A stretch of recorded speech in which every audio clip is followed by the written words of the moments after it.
shadows in the night. I hear the sound of distant crying, the darkness multiplying, and weary hearts denied.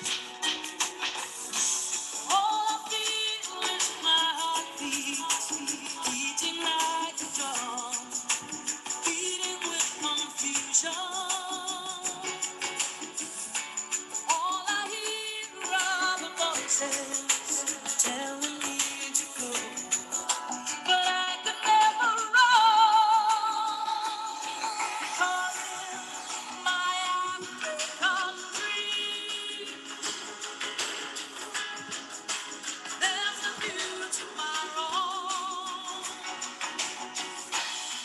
My African dream is a dream that we can follow.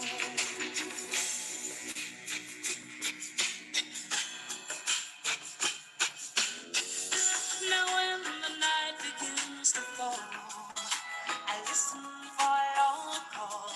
I listen for your heartbeat.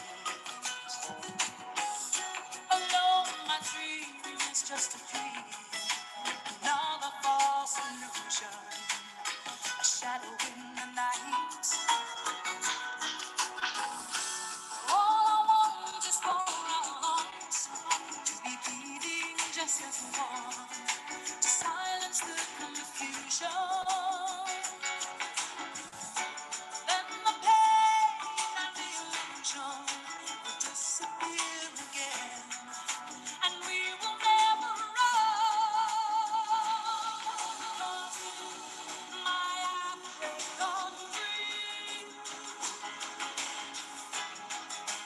there's a new tomorrow. My African dream is a dream that we can follow.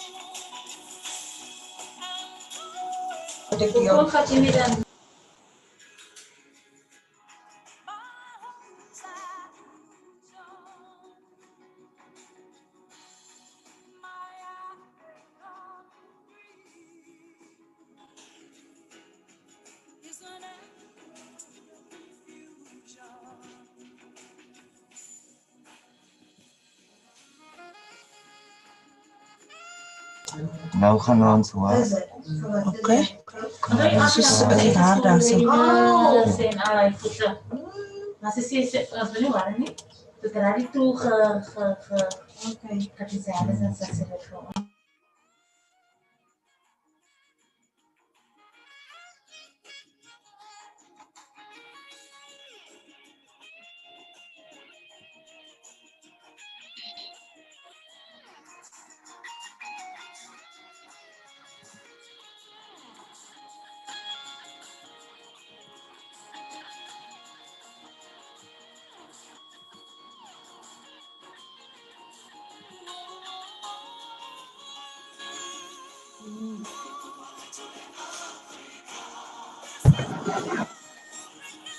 Good morning, colleagues. Is anything happening right now?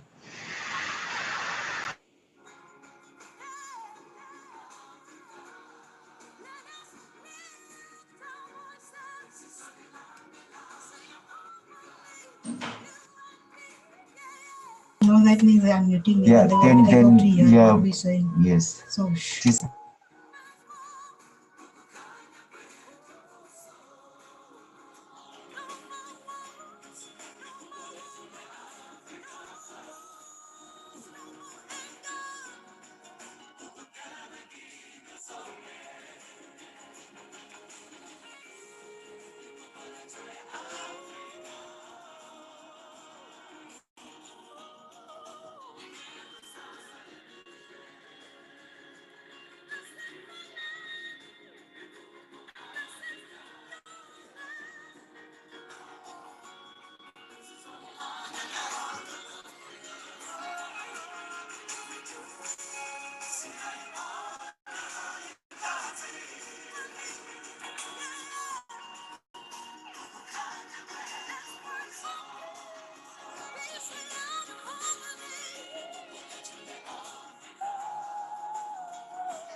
shadows in the night.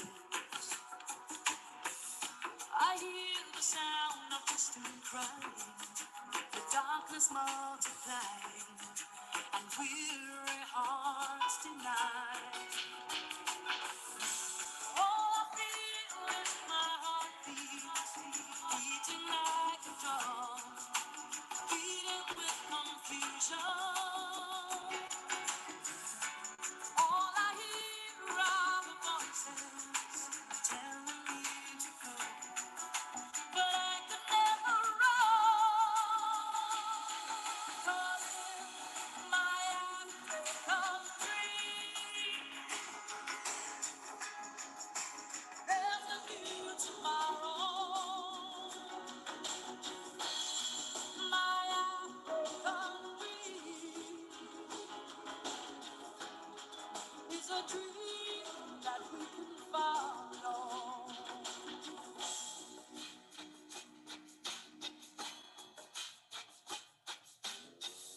Now when the night begins to fall, I listen for your call. I listen for your heartbeat. Alone, my dream is just a dream.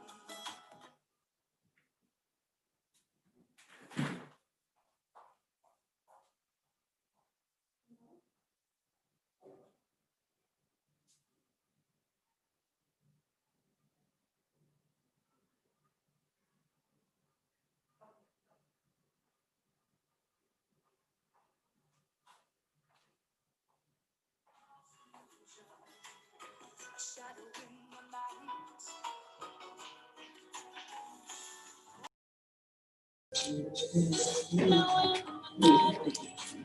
Okay, good morning, ladies and gentlemen. A very warm welcome from Johannesburg, South Africa. We're sorry for the slight delay. As usual, our technology needs to act up a little bit, so we were trying to help people get into the lobby. But I'd just like to extend a very warm welcome to all of you, our colleagues here in South Africa, as well as those from across the African continent, the USA, Thailand, Canada, as well as the UK.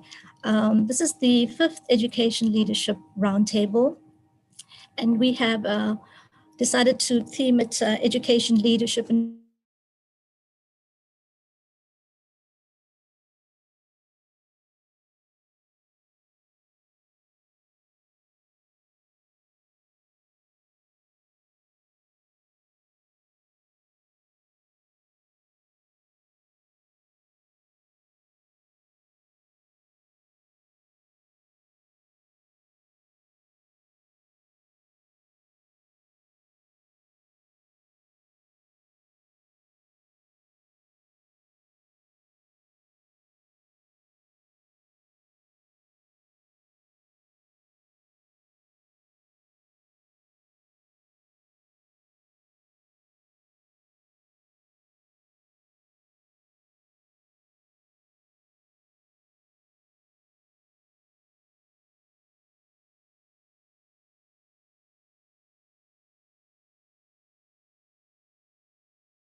to identify the languages that apply to you, recognize it.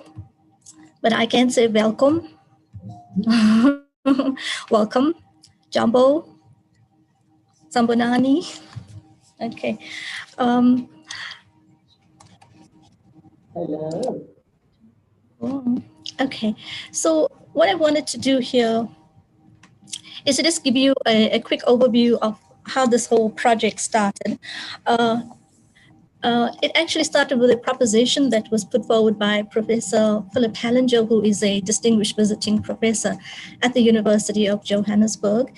And when he visited with us in 2015, he talked about having established or set up the Asia Education Leadership. And he mooted the idea of us trying to do something similar in Africa. Hence, that actually saw the beginning of the Africa Education Leadership Roundtable.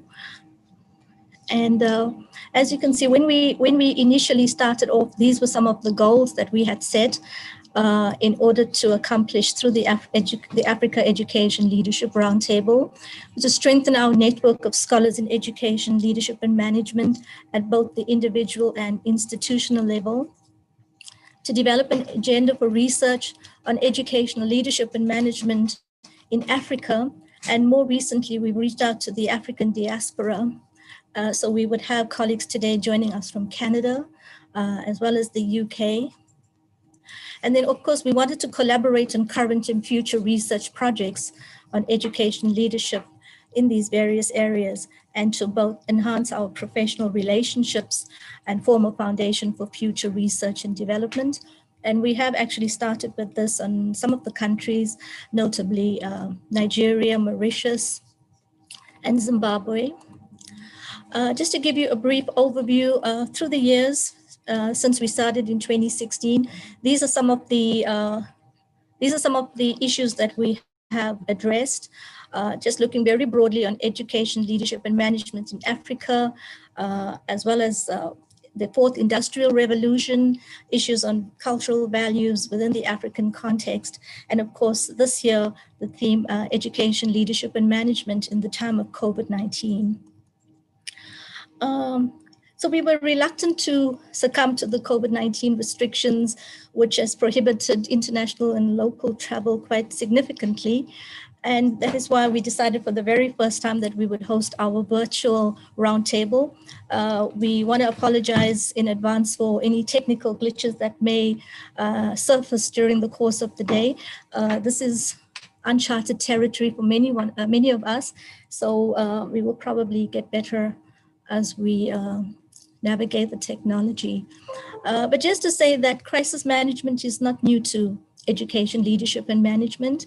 Leaders have been navigating leadership crises and management issues that are related to natural disasters, political unrest, labor disputes, etc. And all of us can attest that the COVID-19 has pushed the very limits of our envelopes, and we've had to venture into uncharted waters as we deal with the changes and the challenges and the contingencies that have been precipitated by the pandemic. And today's event, it's a pretty long program, so we're going to try as much as possible to stick to time limits, excluding myself, of course, since I'm running a little bit late. But we intend to just perhaps regroup as a community, just to discuss, to deliberate, to deconstruct, to co-construct, to share some of our experiences and to perhaps learn lessons from each other. As you probably know, that when the pandemic broke, or the news of it broke around about mid-March, there was a major fear and concern that there was no cure or remedy or anything to help us deal with the pandemic. And unsurprisingly, or not surprisingly, there were two French doctors, Doctors Mira and Locht, who actually contemplated what the destiny of Africa and Africans should be. When they proposed in the development of a vaccine, they asked the question, shouldn't we be doing this study in Africa where there are no masks, no treatments, no resuscitation? And interestingly, if you have a look on the slide on the left-hand side to your screen, you will see that the rate of incidences in terms of COVID-19 are actually pretty scarce in Africa. So this, once again, using Africans as collateral in the human laboratory, is something that needs to be unpacked. And perhaps today, as we gather together, we could think through and talk through some of the solutions and innovations that we on the African continent have actually put forward. And I was just doing a little bit of research, and during this time, there were actually, against this very disturbing backdrop by the proposition made by the French doctors, we noticed that there were at least 8 innovators from Ghana, South Africa, Nigeria, Guinea, and Kenya who presented pioneering solutions which range from interactive public transport, contract tracing apps, dynamic data analytics systems, to rapid diagnostic testing kits, mobile testing booths, and low-cost critical care beds.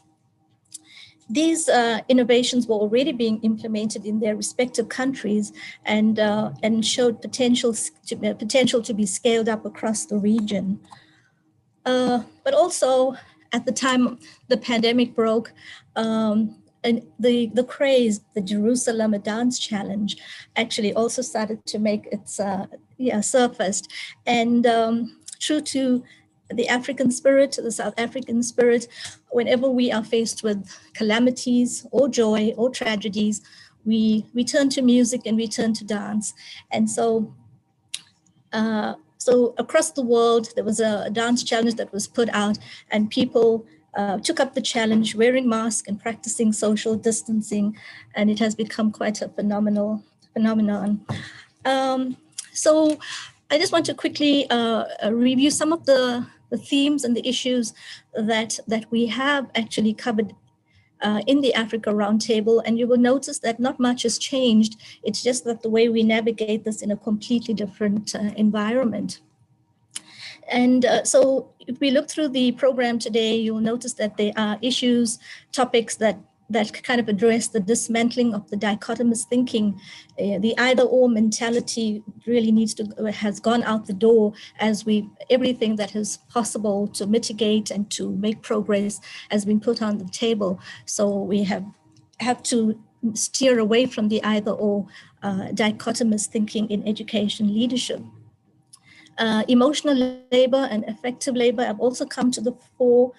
These generally are unrecognized, invisible, unremunerated aspects of our labor, but we see how both the physical, the emotional, the spiritual have all become issues that we need to address as we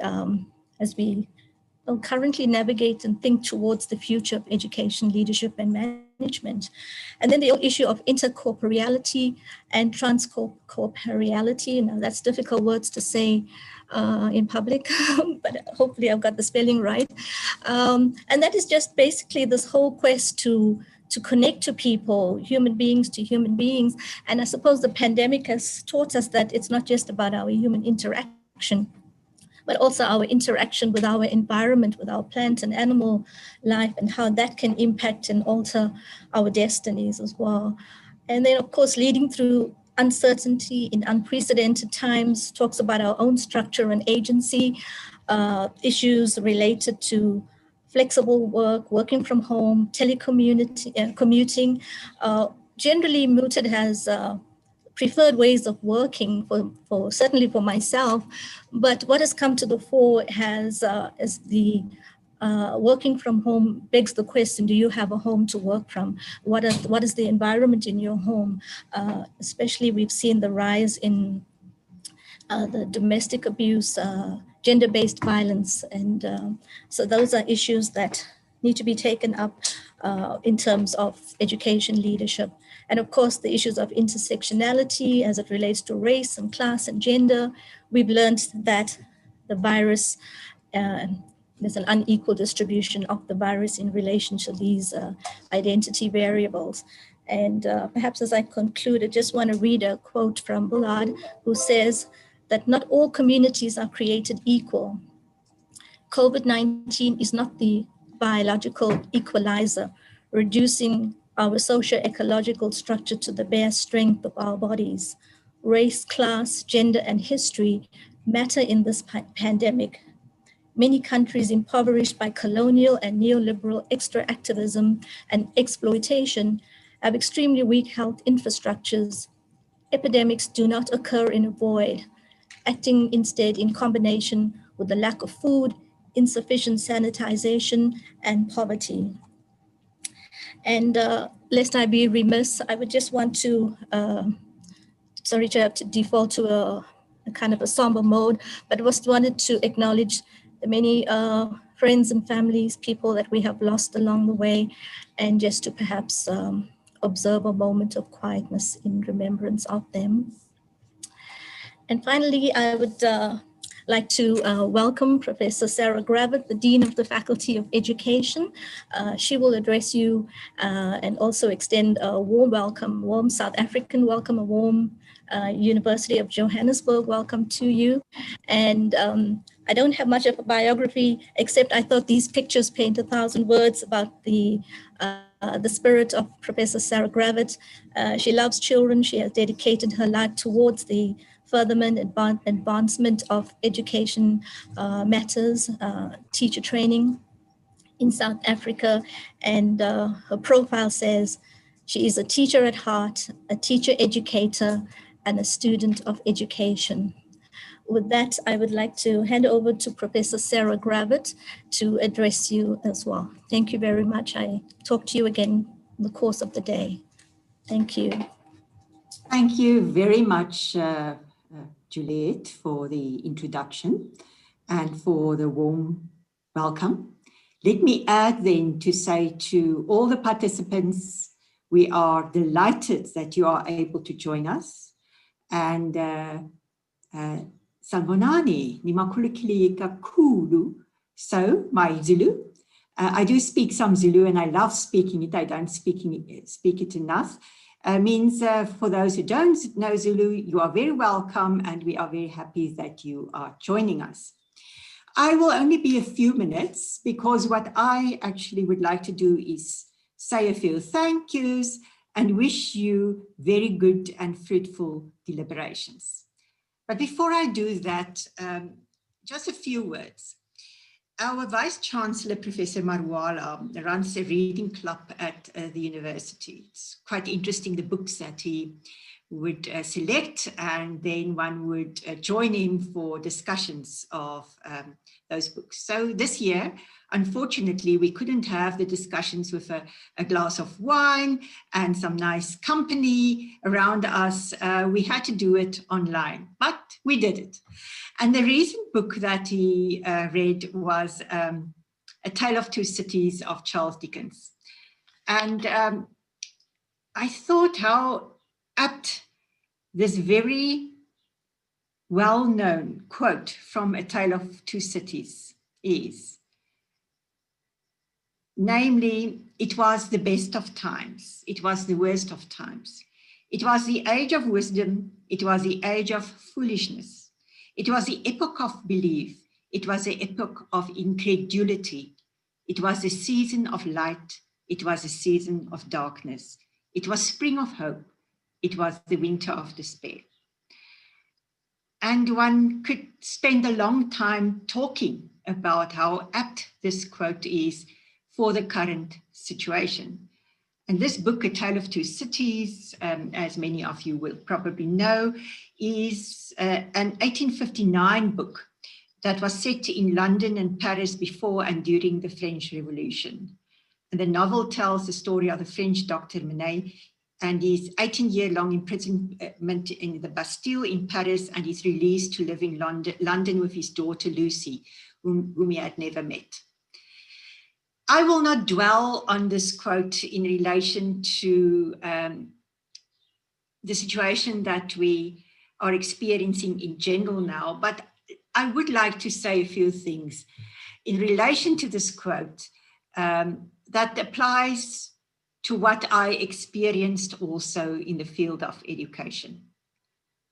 It has been indeed at many levels in education and a very, very challenging year. School closures, university closures, dealing with the constant anxiety in schools, at least in South Africa, when schools reopened, and also still knowing that the situation is probably going to continue for a while. And so in this time, we really experienced some stress at a very high level.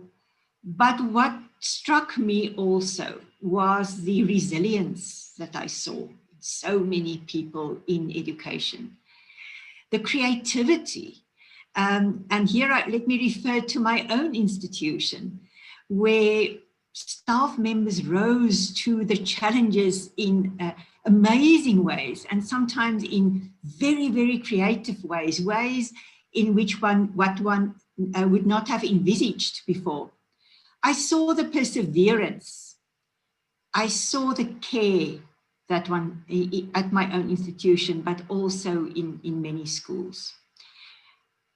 And I was again struck by thinking about the importance of leadership in all of this.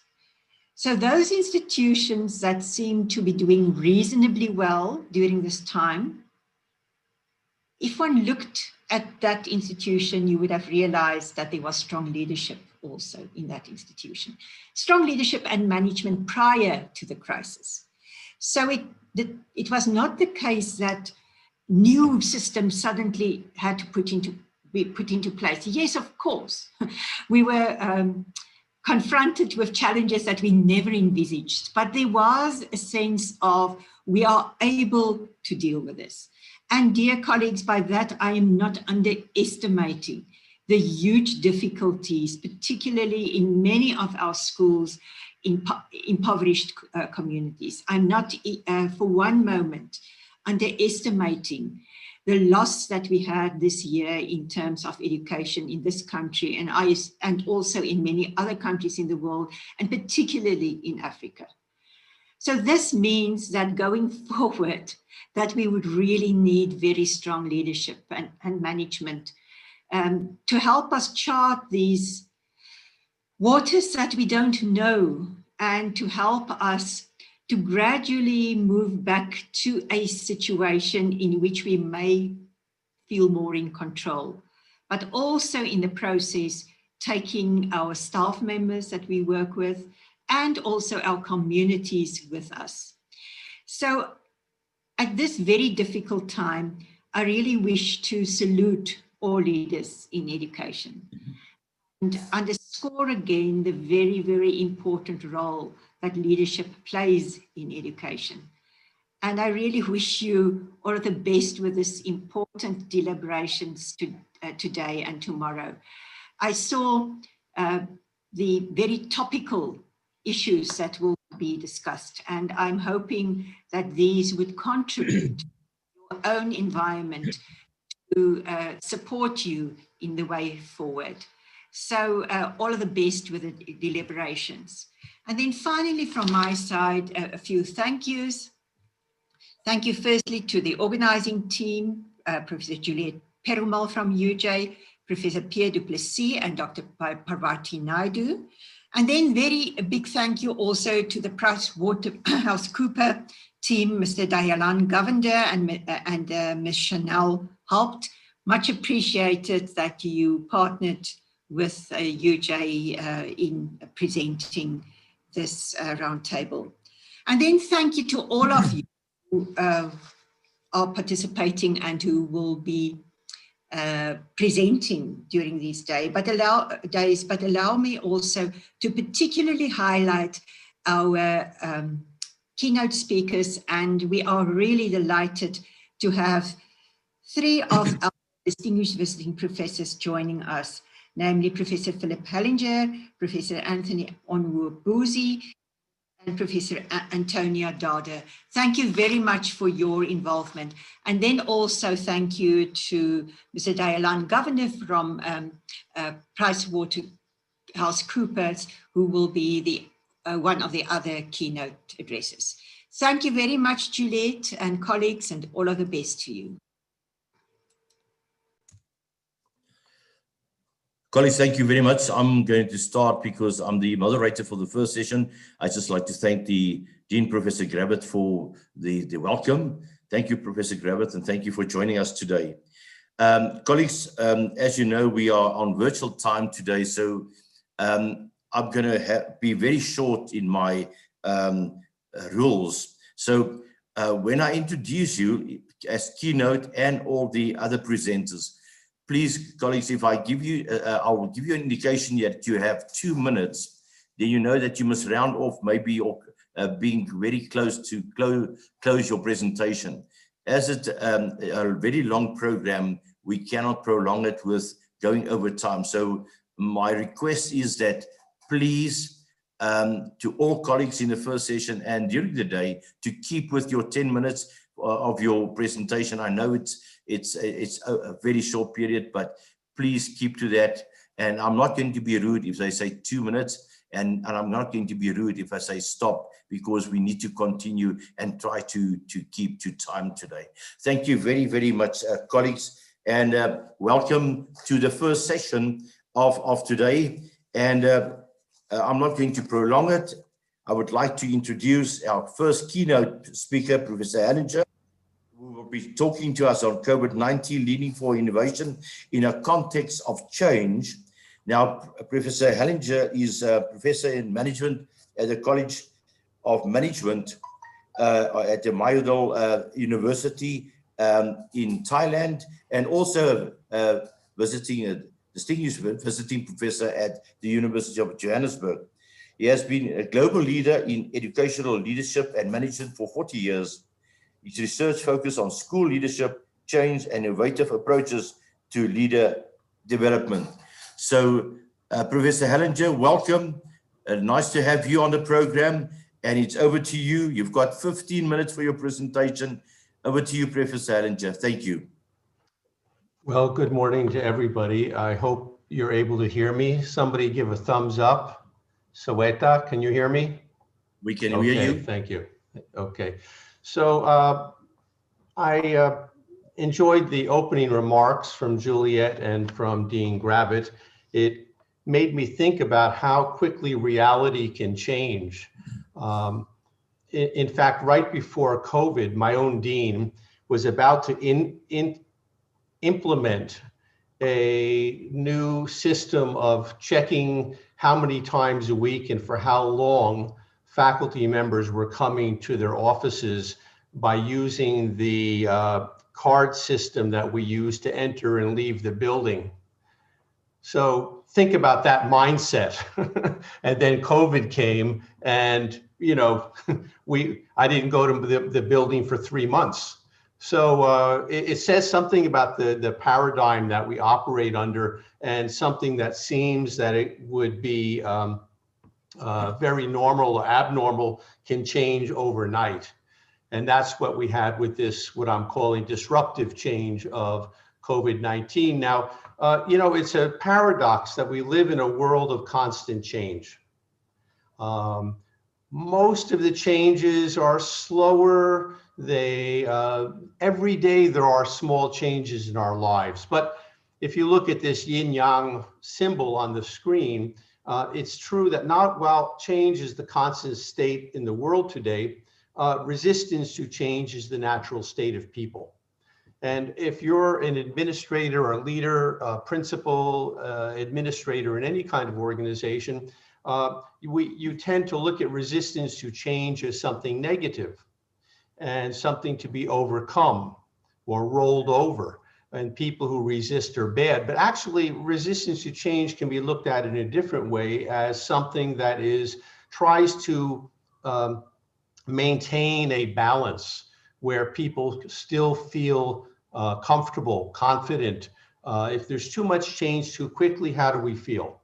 Confused, uncertain, out of control. So in a sense, this is this kind of balance between the yin and the yang. And rather than looking at resistance to change as entirely something negative, it can often give us cues or clues as to changes we need to make and how we manage change. Now, it's also true that under normal conditions, and I think that everybody would tend to agree with this, that change is slow and uncertain. Anyone who has been given responsibility as a leader or a member of a leadership team to implement a change in an educational organization would have found themselves quite frustrated at how slow the change takes place. And yet, what happened with COVID-19? COVID-19 was a disruptive change. And, what it presented us with, as I'm going to call us as school leaders or educational leaders, how do we transform business as usual, whereby change happens really slowly? How can we turn that into productive innovation. And what I'm going to talk about today, the focus is going to be on teaching and learning because that's my own specialty. But it can be, the same things I'm going to talk about or frameworks I'm going to talk about can be applied to health and safety of the building and the kind of procedures that you have to implement or relationships to the community. But I'm going to be focusing on innovation in teaching and learning during COVID-19 and COVID-19 as a disruptive change. Now, as I said before, oftentimes change happens. It happens quite slowly. If you look at this model here from William Bridges, he talks about 3 main stages or phases of change: the ending, the neutral zone, and the new beginnings. We often think of change as a new beginning, but actually the change process involves first letting go of something from the past. Now, in most cases, as suggested by the graphic, the ending stage sometimes can be quite long. In my own college, when I was the executive dean of the college, we were moving to a new campus. Our president bought the college a building, and we were going to move. The move actually took place about 3 years after it was first announced.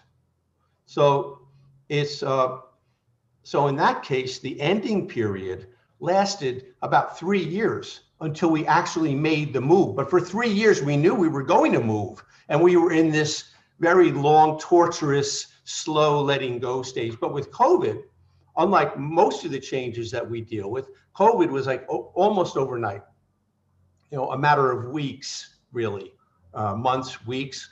And so the time frame of the ending was really short, and people did not have time to make that adjustment. And they were thrown right into the neutral zone. The neutral zone, think of as limbo. It's like you're neither there where you were comfortable, and you're not in what did people call it? The new normal, right? The new normal is the new beginning, right? But we weren't in the new beginning. The new beginning was something at that. In fact, we're still not in the new beginning. We're still in the neutral zone. And it's in this neutral zone where people have to adjust to the change. And it's the really difficult, the most difficult period of the change in many respects. Now, as I said before, sometimes the ending is quite long and drawn out. But with COVID-19, it was really slow. So we were thrown into the neutral zone where we still are for the most part. So schools in the age of COVID-19, I can speak in Thailand. As of about February, March, the old reality was gone, but the new one had not yet arrived. And that, again, is typical of the neutral zone. How do people feel? Lost, frustrated, uncertain, anxious. People looking to leaders for answers, and the leaders not sure what to tell them. Just tell me what I'm supposed to do. You tell them what they're supposed to do. Oh, why do I need to do that? And this kind of emotional push and pull approach and avoid is quite typical, again, of being in the neutral zone. So here, I think it's really valuable. I'm not going to give you a how-to today, but more a kind of way of thinking about it. The question is, how can we turn disruptive change into innovation? And part of it is the mindset of the leaders. Now, I think it's really valuable for anyone who is in charge of leading an organization during COVID, as well as for the stakeholders to have an idea of what the process looks like. So if you look here, during the ending period, here are the emotions that people typically feel. But again, as I said, with COVID-19, the ending period was foreshortened, very short. People didn't really have a chance to get over a lot of that before they were thrown into the neutral zone. Now, the neutral zone, people tend to feel confused, stressed. Again, approach, avoid, meaning, kind of you think you're going to go this way and then you go another way. But it can also be a period of creativity. So the question is, how do we manage the emotions in the neutral zone so we can get to that period of trying to reach creativity? How can we access and support that creativity? So I think, sometimes we can learn from poor leaders. And I think you can ask yourself, in any situation related to COVID, ask yourself, well, what would Donald Trump do? And then do the opposite. And I think that's give you a pretty good guideline for, for how to manage. But I do think that we can learn from examples of poor leadership. And I think it was Sarah who mentioned about leadership really determining the quality of response of organizations. And I happen to be American, although I'm also a Thai citizen living in Thailand for 30 years. But I'm an American citizen, and I find myself horrified by what I see in the United States, and it very much starts at the top. And so I think that is for every organization, how the leader and leaders of that organization respond really determine the quality of life in the organization and its ability to innovate. So some strategies.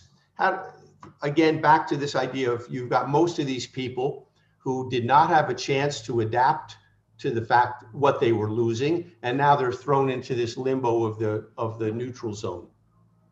So we want to, if we're going to try and innovate, communicate a vision of the change. Really, really, really important is to set short-term goals for yourself personally, as well as for your organization. Create temporary systems, things that you might not have considered doing in the past, but you're going to do it temporarily that will enable people to act. And I think the innovation, I haven't really talked about it, but the innovation in my own college during COVID has been the adoption, like many places, of online learning. Online learning was something that we said we wanted to do for many years, and not enough people were motivated. And then all of a sudden, we have no choice. And so we made doing the online learning, we transformed that into a new vision for our college. And that gave more meaning to the faculty who were involved, that this was not just something they had to do in the short term, but something we were going to adopt to varying degrees for the future.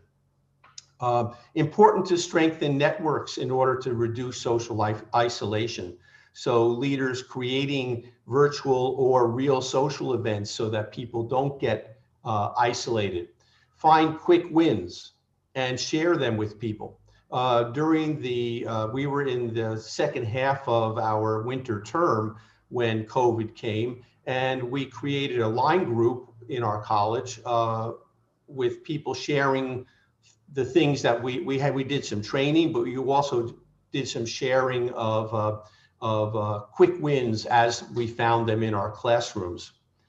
Being positive, we can, we will. That's important at the top, but it's also important for every faculty member.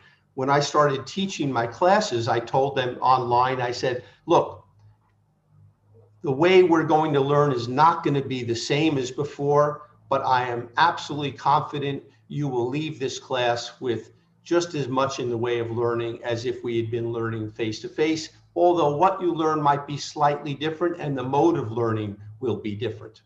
And that set a positive tone for the students, gave the students a feeling that I was confident, even though it was all new to me, but it was kind of a joint venture. And I got to tell you, here's a quick win. We, in our teaching evaluations in the first term that we used the Zoom and such, my teaching evaluation was 4.86 out of 5. So you simply can't do better than that. But that was, it was a joint effort of myself and my students. I think also being the change. I mentioned before about Donald Trump. Being the change, modeling the behavior, articulating the expectations that you have, and then modeling it. In the United States, you know, you see this big contrast between Joe Biden and Trump, mask, no mask, right? But modeling. And they talk about how many lives could have been saved simply by wearing masks, and yet Trump refused. But in every organization, it's the leaders who will need to model that change. I'm running out of time here, so I'm going to quickly go over this. 4 Ps. Purpose. Why are we doing it? What will be the benefits? What will our school look like after we do it? So we use that as a way of communicating our picture of online learning for our own college. Plan, having a plan, developing a communication strategy, and then what parts will people play? So not trying to have the leader do everything, but having committees, delegating responsibility. But at the end of the day, again, I come back to the idea, you have to be the change that you want to see. And I'm a firm believer that whatever aspect of the school you're talking about, if you're leading the change, you need to model the change. And although I used to be the dean of my college, where I am now, I am just a faculty member now. But as a teacher leader in my college, I really put myself out there to the rest of the faculty and said, yes, we can do this, we will do this, let's do it together. And I think we've been incredibly successful and have capacities now in our college that we absolutely didn't have in the past that will enable us to solve some core problems that we had in our college. So my time is up. There you have it. Back to you, Pierre. Thank you, Professor Hellinger, for setting the table for a very exciting day. Thank you so much. We are going to move on, and there will be time for questions at the end of the session. So make yourself available for that, Professor Hellinger. We are going to move on straight away to Agreement Hyotia. He's from the School of Graduate Studies from the University of Botswana. Over to you, Agreement. All right, thank you so much. I hope I am audible. You are, thank you.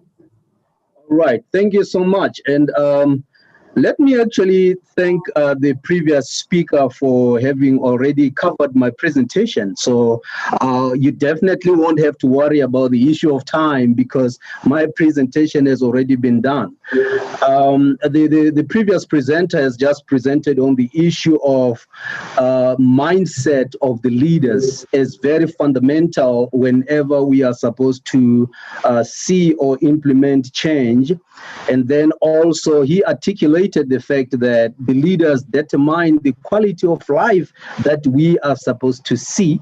And then the final point that he presented was the fact that with the coming of COVID, we have seen capacity being implemented in, in his college or in society. So my short presentation is actually looking at COVID-19, turning nightmares into pragmatic dreams in Botswana's revised national policy on education of 1994. And I found this very, very interesting because when we emerged from this colonial rulership, we started to say we want to shape our own destiny as a country, to try to transform our education system so that we could pursue the development process. And as some of you might know, our education system, or rather our process of development, was really centered around the 5 key national principles, which are democracy, self-reliance, unity, as well as booth, which is one of the latest injection into those principles, which is really tantamount to what we are talking about as we talk of the spirit of Ubuntu in South Africa. So in 1977, we had a commission that was really coming up with a roadmap that is going to sort of try to revamp the education system so that education can actually pursue this terrain of development. Then in 1994, we had the revisiting of that which we did in 1977, and there were certain things that were suggested by the revised National Commission on Education, and I'll just hint a few of them. That commission, amongst the many other factors, it advanced the fact that for us to develop as a country, for our education system to develop, we need infrastructural development as a priority. And then there was also a concern that emerged from that commission regarding the fact that the teacher-pupil ratio was very high, because there were instances where one teacher would be teaching between 50 to 60 students. So in 1994, the commission recommended vividly that we need to cut down on the class size from 1 to 25. And then also there was an issue to say teachers don't have houses. We do accommodate our teachers here in Botswana. So they said teachers don't have houses, and we really have to prioritize accommodation for teachers. And then another issue was that water should be connected in almost all the schools across the country. And I take it that, we all know that we can't really do anything without water. And then there was also the issue of funds, making funds available into the schools so that the running of the school on daily basis can really become smooth. And then now comes a very interesting point to say, despite the fact that in 1994, it was very clear that Botswana government has to take a deliberate step to try to improve the education system in as far as the parameters of the school are concerned, we did not see so much happening. And we are going back to Hellinger's presentation to say it takes the leader. From 1994, in as much as we saw some development in the education system, infrastructural development remained an issue. We still have students or kids who get taught under trees. And then also the issue of teacher-student ratio remained an issue. Last year, we saw in one senior secondary school with, having a class of 60 students, 1:60, despite the fact that in 94, we said it should be 1:25. And then there still is a crisis in terms of accommodation, and the unions have been at it with the government on this. And then also we still have issues of schools that don't have water. They get water only through the bowsers. Now, when we look into the scholarship of Claude Ake, in 1996, he argued that, you see, the problem with Africa is not that development has failed. The issue is that development in Africa has not started at all because it's not a priority issue. Now, this takes me to the next point of contention to look at now COVID-19 and how it helped in Botswana to turn the nightmares of 1994 revised national policy on education into pragmatic realities. Now, 2020, boom, COVID comes, and we find ourselves with schools that have higher number of teachers who are teaching huge numbers of students. We find teachers who don't have accommodation, and yet now the COVID protocols indicate that we have to social distance. We have to wash our hands. How do we wash our hands when the schools don't have water that is, coming through the bowsers? And then also even teachers, with the housing being an issue, how are we going to do it? Are we going to have teachers sleeping in shifts? So that became a very interesting issue. And more often than not, I actually shared the platform with the Minister of Education on Botswana television to tease out this issue. I mean, now what happened is that we saw a drastic change. As per the protocols, the government said, now we are going to make sure that every teacher teaches at least a minimum of 25 kids as a matter of priority. And then the issue of funds has always been a problem, but then we saw now funds being availed for the sanitizers. We saw funds being availed for water reticulation. The plumbers were, on site in almost all the schools. Then all of a sudden you wonder, so did it really have to take COVID to see this development, happening? And the issue of social distancing, even in terms of teachers' housing, we had to explore other alternatives so that we adhere to the COVID protocols. So my contention really is that, does it really have to take COVID for us to advance the policies and the principles that we believe in? And in our case, I think COVID really came as a blessing in disguise, because otherwise, for now, some of the schools would not even be having pilots that use running water. We'll still be having schools that are using pit latrines. So in this case, therefore, we are saying COVID-19, in our case, came as a propeller of development. And I take it, therefore, that when you talk about the issue of development, it takes leadership, and it takes the political will. It is also a matter of who is there at the time and whose agenda are they pursuing. And in our case, I think it has really been very, very important. So my contention in this piece is that from 1997, education for Kagisano was very straightforward in terms of what we are supposed to do to develop this country. 1994, revised national policy on education, very classic. I mean, it made some very good recommendations, but I think I'll tell you right now that out of those recommendations which were made, probably we have achieved only 20% of those. But COVID has really propelled us, and I think now we are moving probably at around 40 or so percent. So thank you to COVID, and that is basically my contention. And I take it that, Chair, you are very happy that I did not give you trouble regarding time. Thank you very much. Thank you, Agreement. You saved us 1 minute. Thank you so much for your presentation. We're going to move on to Kapono Kioti from the American International School in Egypt. Welcome, Kapono. Thank you. I appreciate it. It's really, really nice to be here. I have a very short PowerPoint that'll just help us with some visuals. Should I share it from my side? If you can, yes, please. All right, I'm going to share it from my side. Let's do this. Are you able to see what I am presenting here? Yes, we can see it. Thank you. All right, excellent. So I think I'll probably be able to save a little bit of time as well. My goal here is to be as practical as possible because COVID has taken us so far away from learning.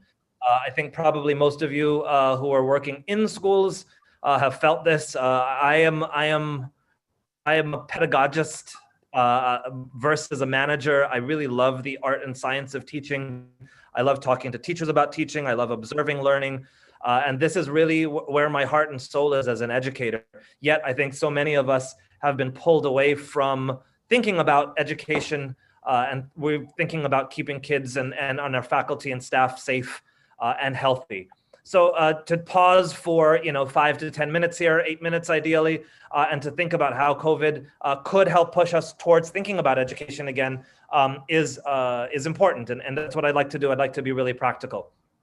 I guess one of the lessons that I've been talking about even before COVID is that school really is also childcare, right? And I think that if you work specifically in a private school, an independent school, a school with tuition that parents are paying for, it's harder to admit this. If you work in a public school setting, like I did for many years before I came here, it is also understood that school is childcare. But specifically for younger kids, right? When parents go off to work, whether it be in a white collar profession, a blue collar profession, in agriculture, whatever it is, whatever the setting, school also provides a safe environment for kids to be in while their parents can't watch them. And if we acknowledge that, then we acknowledge that we need to work on school as a place to monitor kids. And that part has gone away when we've gone online. So our school has gone online. We are now hybrid, but at the end of last year, we were online, and both hybrid, where we were in school half the time and at home half the time, and in online, this has pushed us to think about authentic assessment, and a word that I'm going to introduce to you if you're not familiar with it, protagonism. So I think one of the things that it did for us when we pushed into this hybrid setting, and I don't know how many of you have had to experience hybrid or fully online at all, but we have here in Egypt. It has put our students in more of a comfortable setting. Our students are digital natives. Our teachers, for the most part, are not. We're living in their world now. Our students are used to working in technology. I have a 6-year-old, and when my 6-year-old was 2, he once picked up a magazine and was trying to expand the picture on the magazine like he would his iPad. You know, our students have different levels of interaction with technology. Some of our students have a lot of technology at home, and some of them not so much.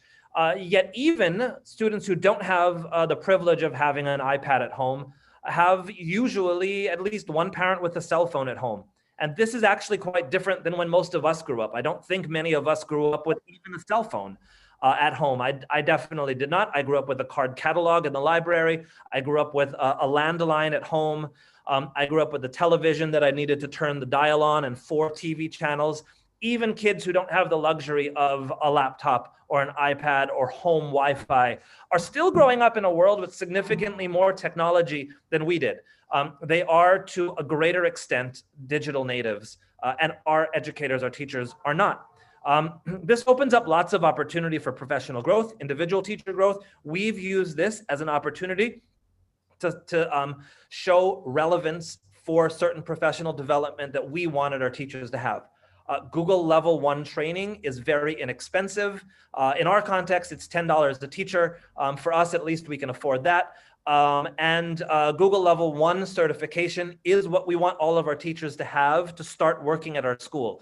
So you can navigate a Google Classroom environment.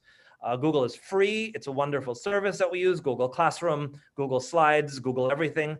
Because it's free to our students, because it's free to our teachers, Gmail and all this stuff, Google Level 1 certification at $10 a teacher is really inexpensive professional development. We've asked our teachers to do it. We've given them 18 months to get it done. But going fully online, we've seen all of our teachers now do it because the relevance was there. They actually are using it now in ways they wouldn't before. Silver lining. It's pushed us towards system growth. We aspired to use technology as a tool. We have now been, again, because of relevance, forced into this system of using technology as a tool. We are now thinking Zoom versus Google Chats. What do we want? Do we want breakout rooms? How does technology help us pedagogically? We stay on Zoom because we want collaboration. Pedagogically, we believe learning happens better through collaboration. So while Google Chats, we like that they're free, we've stayed on Zoom because of breakout rooms. And then student growth. I have, like I said, a 6-year-old. I also have a 10-year-old.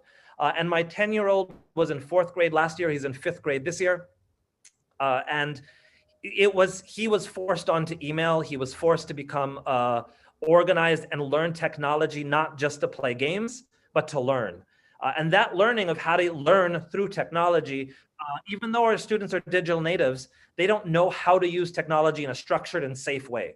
So the last thing I'll say here, digital natives do not know how to necessarily live in a digitally safe world. So that's been our other big learning, is that we really need to pay attention to digital citizenship. We've seen an uptick in inappropriate behaviors online because kids are online more. We've also seen an uptick on parents finding out about inappropriate behavior because our kids are home with our parents for the most part. Let's move it forward. So what are the tangible things that we've been able to come up with here? protagonism and authentic assessment. I'm going to push more into authentic assessment, but I'll tell you about these two things. Protagonism is a word I'm working on heavily with my faculty here and with a colleague of mine who leads a school in South America.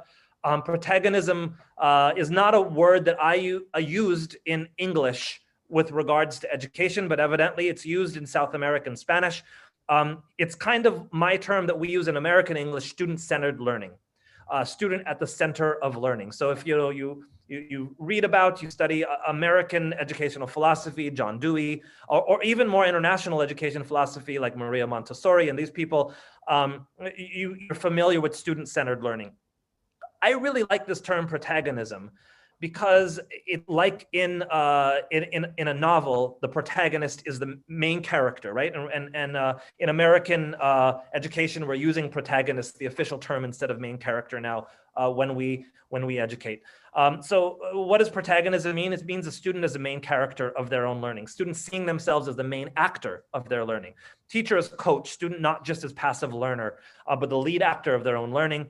Elements of protagonism that you might already be able to connect to and might make more meaning of the word protagonism: motivation, engagement, definitely agency. I think agency is one of the prime ones: empowerment, choice, voice, and relevance. So we've taken this idea of protagonism, student as the main actor in their learning, as a philosophical element, and we've applied that idea, this philosophy, into something concrete.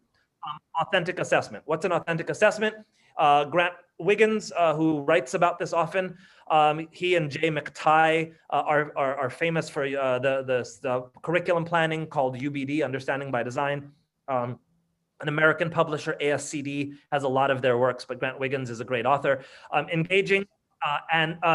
Engaging and worthy problem questions of importance in which students must use knowledge to fashion performance effectively and creatively. The tasks are either replicas of or analogous to the kinds of problems faced in the real world, adult citizens, consumers, or professionals in the field. So basically what we're doing is we're creating assessments for students that look like real world tasks. Creating assessments that look like real world tasks. We're not telling our teachers to get rid of standardized tests altogether. We're not telling them not to test. We're not telling them not to do essays. We're telling them that those things should be ways that we know if our students are learning, and our students should then demonstrate their learning through an authentic assessment. What are the small steps that we've done? I want to give you some things really concrete. We've done authentic assessment training. I have made available to the organizers, and thank you so much for inviting me, this PowerPoint. So I'm hoping they can share it out. Maybe what I'll do right after this is I'll put these links in the chat box as well. This right here, this is a performance task or authentic creator task template on how we've thought through authentic assessments. We've used this resource with our teachers to start thinking about what is an authentic assessment? How do we culminate a unit? Culminate learning with students actually creating something real. We've trained them up on authentic assessment using this slide deck. We've done a quick 60-minute training with them. I'll put that slide deck here too, which also has some really good resources on authentic assessment. What's been the tangible positives of this? We've had students create vlogs. We have one student who's creating a whole brand, a clothing brand, as an output of a class. And applying the knowledge they learned in that class to publish a vlog, to a video vlog, blog to the general public. Another student creating an actual brand of clothing as a product of a class. We've seen students increase in publishing websites, publishing books, publishing actual publications that we bind and catalog in our library for other students to read. We've seen an uptake in students teaching other students, not informally, but formally, where teachers are creating assignment for their 6th grade class to teach the 2nd grade class about a certain math topic. Again, that's an authentic assessment if they know how to do it well or not. Students creating service. Yes. Sorry, your time is nearly up. Thank you. The last here, students creating service opportunities, reworking of our entire curriculum around enduring understandings, essential question, and authentic assessments. Our next steps here, as you can see, is just continuing this work, continuing our PD, and showcasing student work. That is all of it. And I will, I don't know if the organizers can put these links into the send them to you later, but I will certainly do that for you in the chat box right now. Thank you. Thank you so much for your presentation from Egypt. Thank you so much. We're going to move on. The next presenter is Bulise Ntsimbande. He's from the Department of Education, Foundations and Management of the University of Eswatini. Over to you. Yeah, Thank you very much. Hello, can you hear me? I can hear you, yes. Thank you. Yeah, I can hear you. Thank you very much. And good day to everyone. My presentation is here. May I please share it with everyone?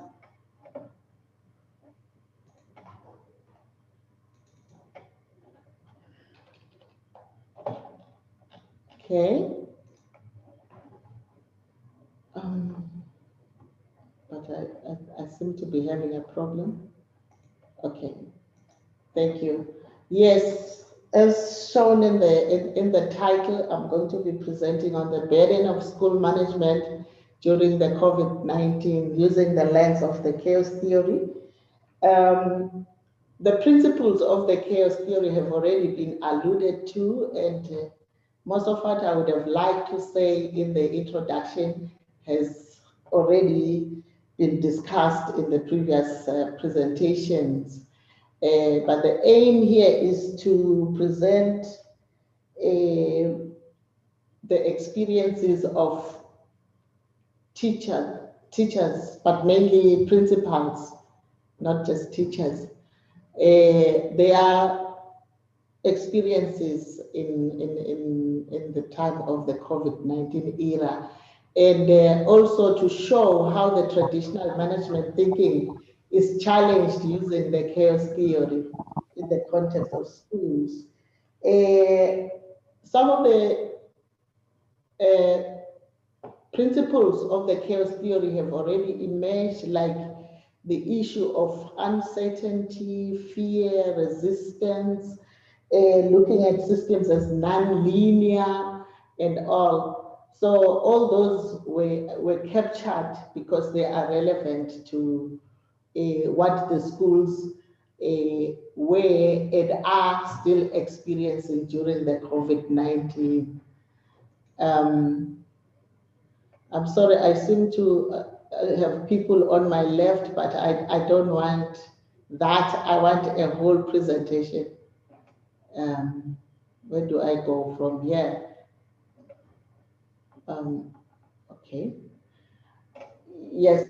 Okay, so the main questions in my mini research, mini qualitative research, were to find out about what schools principals experience at the time of COVID-19 during the lockdown and to the present, and the strategies that were overcome during that chaotic time, and the challenges they faced then and now, and how government is supporting them.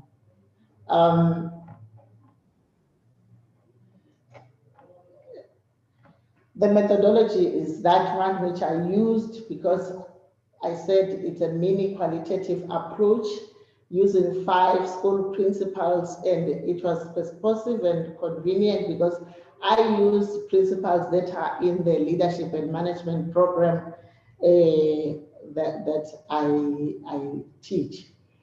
And so I used also those principles that have managed to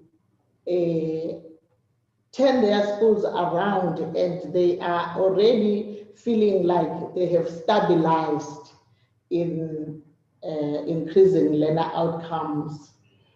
So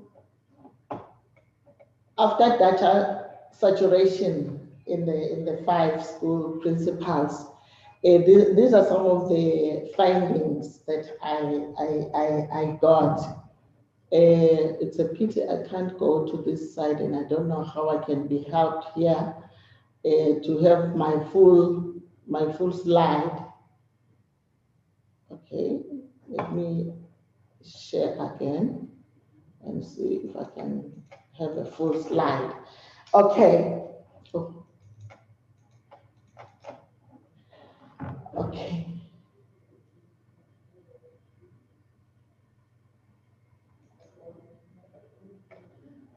Okay.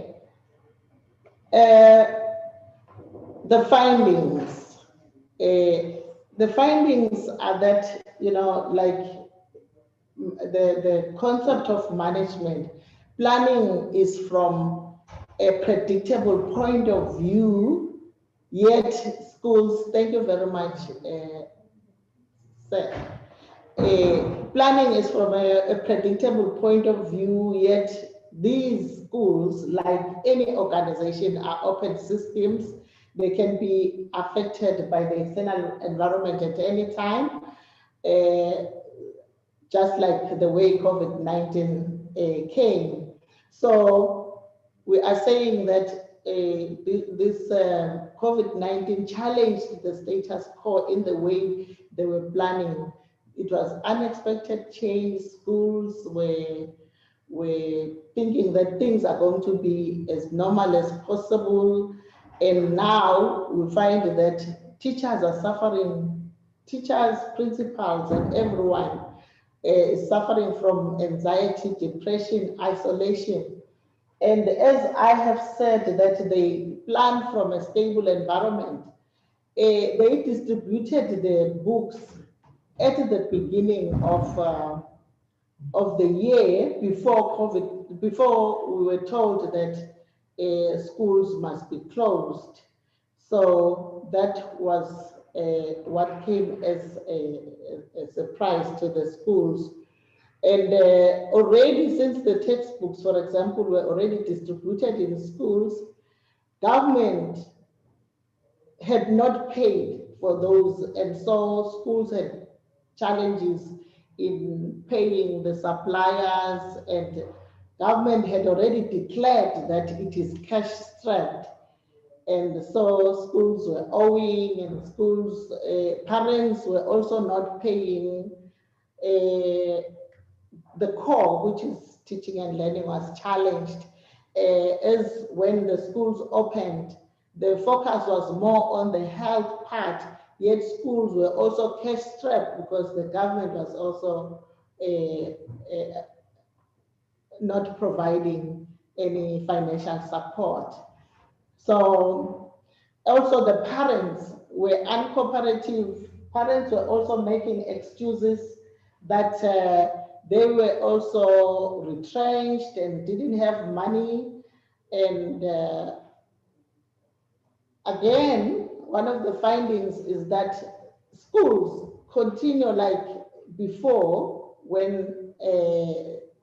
before COVID-19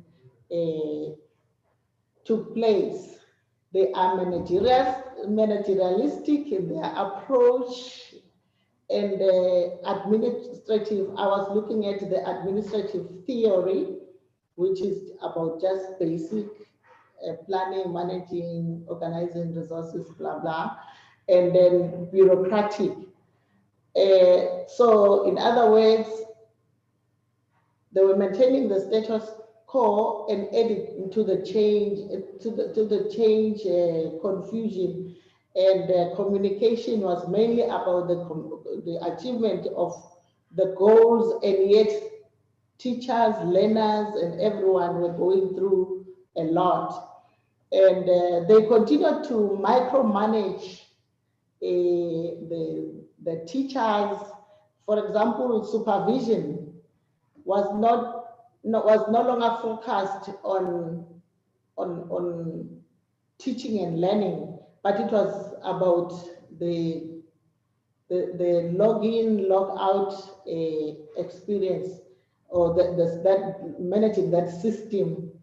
And while schools are also anxious about achieving those learning outcomes, and in our system, it's such that you find that when it's time for the results to be publicized, everyone knows which school performed and that sort of thing. So that anxiety continues in the schools while they still have to manage the changes that have already taken place as a result of COVID. Other challenges were teacher absenteeism, because it's only grade 10 and grade 12 that is at school. So Beliso, sorry, having problems. 2 minutes. Okay, I'm winding up. Yes, there's teacher absenteeism and all. So what are the conclusions and recommendations? Is that, okay, the conclusion is that they're planning from a stable environment, but they must leave room for unpredictability, understand that organizations are complex. They may enjoy the linear and the non-linear progression. That is from the understanding that chaos and order live side by side. And okay, schools are in that state. So we are saying that as many agents are acting in parallel, they must exercise more resilient and distributive leadership than holding on to just management. I'm taking also to the butterfly effect from that theory, where the flapping of the butterfly wings in Tokyo affected or caused a typhoon in Chicago. So you decide when to control and be flexible. Some of the things emerged from Professor Hallinger's recommendations. They're holding on to formal power. They must look for sources of power everywhere, depending on the skill, reputation, character, experience, and all, and try to maintain. They try to maintain order in that context of disorder. So these are my appendices. I wanted to talk about all this. I'm sorry, I was slow and took a longer time. Thank you. And these are the voices of the principals which are in the study. Thank you very much. Thank you so much for sharing. You can share your slides as well. Thank you for that. Beliso, thank you very much for that. So we are moving on. Our next presenter is Lucy Wakia from the School of Arts and Social Sciences in Gangasa University College in Kenya. Over to you, Lucy.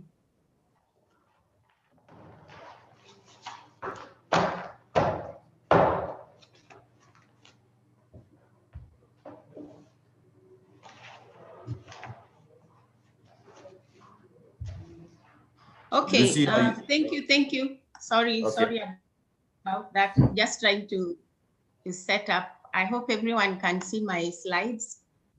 Yeah, we can. Thank you. Okay. All right. So I'm presenting on COVID-19 disruptions, rethinking Kenya's school governance framework in a resource management amidst school closures and reopenings.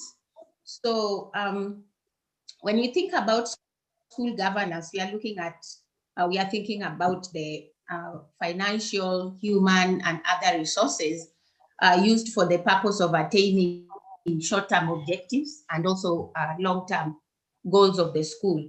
So when we think about school governance, and especially during this period of the COVID pandemic, looking at the school closures and school openings, we also need to kind of keep in mind the twin issues of resources and demands. What kind of resources and demands are available, whether in terms of personal, organizational, or even at the system level that either support or restrain school governance. And so what also is the balance between resources and demands? Now in Kenya, we have the Kenyan school system is divided into two. We have the public and the private, but given my time restriction, I will just focus on the challenges of the public schools. So I need to point out that some of the challenges that we have been facing normally have been exacerbated or even made worse by the onset of the pandemic. So when we look at the three key principles of education, access, equality, and equity, before the pandemic, Kenya had made great strides, especially in the areas of access, through such things or such policies as the introduction of free primary education, free day secondary education. And then in 2019, the government introduced 100% transition from primary school to secondary school.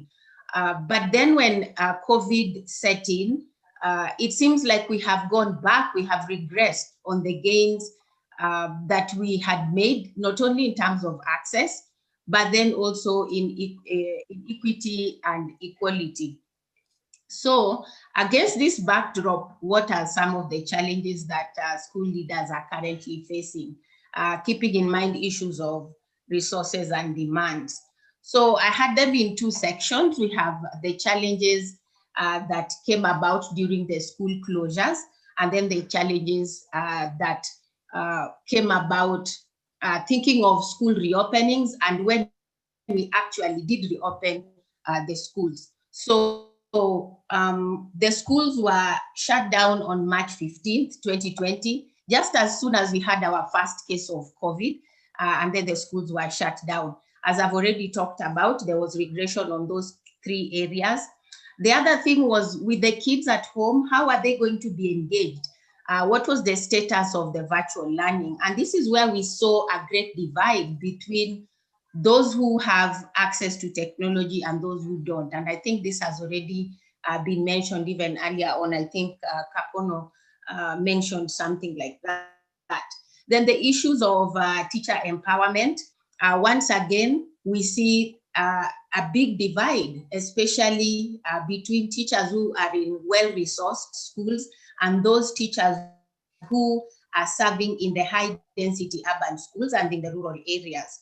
So those ones in the high-density urban schools and rural areas having huge personal level challenges as well as school level challenges. So the teachers themselves maybe not having the right skills in terms of effectively using technology, but then also at the school level in terms of just having the resources,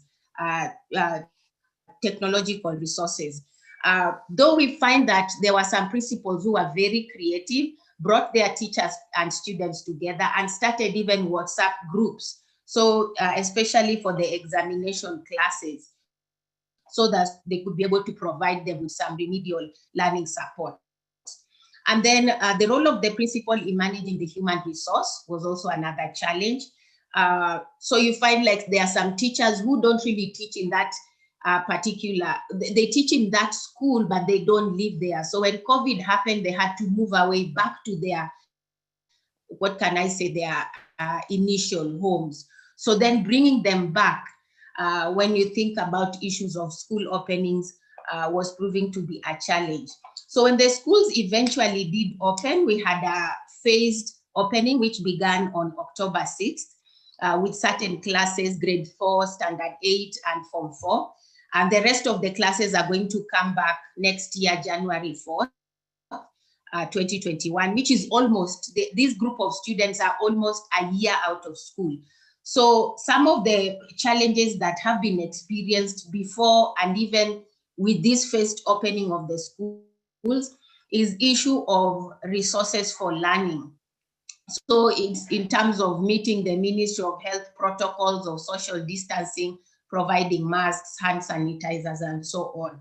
Then thinking about the teacher preparation as well as the student support in terms of resources for teaching, resources for learning, and also just providing psychosocial support. Because we know we have teachers who are coming in, they could be senior teachers who are more predisposed to contracting COVID, and just how are they psychologically prepared to be able to navigate that space? So do you have them work from home? And if they have to work from home, then once again, the issues of technology comes in. And then there are also the younger teachers who, they might be young, but they have pre-existing conditions which make them predisposed to getting COVID. So, and then also the students, them having to come back with all this anxiety that is that we experience with the COVID pandemic, as Jambuliso talked about the chaos theory. So my brief suggestions for just having a structured governance system or framework for managing the schools during this pandemic would be to have a multi-sectoral approach in the implementation of policies. Right now, we have kind of like a one-sided conversation where it is the Ministry of Education giving forth directives for the schools to follow.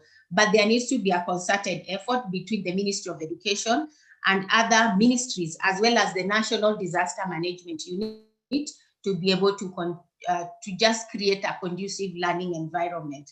Then looking at the school governance framework, having a bottom-up rather than a top-down approach. So in this case, having a site-based approach where we give the principals more autonomy in terms of making decisions. And then also effective use of the boards of management. And the other thing is Professor Hallinger also talked about stakeholders looking to their leaders for answers. I would also add having stakeholder engagement before, during, and even after implementation of policy, so that we can minimize legal battles between stakeholders and the schools, as well as the Ministry of Education.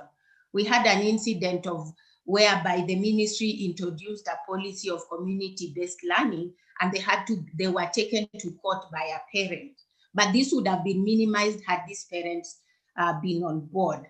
And then finally, support of private schools. We always keep private schools at arm's length, yet they have resources that can be shared with the public schools. So the private schools are filling a gap. So they should be encouraged to share their resources so that all sectors in the education space can all move together, so that one area is not left behind. So thank you so much, Pierre. I wanted to stay within my 9 minutes. I hope I've done that. Thank you very much, Lucy. Thank you for your presentation. We really appreciate that. We are on to Taiwan Moabe from the Mauritius Institute of Education. You are ready.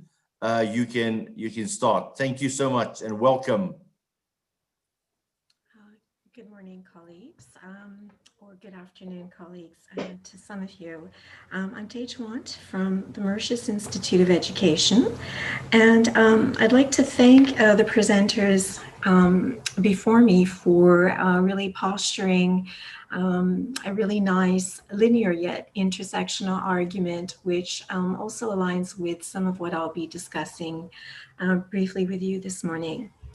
I wanted, just before embarking on the presentation, just to sort of unpack the context of disruption within this brief presentation with you. And while COVID has disrupted and is still disrupting the flows of things as we know, I'm looking at disruption within the context of this presentation, more in the context of epistemology and ontology, and where it is where we need to take education, not only within the context of COVID, but beyond. So just to give you a brief overview of Mauritius, there is a small dot in the first slide that has Mauritius written on it. So you can see contextually and geographically then Mauritius is a very small, isolated island. You can read the figures in terms of the population. But why I think it's important to highlight Mauritius physically and in terms of where it's located geopolitically is that our experience with the COVID-19 was different than what we are learning from in international context. So it's very insular in terms of managing the actual outbreak and the health-related actions that were related to COVID. So just to put that into context a little bit. And the screen on the blue just shows some of the neighboring islands, which just as gentle information, were not impacted by COVID at all. And again, that just speaks to the small island developing states context. Some of the key responses then to COVID from a national level is that the government was able to put together bills and policies and practices directly related to COVID. So what this did is that it facilitated the enactment of social distancing, social self-isolation, and some of the lockdown measures that were deployed. And this can be done, again, geographically being a small island. So these things were taken on quite rapidly in context. In terms of education, like most countries, there was temporary school closure as well as within the context of higher education. We saw an accelerated use of technology, open educational access, open educational applications, and of course, distance learning. And a lot of this comes from the UNESCO directive. And this is because of just the history of and the current context of immersion education, which is, it comes very much from a colonial context, and it's still very much neo-colonial, with the World Bank and the UNESCO still driving a lot of the policy measures and directives and reforms. Within Mauritius, specifically, some of the nuanced postures that were taken was that the national television channels were airing predominantly grades 1 to 9 curricula and lessons. So, and this is just because Mauritians do have access, easy access to electricity and television. And what this then required was educators to quickly come on board. And this has all been said, so I won't really go much in depth around it, but to quickly come up and actually put lessons up on PowerPoints and digitally, and be able to quickly acclimatize to that mode of learning. There was also heavy use of WhatsApp groups, phone calls, and online portals that teachers had deployed in the teaching, and as well as obviously educational leaders in terms of managing and leading schools and contexts. But this, again, is only for those students that are privileged enough to be able to have access to the technology, access to the Wi-Fi, etc., and so forth. So as we move up to some of the other grades, you'll see here that remote learning was used quite heavily within the context of higher education as well. So Mauritius opted to deploy Microsoft Office 365 very quickly.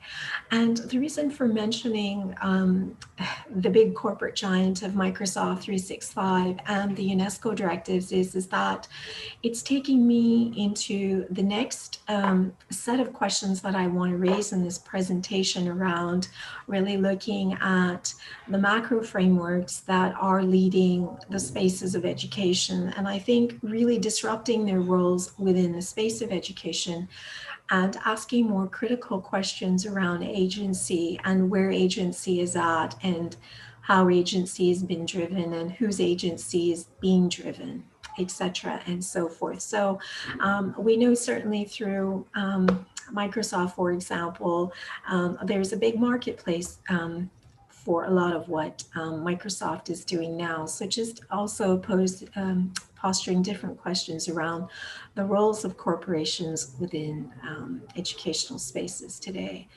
So having this disruption, and again, posturing it within an onto-epistemic context, both bounding it and binding it to that, I wanted to look a little bit around agentic leadership, so agency and what kind of agency is taking place. So the new leadership order that we are all facing is that it has emerged without any preparation. We've always been people that have led crisis and managed crisis, but in this particular context of COVID, where it is particularly nuanced. There has been very little preparation that has been given, and a lot of it has been learning on the job. I can only speak for the context of Mauritius because obviously this is something that I'm able to experience at the forefront, but there are directives coming from the ministry, but there is no adequate preparation for what to do. So a lot of what is happening is just learning on the job. And I think part of that learning on the job is very, very important. It leads into the next argument that in terms of learning on the job, this then needs to be weaved into the kinds of actions that are going to be deployed. So learning on the job, the kind of learning that is being learned, and leading by awareness of what you know in terms of what you are learning, what you are unlearning, what is being deployed, what is working, and what is not working. So action very much tied to the kinds of learning, the new learnings that are taking place. And also in terms of that process then, in terms of the learning that is happening on the job and the awareness that is being built into that action plan, is that it also needs to be responsive, it needs to be collaborative, and obviously there needs to be some creativity around how to actually mobilize some of the new changes that are emerging and the related new learnings as well. But part of what that requires then is it requires the voices of practitioners to be at the heart of the debate. So while the ministry directives are very, very important in terms of obviously nationally disseminating certain measures that need to be taken, what really needs to also happen though is that those that are at the forefront of the directives that have been trickled down is that these also need to take a very centric place within how leading and managing and teaching and all of those related dynamics in school need to be taken on. And part of this then is requiring agency, and I think that it's really, really important to not minimize that there is a lot of agency that is taking place. I work at an institute right now, which is a teacher education institution. So we no longer are in lockdown. We are able to conduct classes, for example, face-to-face, and some of us are doing it online and blended modes. So we're not in the context of a lockdown. And one of the things that, been able to learn through, obviously, just conversational, it's not been a research study deployed, of course, but that there were wonderful moments of agency happening where teachers who, whether they were in well-resourced schools or, under-resourced schools, teachers were definitely moving into action to ensure learning was happening. Just to share one quick narrative with you, there was a teacher who had conducted classes in an alley in her street, and they were not necessarily her students, but just to ensure learning was happening, and there were different age levels. This is just one of some of the stories that I've been privy to. And on the flip side to that, what we're hearing more of is, which was mentioned by a few of the presenters already, is that teachers are quite frustrated with not only the learning curve that they are also having to deploy in their practice, but just some of the ways in which ties to the previous slide here is that their realities, their voices, their experiences, their suggestions are not being taken into account. Yes. Sorry, 2 minutes. Thank you for that. And just wrapping up. So the really importance then of creating an ecosystem around agency with all stakeholders really needs to be paramount here. I think it's also really important to not just jump on a bandwagon. And just to give you a quick example, we had a platform here for all higher education institutions during the lockdown, which we had experienced for a few months. And there was discussion around how learning is taking place and what some of the measures that are being deployed. And all of it was sort of, unidirectional, which was a very pro-technological orientation. And I think that there are other ways to be able to also lead learning and to be able to look at teaching. So getting us as leaders to think about, and leaders not just in terms of school principals and vice principals and directors or what have you, but leaders, teacher leaders, everything under the rubric of that, is to really to think about and looking at the COVID context as also a place to disrupt our ontological and epistemological understandings, and to think about educating and not so much about the track of just schooling. And I'm just leaving an open question for all of us to consider, myself included, but to really think about the kind of legacy we want to leave behind out of this COVID context, and where we want to move education, and to also be disrupted by some of the moves that we want to make and the moves that we are encountering, and just to hold agency. So on that note, I thank you very much for this opportunity to share with you. Thank you. Thank you, Tawan. Thank you very much for a very interesting presentation there from Mauritius. Enjoy your day. We are moving on. And it's my pleasure to welcome Ipe Maki Niabisi from the College of Education, University of Rwanda. Over to you, sir. Yeah, thank you. Good morning, everyone. Good morning. Can you hear me? Can you share my slide, or I say it from this side? You can share it from this side, please, or from your side. Okay, let me share it.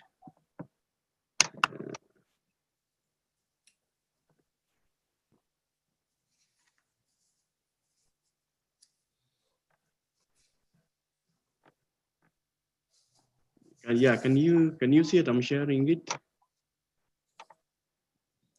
You're not there yet, but continue if you can't, because you've got 10 minutes.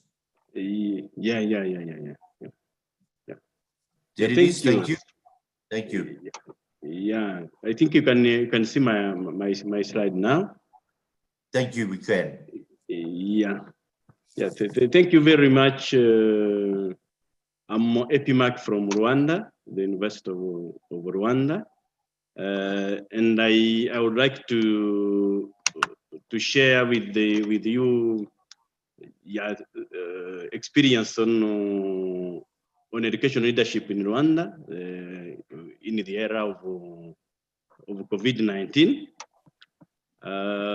and my presentation will focus mainly on the impact of these challenges, and the impact that the COVID-19 had on our educational system. Then the strategies that we adopted to overcome those challenges. Yeah, I don't know whether you are seeing the slide. Yeah, if you can see the slide, just there, you can see where Rwanda is located. This red point in the center of Africa, toward the eastern Africa, part of Africa.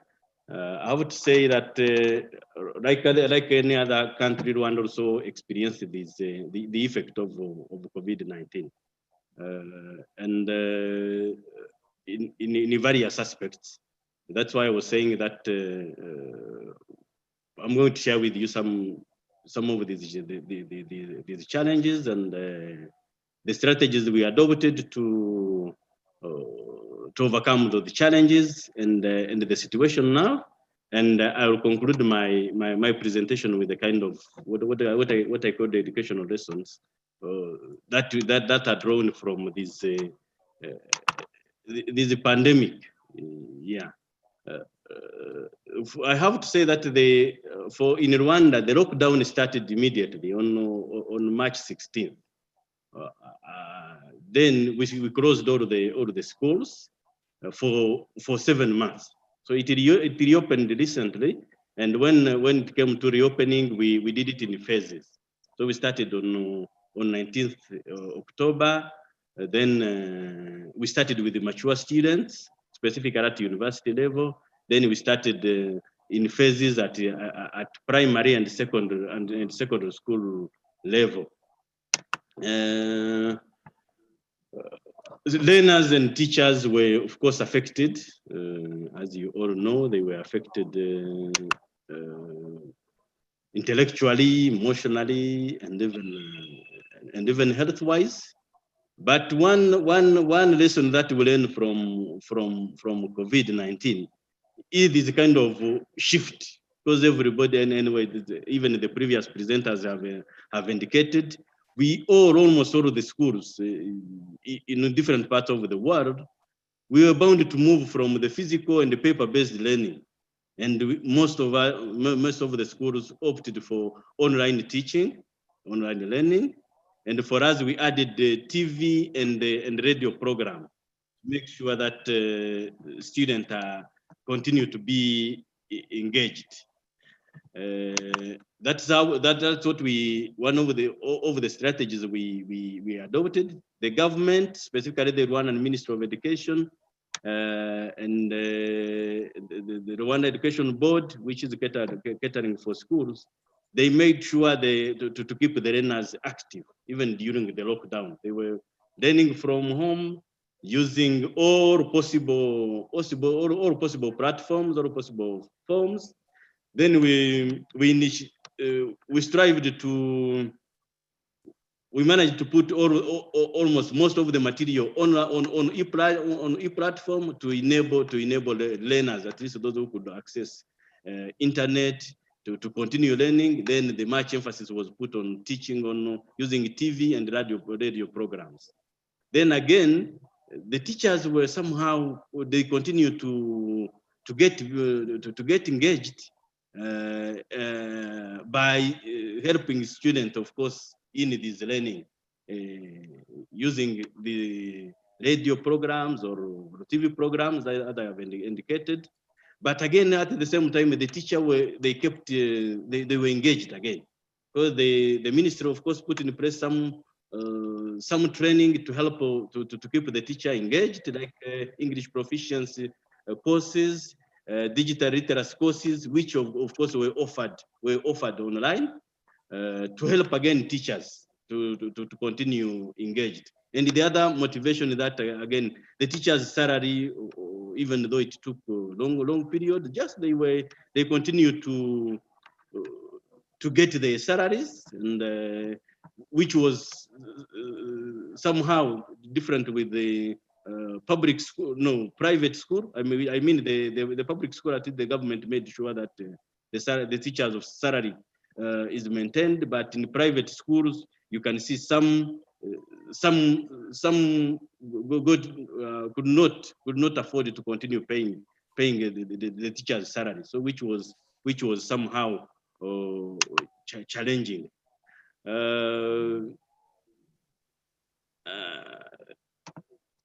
Then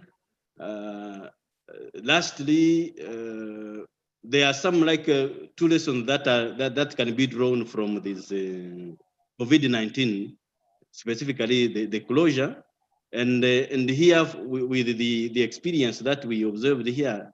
That's why I'm saying what I draw as a lesson for Rwanda is some kind of initiative, what we are described as homegrown solutions, that our leaders put in place to make sure that the teachers continue to be highly motivated during the lockdown and learners engaged. That was really a lesson I can say this to be commendable. For Africa, as we are discussing, of course, this COVID-19 gave us a kind of lesson specifically on this kind of shift from classroom to home. As the previous presenters were indicating, most of the learners were studying from home. So home homes definitely becomes classrooms, and that is the kind of probably something we needed to learn from this COVID-19, that we need to pair always the learning that which is done at school. We try to pair it with the one we have been doing at home. We're giving homework, but now it's clear that even the home can be a real classroom. And online teaching, of course, is emphasized. For us, we are using various platforms, like including Microsoft Teams, WebEx, Zoom, as we are now using Zoom with this in this meeting. I think all these parameters are showing that learning, not only physically but even online learning, can be a kind of can take a shape of formal learning, because we use it to take these social media as a kind of informal something. But now it is with this experience from COVID-19 lockdown, it's clear that we can even consider them as a form, as we are using Zoom right now for this meeting, where we are from different parts of Africa, but now we are like in the same in one classroom. So we can see on this slide. That's why I'm ending with these pictures showing that this we are experiencing a kind of shift from physical teaching to online and on a blended mode, and I think the way forward, we need to keep this aspect of blended mode. Yeah. So these are some of the few experiences I would like to share with you from one perspective. I thank you for your attention. Thank you. Thank you, Mike. It's really interesting. I see there's some postings on the in the chat box as well. There from Lucy, you can from Kenya. So read that. Our last presentation in this session is from Nishana Pasat from the Gauteng Department of Education in South Africa. Nishana, over to you. Thanks, Prof. Thanks, Prof. Good morning, all. Thank you so much for having me here today. I just want to upload the presentation very quickly. Thank you.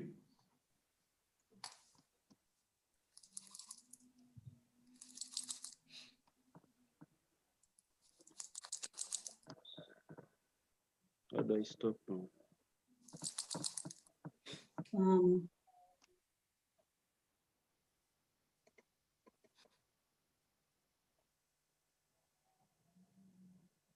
Oh dear. Apologies. I'm not sure what's happening. Blame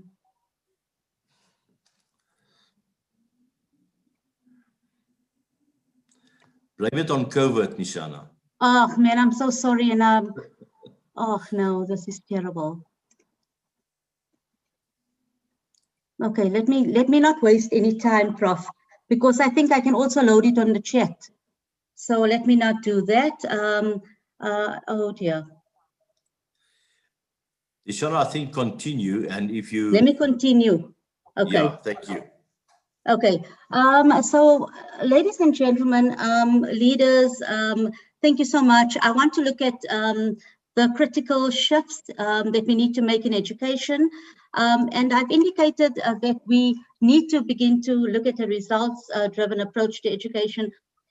We need to move from a results-driven approach to education towards a more skills impact approach.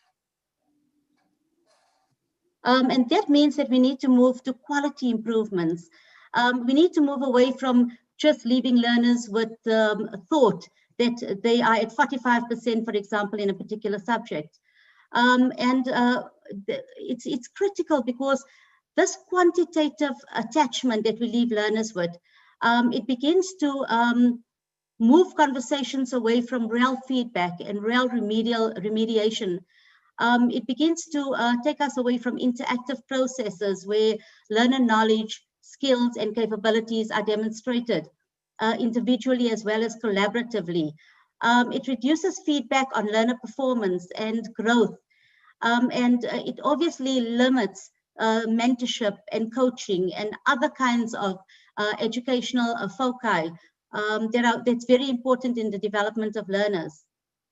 And it dismisses a changing world with new opportunities and changing skill sets and different job requirements. I also believe that when we look at assessment, we tend not to necessarily look at assessment for learning. So we tend not to look at capability or process skills, and I'll go into that a little more. And then also we tend to be very, very focused on demotivating learners rather than engaging them. So I've got a little graphic, which I'm sorry you can't see now, but what kind of optimal education system do we want, right? Do we want a system that's optimal, that engages, motivates, and focuses and strengthens learners? Or do we want an educational system that disengages, that demotivates, that distracts and diminishes the learner? I really love the World Development Report in 2018. It's excellent. It looks at the overlapping of 3 critical areas of skills, right? So it looks at cognitive skills, socio-emotional skills, and technical skills. And what it does is that it, in the overlap between cognitive, technical, and socio-emotional skills, it begins to say that learners will have more control, more grit, more organizational skills, and a lot more problem-solving skills if there's an overlap between these various skills. Now, I've come up with a graphic which I call topic process skills. And the graphic is really important because what it does is that it begins to look at how learners can use technology, how they compute and calculate and look at open source technology, which is very important. And then I look at the O, which is of course online learning. And there's so much that could have been done during COVID if learners had data to begin to look at YouTube videos for remedial and revision accelerators. The learners who were lucky to have data, the learners who were lucky to have devices could do this. And then we've got the majority of learners that could not do this. But online, the online platform is wonderful and it provides a great source for remediation as well as revision. And then I look at the 4 Ps. And it's presentation, the learner's ability to present, the learner's ability to problem solve, and the learner's ability to produce something. And that's very important. I also look at the 4 Is, which is ideation, internalization, investigation, and innovation. Because as all speakers said ahead of me, that's where we want learners to be. We want them to be in an innovative frame of mind. I then look at the 4 Cs, which are very much part of the 21st century skills, which are collaboration, communication, creativity, and critical thinking. So I call these topic process skills, and I believe that we need to be actively ensuring that these skills are something that obviously is being, I wouldn't say monitored, but I would say supported and nurtured in the classroom. Then I look at really good researchers, for example, Skuza 2008, who looks at problem solving in mathematics. So he looks at metacognitive strategies underpinning mathematics. And often when we look at mathematics, we look at how a learner can, for example, measure angles. But we don't look at the insightful way of the process that the learner assumes to begin to look at what angle he is taking to measure the angles on a triangle. So that underpinning process skills that's required for learners to begin to say, how do I problem solve? How do I communicate this to my peers? Those kind of skills, I think we need to begin to emphasize. Similarly in science, and there's a beautiful book, obviously done by Riley, 2005, but he begins to really start looking at the metacognitive process skills. For example, he looks at considering evidence and the evidence, he looks at considering evidence and the approach underpinning that. And he says, what exactly is this? And it's about making simple calculations. It's about interpreting qualitative data. It's about discussing explanations for results. It's about presenting results. And so you can see that we need to really begin to look at powerful contributions that have been made towards process skills being used in the classroom. And then I look at what we currently have in terms of zones of competence. And too many schools are still in the comfort zone, where it's simply doing it, talking it, reading it, and writing it. And we need to really move into the courage zone from where these schools are, to say, how do we bring in more interactive collaborative strategies, right? Like interactive learning, like embracing others, the virtues concept that Prof. Hellinger always talks about. But I think the most important zone for me now that we need to get in is the competence zone. And here we need to put forward the high expectations, and not the low-lying fruit, but the high expectations. And we need to say, let us introduce high-level engagements. Let us see how learners solve problems. Let us see how they produce, how they present, how they investigate. And I've got a wonderful graphic that I can't share with you now that you'll probably see on the chat, but it's about a range of competencies that can help a learner's personal development profile. And these competencies are communicative competencies, methodological competencies, and personal competencies. And what it does is to begin to anchor transferable skills in the personal development of learners. And for me, that's very, very important. Another graphic that I'll be sharing with you is about strengthening educators' competencies, not just their professional competencies, like we're doing now as a group, sharing key ideas, key concepts, key strategies, but also to share the pedagogical competencies. And then, of course, how this impacts on learner competencies. I think this is so valuable. And so we need to look into how, for example, the technical skills, the socio-emotional skills, and the cognitive skills all overlap in these particular frameworks. And then I think I've ended by looking at leaders and what critical pathfinders do. And critical pathfinders, they really raise the roof. I know that I say that I'm looking at a shift from leadership to critical pathfinders, but I think I'm looking at a shift from bad leaders. And we have so many awful leaders that are global leaders that are just not doing the kinds of things that they should be doing. So, so I want to talk about very quickly the characteristics of creative pathfinders, and apologies for that, because I'm just going to give you some of the characteristics now. What I like about creative pathfinders is that they dwell on the present and the future. They only step back occasionally to learn from the past, and I think the other critical things about creative pathfinders is that there are people who are not who are undeterred by obstacles, because they are driven to find ways to steer around them. They instill creativity. Yes, Nishana, sorry, 2 minutes, please. No problem. They are undeterred by obstacles because they are driven to find ways to steer around them. They instill creativity in others through their actions. They inspire, they coach, they mentor. And most importantly, they leave a powerful impact on people's lives.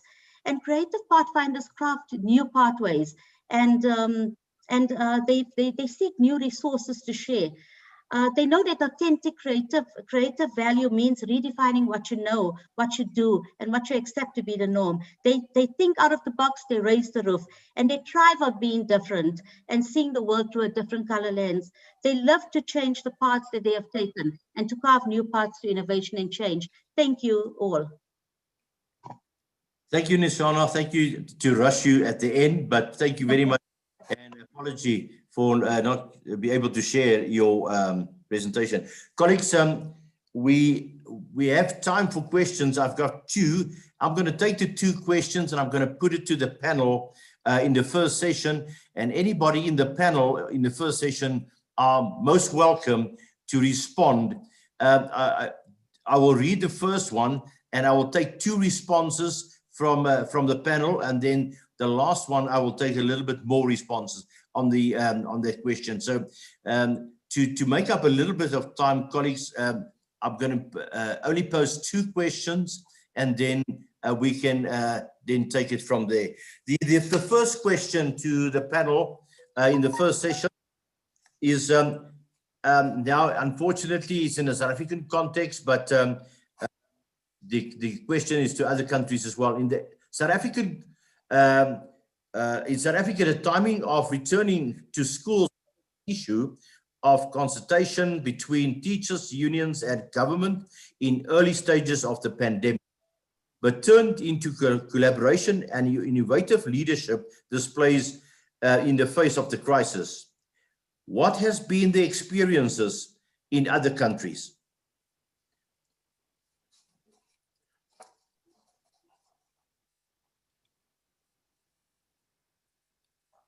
Chair, can I respond?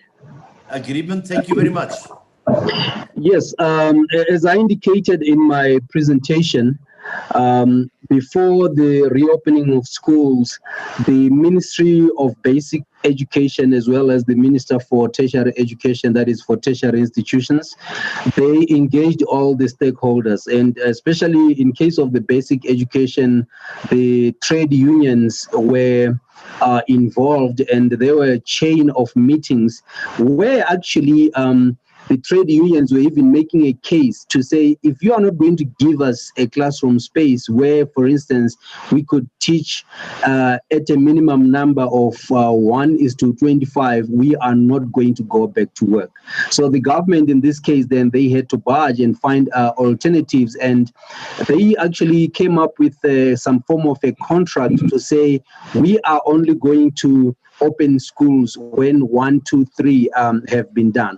So there was actually a lot of stakeholder engagement in terms of Botswana. Thank you. Thank you, Agreement. One other response from the panel, and then we'll move on to the second question.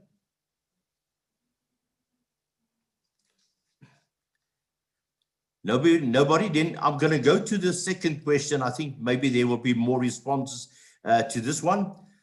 In initial teacher education, teaching practice have been disrupted during the COVID-19 since students couldn't perform their teaching practice modules.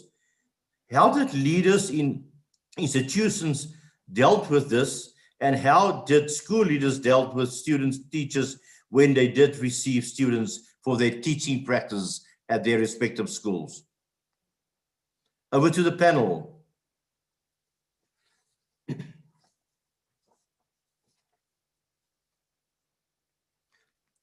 I don't know if you see any hand there, Chair, but I don't want to be seen to be dominating the platform here. Agreement. Hand. Yeah. Agreement. Can I just give Taiwan from Mauritius a chance, please? Yes, that will be good. Thank you. Taiwan? Okay, thank you.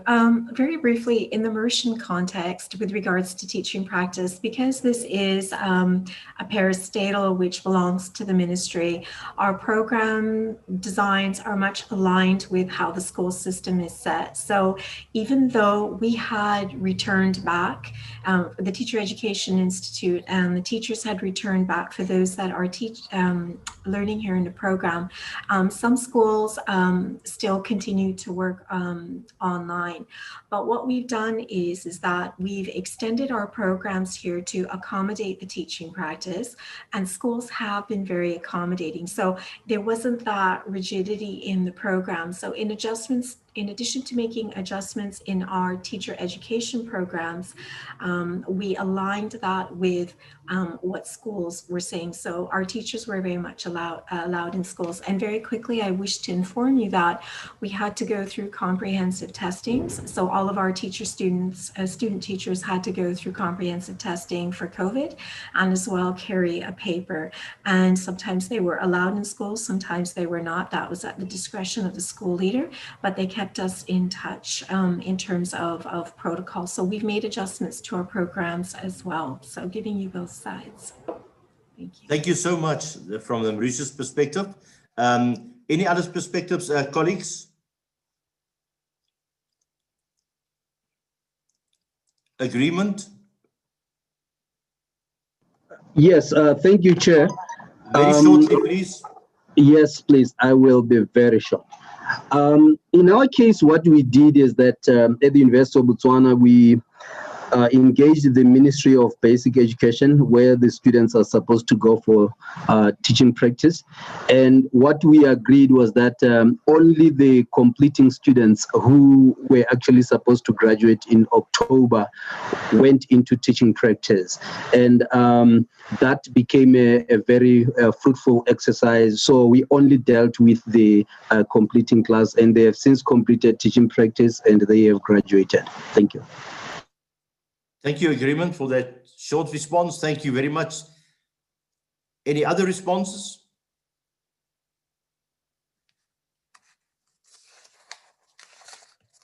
Colleagues, then if there are no responses, I just want to say thank you very much, Constance. I've seen your comments on the gap between the rich and the poor because of COVID.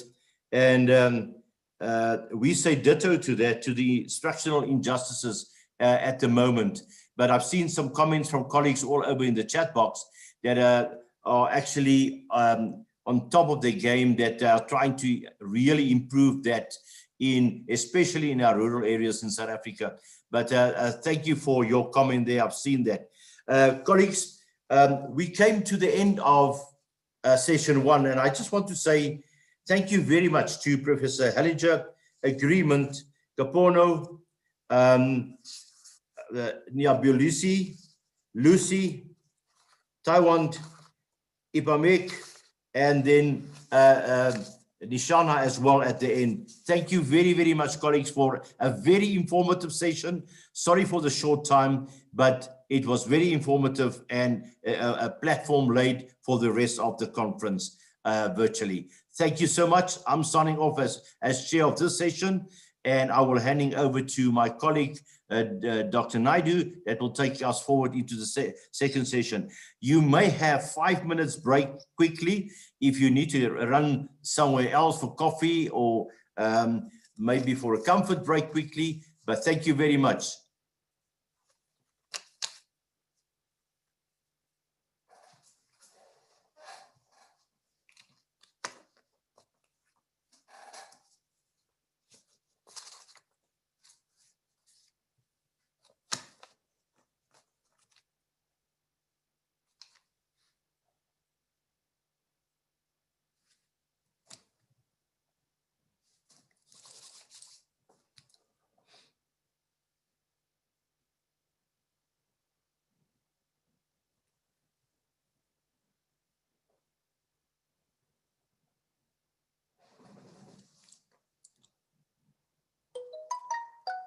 Colleagues, you can try the dance in your own lounge or in your study. It will just give you some blood circulation.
ikayalami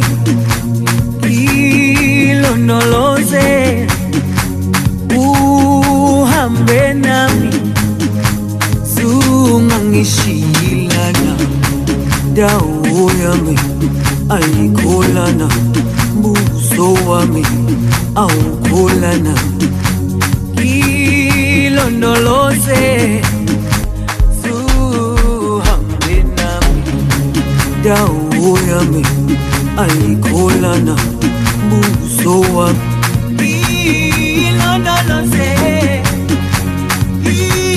ilondoloze zungangishilana dawo yami ayikholana buso wami awukholana ilondoloze zuhambe nami dawo yami ayikholana buso wami awukholana ilondoloze zuhambe nami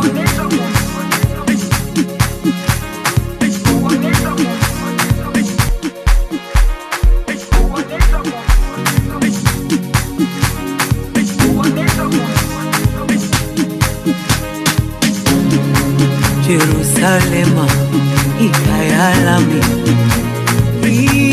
ilondoloze uhambe nami zungangishilana Jerusalema ikayalami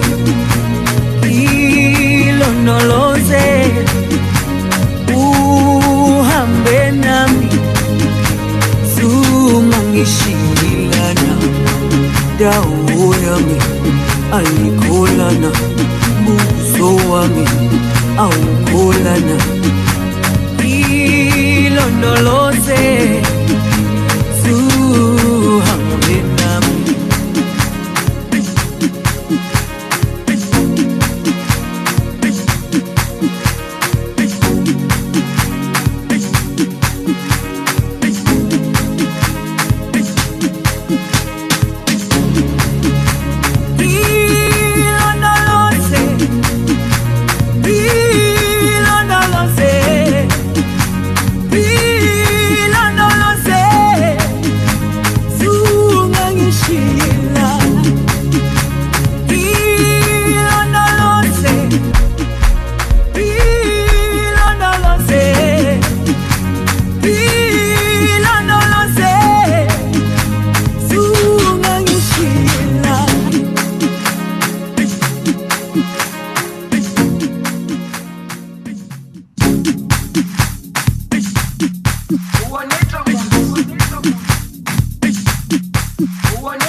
Jerusalema ikayalami ilondoloze uhambe nami zungangishilana Jerusalema ikayalami ilondoloze uhambe nami zungangishilana dawo yami ayikholana buso wami awukholana ilondoloze zuhambe nami dawo yami ayikholana buso wami awukholana ilondoloze zuhambe nami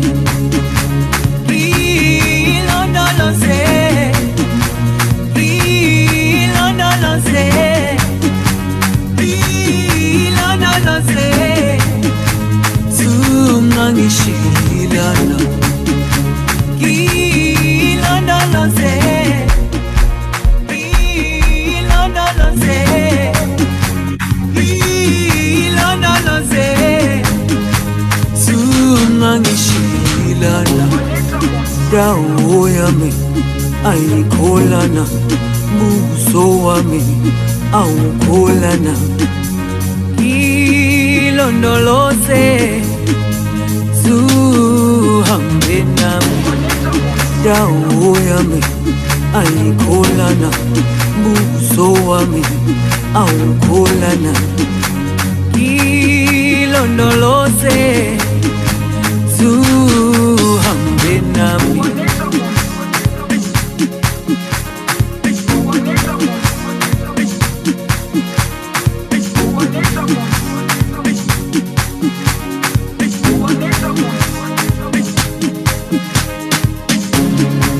Jerusalema ikhaya lami, ilondoloze uhambe nami, zungangishilana. Jerusalema ikhaya lami, ilondoloze uhambe nami, zungangishilana. Dawo yami ayikholana, buso wami awukholana. Ilondoloze zuhambe nami.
Jerusalema ikhaya lami, ilondoloze uhambe nami, zungangishilana. Jerusalema ikhaya lami, ilondoloze uhambe nami, zungangishilana. Dawo yami ayikholana, buso wami awukholana. Ilondoloze zuhambe nami, dawo yami ayikholana, buso wami awukholana. Ilondoloze zuhambe nami. Ilondoloze, ilondoloze, ilondoloze.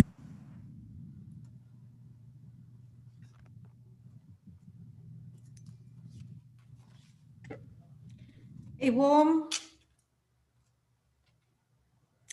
warm, glorious welcome to everyone to session 2 of our Africa Roundtable virtual conference. The focus of this session is South African schools responding to COVID-19. The keynote speaker is Mr. Dylan Govender from PricewaterhouseCoopers. In addition, we have 3 school principals and a UJ faculty staff member who is also a parent. And lastly, we have an associate from the PwC advisory. I will not go over the housekeeping rules for presenters and participants. because I think Pia has done a good job of that. It now gives me great pleasure and indeed an honor to introduce to you the second keynote speaker, Mr. Dylan Govender.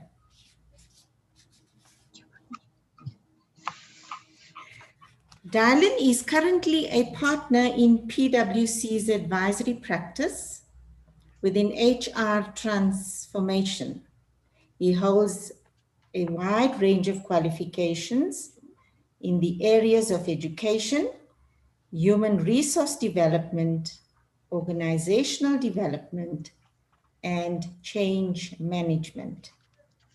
Before joining PwC, Dylan occupied a number of senior positions within government and the higher education sector.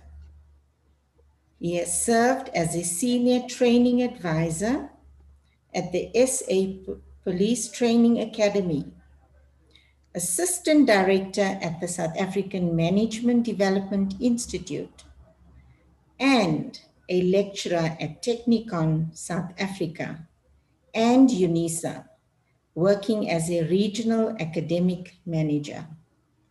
He is an active member of the Institute for Directors, South Africa, and on the board of the South African Board for People Practices. During his tenures, he worked on a range of OD, transformational programs, leadership, and capacity building projects across South Africa and Africa. A warm welcome to all the presenters for session 2. I now hand you over to Mr. Govender, who will give us the keynote address for this session. Over to you, Mr. Govender.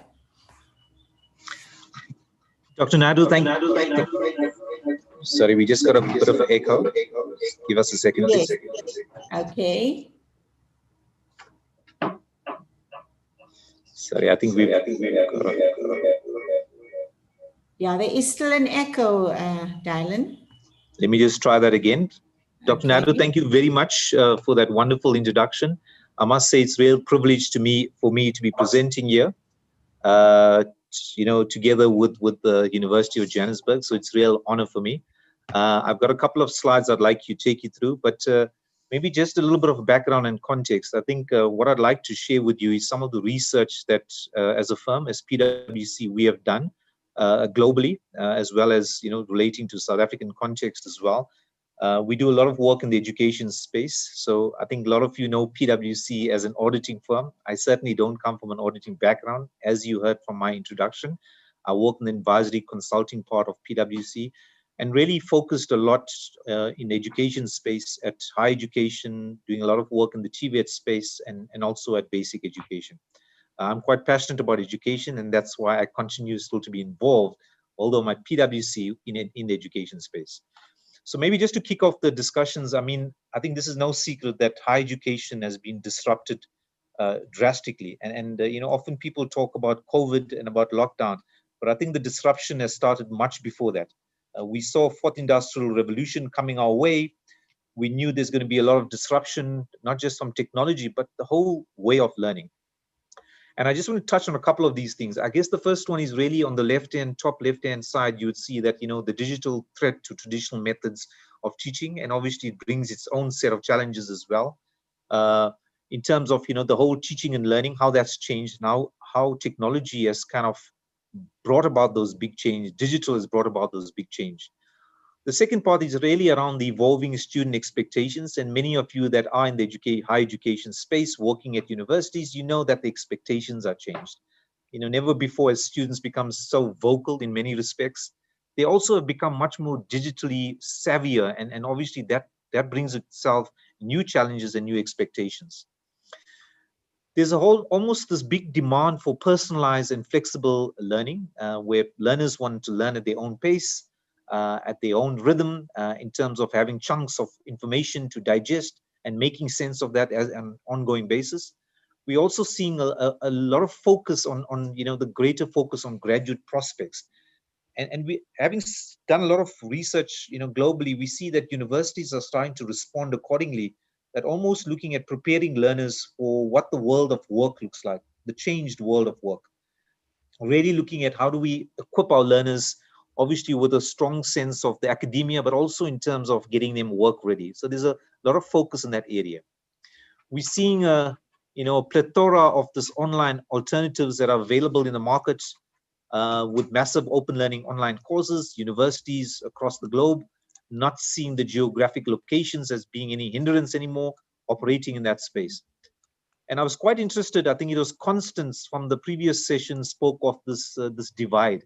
And certainly colleagues, as we move into the digital era, we're seeing, the have and the have-nots, that gap starting to widen. And I think it's important for universities of higher education and education at large, and for people in management and leadership positions to also be cognizant of the fact, although we want to run ahead in terms of wanting to become digitally savvy, we need to ensure that we take our learners with us. We need to ensure we take our staff with us. And there is that divide about, as I said, about certain individuals being privileged and having access to data, Wi-Fi, having gone through schooling systems which gave them that opportunity, and others that don't. So those are some of the key challenges in terms of what we're seeing happening. On the next slide is, once again, I brought it down to a higher education university level, and specifically around COVID. And as I said, this disruption has really not happened because of COVID initially, but certainly COVID has exacerbated the situation where there's a much more focus and emphasis on how do we operate differently? How does management acquire new skills to manage and lead organizations as well? I won't touch on each of this because I think you're quite familiar that there's been a huge focus around the financial sustainability, the whole concept around how do we sustain learning from a funding perspective, the whole notion of student experience. And we've seen some of the institutions of higher learning globally that put the student at the center, and everything they do, every technological change, any operation they change is really around having a student-centric model and approach. And there seems to be a lot of focus on that on an ongoing basis. In terms of strategy and operations, in terms of the front office around admissions and around middle office as well as back office, there seems to be tremendous changes to kind of make sure it's a seamless process. And on the top right-hand corner, we talk of reputational risk as well. And I think that's important for sustainability and for transformation, which I think higher education institutions play a critical and a key role as well. The last point is around partnerships. And interestingly, having worked at a university, there's almost a little bit of a monopoly in terms of wanting to own certain, spaces, own certain qualification, and be, experts in certain area. We're seeing a lot of collaboration and partnerships happening globally. Partnerships between higher education institutions, partnerships with private sector, partnerships with NGOs and civil societies as well, in order to bring the best to the fore. But colleagues, what I'd like to do, to spend the remaining time is to focus on some work that we've done globally. There seem to be 6 global leadership paradoxes that we talk of. The 6 leadership paradoxes is really, and the word paradoxes is really, it's almost in a dichotomy with each other. And I'll share what I mean by that in a second. But I think just to kick off the discussion, the first thing is we've never been in such unprecedented change and uncertainty. And once again, I'm saying not just of COVID, it's way before that in terms of this whole VUCA world we live in, uncertainty, being ambiguous, and changes that are constantly hitting us as well. Never before has the role of leadership and management been more challenging. There seems to be a need for leadership and management to have almost a moral compass of the organization and not delve into the particular areas of specialization or areas in which they manage. So having a full understanding of the value chain of what an institution offers. And the whole notion of sustainability is key. So a recent study, which we kind of linked into the global network around this whole results-based leadership. And they identified 6 paradoxes for leadership. And the 6 paradoxes is, it's extremely powerful, but as the word paradoxes, sometimes you find yourself in a dichotomy. It's almost having to be pulled in 2 different directions. And let me touch upon what those paradoxes are. So the first one is, and I think the first one is quite straightforward. We've always said, this whole concept of globalization, it's about having a global mindset, but being very entrenched in what the local circumstances look like. And leadership, in terms of the new attributes that one needs to acquire, is almost having this first paradox about being globally focused and at the same time having this local mindset. The second one is around, and I'll touch upon it, the strategic executor. Now, it seems like it's two opposite ends of the continuum, strategy and executor, and I'll touch upon that in a second. The whole notion about becoming a hero in your space, but also becoming a humble hero, is another attribute which is really required of leadership, not just in higher education, but in many respects, in many organizations or industry as well. The tech savvy, and I think everybody has grasped the whole notion of technology and digital, but sometimes there's almost what I refer to it as the high tech versus high touch. And one needs to strive for that balance. We've worked with many organizations, colleagues, and what we see is some organizations are streaks ahead in terms of technology and leaving their people far behind. And that where some people are very humanistic in terms of managing, but not embracing technology at the pace they should be. The whole concept around being a traditional innovator. Now, often when there's new buzzwords and there's new apps and there's new digital things that come about, people forget what is their core purpose in terms of what they stand for. And it seems like that there's almost a movement between that continuum. So there's a whole concept about leadership being traditional innovator, and I'll touch upon it in a minute. And then the high integrity, and we know not just in the South African context, but I think globally, we sometimes, the integrity, the values, and the principles gets lost in terms of how we embark on advocacy efforts. Becoming, I want to use the word politician in a respect of seeing how we create more lobby and advocacy in what we want to do. So the 6 are the paradoxes that we've landed on, and which seems to be impacting leadership and management in all industry, as I indicated. I've spoken on the first one, and I'm not going to touch on that, the globalization, what I'd like to refer to it.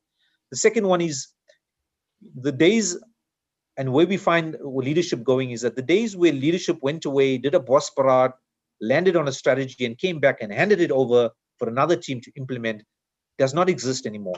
It's important for leadership to have their fingers on the execution, on the implementation, and that's critical. The other point I'd like to make is that many organizations, from a leadership perspective, have these 3-5-year plans. I mean, we as PwC as well, we previously used to have this, and now it calls for leadership to be much more agile, to be almost have the courage to be able to change that strategy based on what the macro environment asks for. I mean, we never saw COVID-19 come through, and we're helping a lot of organizations to, from a leadership perspective, to build a strategy. And they had to quickly do a bit of a U-turn, quickly this fancy footwork about changing the strategy as well. And one needs to be open around the agility of making changes to your strategic document, your strategic thrust, and your strategic focus. The humble hero is quite an interesting concept. Because we're in such a fast-moving world, in the past it was expected for management and leadership to have all the answers at their fingertips and be able to be the hero. But those days have fast been eroded. What it asks for is leadership to be able to maximize and capitalize on the expertise they have around them and to see how that complements their own skill set as well. And it asks for leaders to do a lot of self-reflection about what their strengths are, what their passion is, and where do they lack a little bit in terms of shortcomings. Where are those skill sets that sit around their teams to be able to maximize on that? I mean, I'll use PwC as an example, and Chanel Halp, my colleague, will chat to you later. She's come through a foundational program, and it's really a foundational program. I say often it's almost a graduate program on steroids. And you'll see why, because we've taken our youngsters in our organization to be part of leadership decisions, because we are preparing our people or preparing clients for a world that some of us have not been acquired or have been attuned to. And our youngsters, are quite tech savvy. Besides that, they understand what are the needs of our youngsters. So we're involving them in some of the decision making or guiding us to make decisions as a leadership team in our own firm. The tech savvy colleagues, I won't touch on it again. It's critically important for organizations, especially leadership, to have strike this balance around being, yes, it's digital, yes, it's online platforms. However, just ensure that when you're working with learners where you had face-to-face contact with them, now they sit behind screens. Just take note that it may not be as rosy as what we think it is. It must be technologically savvy and quite slick, but the human element needs to be considered at all times. And it calls for leadership to step back and say, with this new platform, am I still ensuring that I have the humanistic touch and I'm still engaging with people and having them engage with me in terms of the learning as well? The traditional innovator I've spoke about, it's almost saying, yes, we need to innovate. Yes, we need to be creative.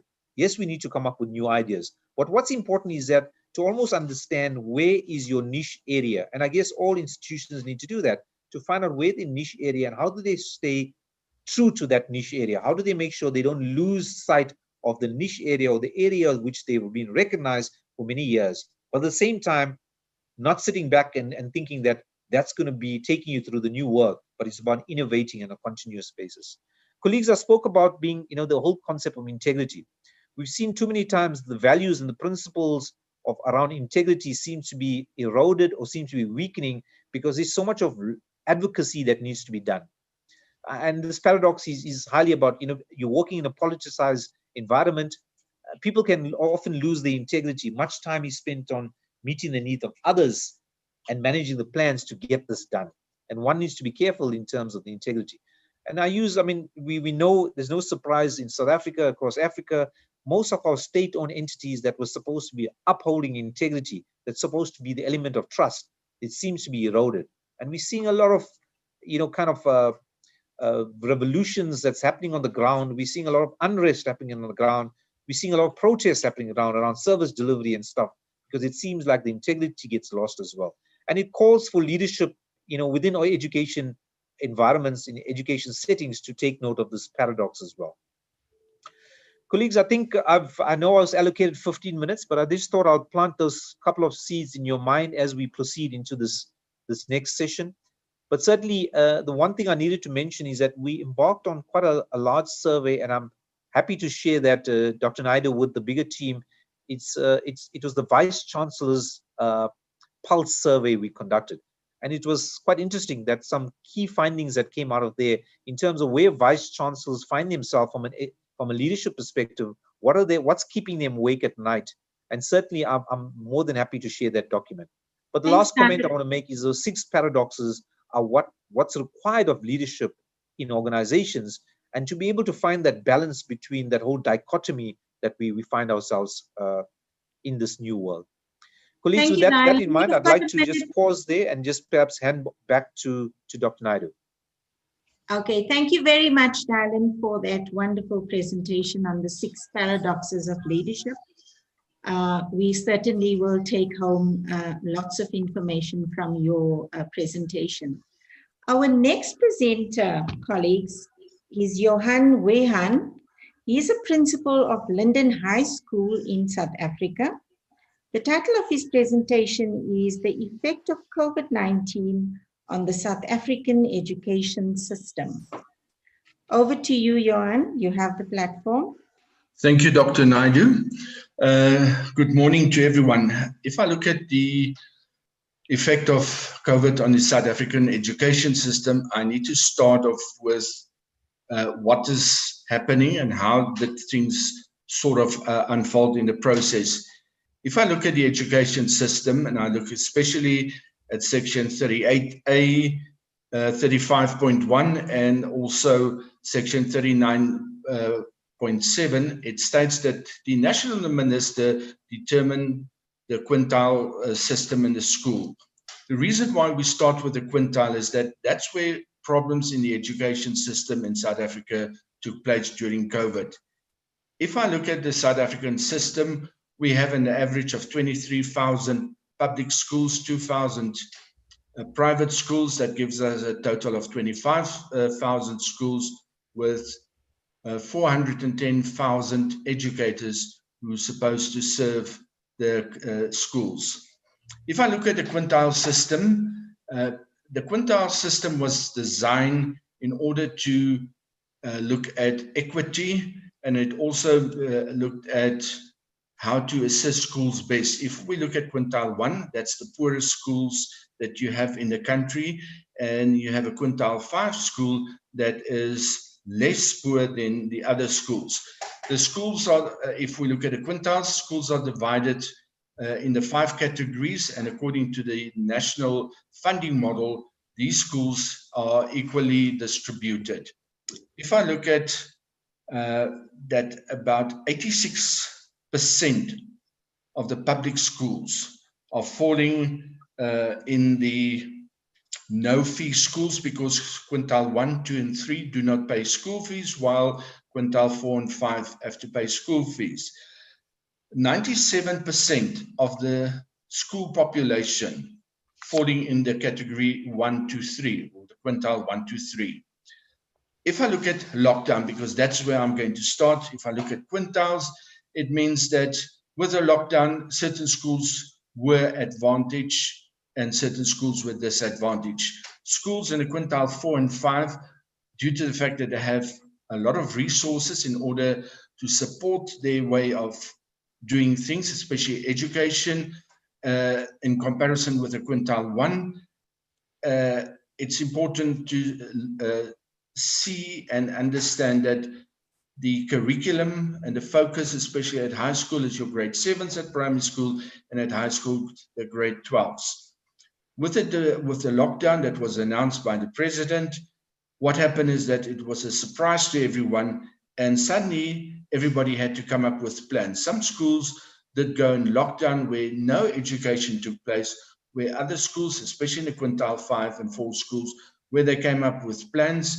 And then we had a look at the national department through, or during the process of lockdown, came up with a trim curriculum where certain parts of the curriculum was taken out, with the idea that it will be recovered in the next 2 to 3 years.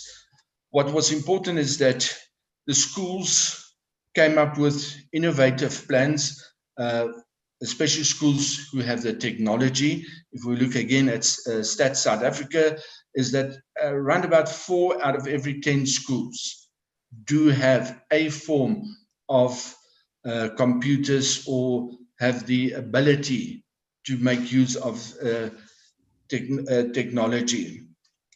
What is important is that in quintile 4 and 5 schools, that teachers, especially where there's the technology in place, we found that they came up with plans where they use Microsoft or Office 365, and they use vehicles such as Zoom or even Teams, where they were able to present lessons. What's important is that at the beginning, these teachers were exposed to trial and error, and things happen in a certain way. Even the primary schools, where if you look at grade 1s who do not have the same technology savvy, the schools provided packs where parents had to pick it up from the schools in order to assist their learners. As a school, we did the first item where we did provide the learners with the platform in order to ensure teaching can take place. But for us, the concern was the well-being of the learners. And we found that in our survey is that 97% of the learners and their parents did indicate that they had one or other form of a smartphone. 31% of the learners had tablet, 61 had laptops, 27% of them did have access to a radio, and then 63% of the learners that indicate that they have television. If you look at the sum, it doesn't add up to 100, but again, they have different means of being educated. In the research, our aim was, what is the ability of the parents to provide the learners with data in order to make sure that learning can take place? 97% of the parents that indicate that they have uncapped leave, 12% indicated only limited data, then 5% indicate they have limited data due to financial reasons. Then we had learners that only had access to a phone, and then we had 0.3% of the learners who did indicate that they do not have access to data at all. As a school, what was important is to make sure that every learner had the opportunity. The school, with the governing body, that provide these learners with data where there was a need, because once again, it's about a partnership.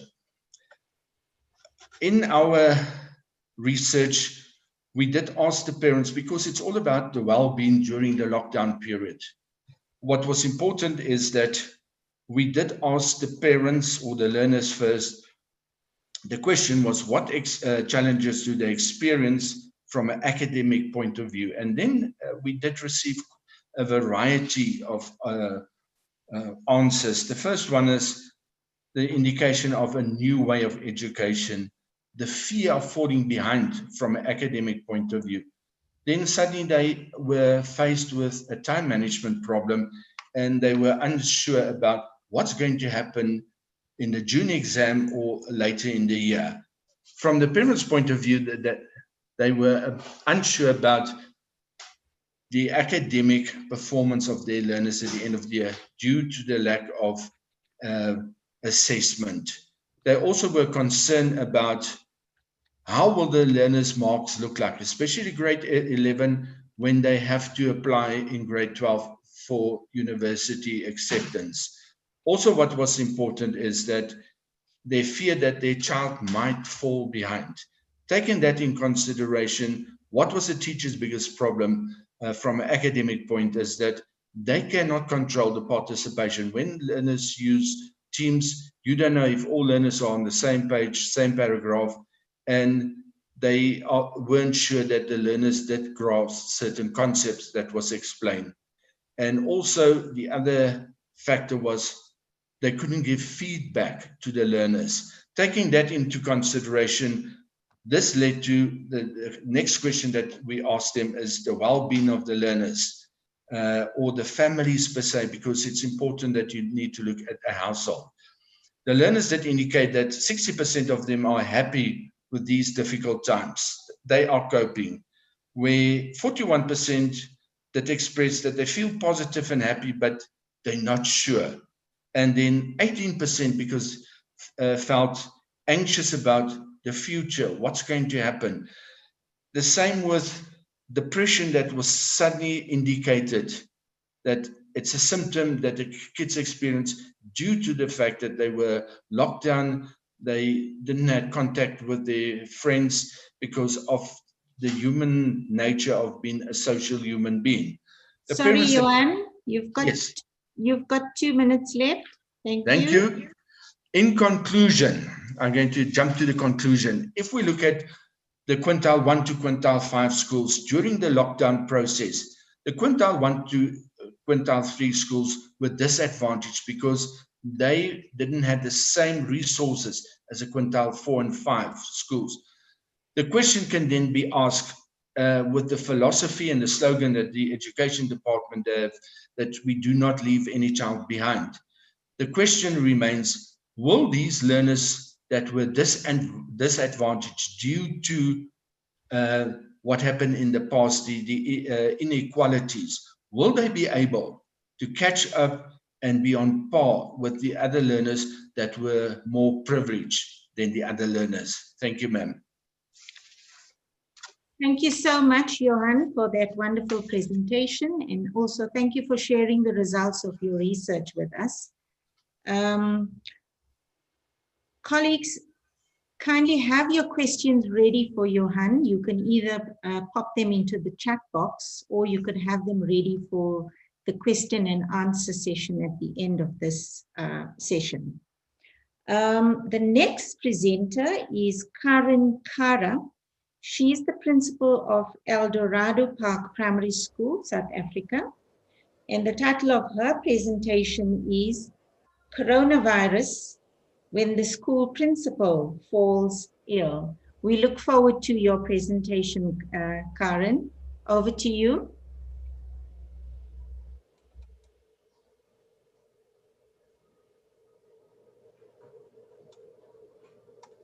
Good afternoon. Good afternoon. Guys, hear me? Yes, we can, Karen. You want to go full screen? Okay. Makes it easier. Full screen, am I not? Oh, okay. All right. Is it fine now? Yeah, I think, yes, we've got you full screen now. Thank you. Okay then. Good afternoon, everyone. I'm assuming it's Good afternoon to South Africans. I don't know the time in the other countries right now. Okay, as indicated, my name is Karen Kara. I'm the principal of a primary school in the Eldorado Park area. It's a township school. Now, just to put it in context to people who's not South African, township schools are schools that in township areas. The township area it's an underdeveloped area that during the apartheid era was designated for people of color, okay? So due to our history, we still have a lot of digital divide or digital division in the country. And needless to say that the school where I'm the principal at, or the schools in the area, online teaching could not really take place because data is expensive in South Africa, so we did not even go that route. But I am going to talk more about the, from a personal point of view, what I experienced when I fell ill. I believe Johan already covered the what is the situation in South Africa. Okay, so when I fell ill, I had feelings of shock and disbelief. At the beginning, I didn't know that I had COVID. It just felt like a severe flu and a combination of asthma. I had asthma as a child, so that was the best way I could describe it, where you feel you can't breathe properly. And then the day before I received my results, I already had a feeling that I really do have COVID because I had no taste. That was a dead giveaway. And my smell, I could not smell anything either. So the following day I got my results and it confirmed what I was thinking already. That meant I had to stay at home and manage the school from home. These were mostly telephonic discussions with our two deputy principals.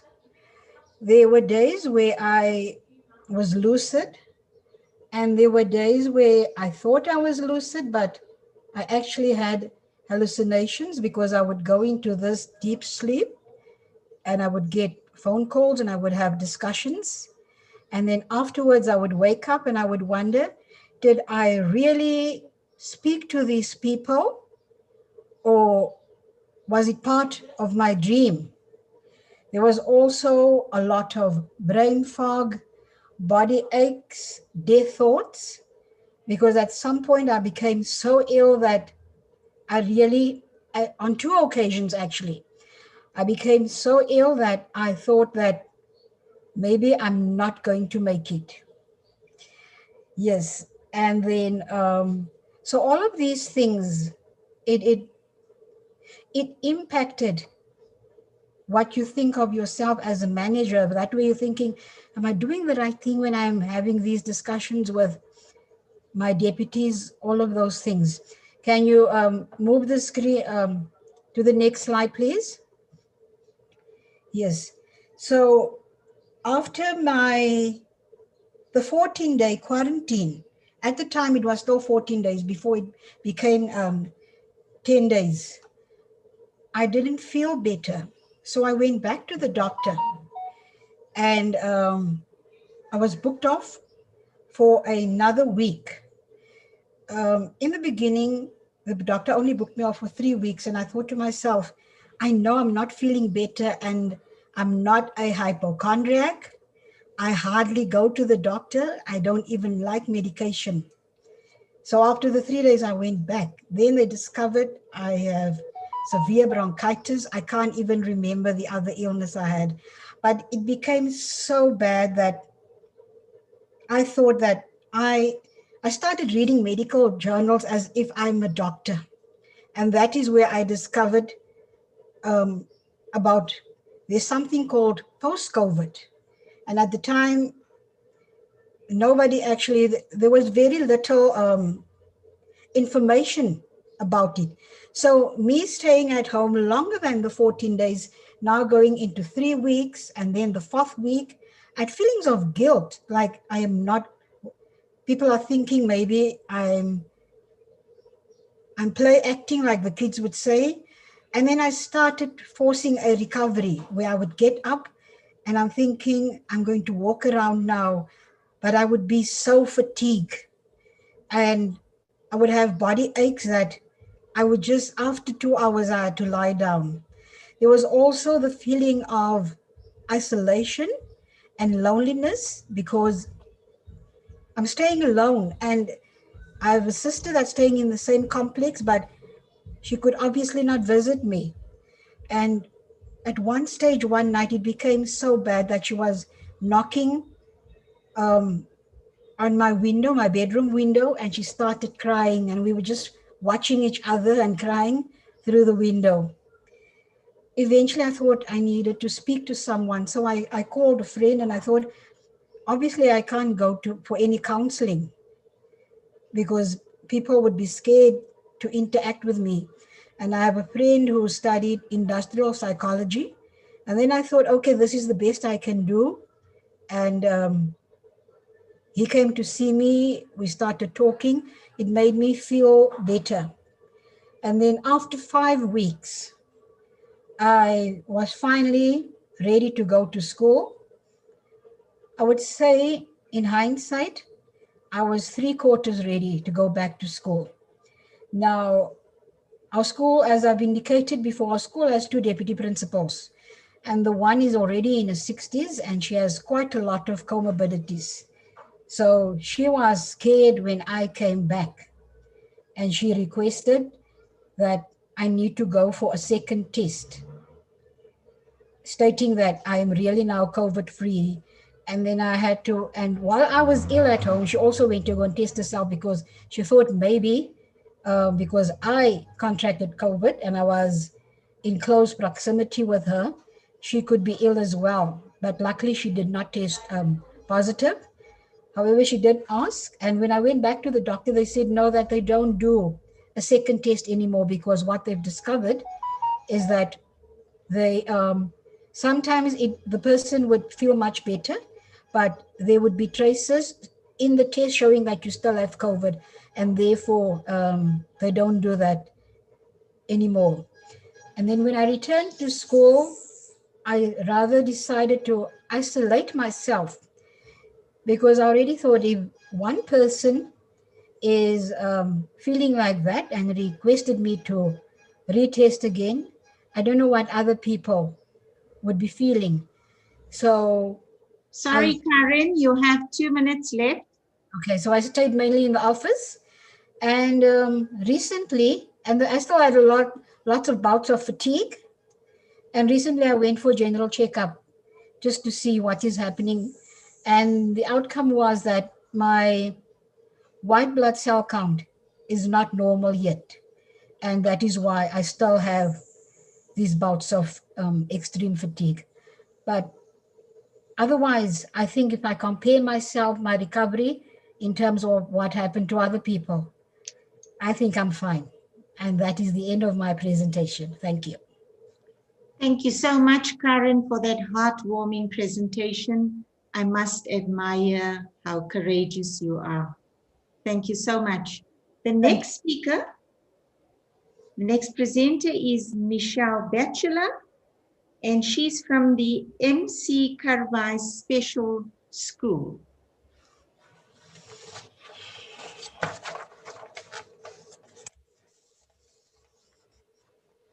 Good afternoon, Mamsi.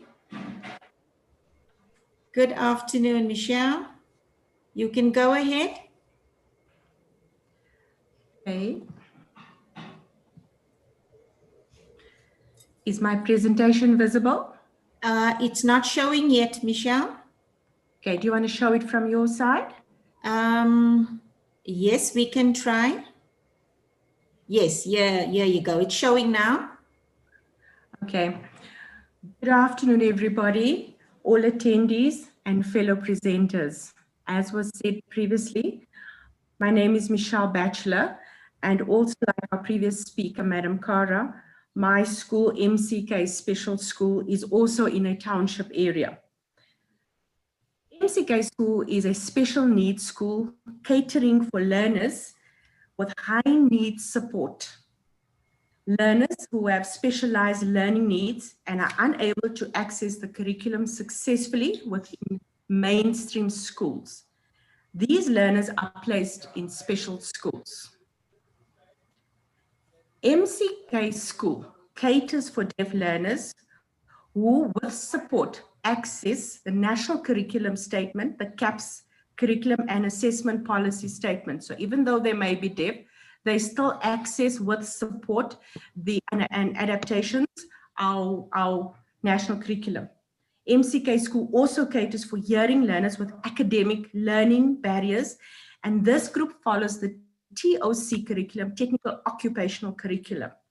As previous speaker also indicated, our learners are from also poor socioeconomic areas and with very limited or little access to online platforms.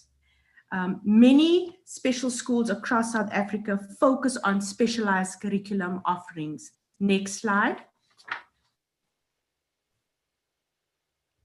COVID-19 impacted severely on MCK, as did many other schools, but more so for our deaf learners.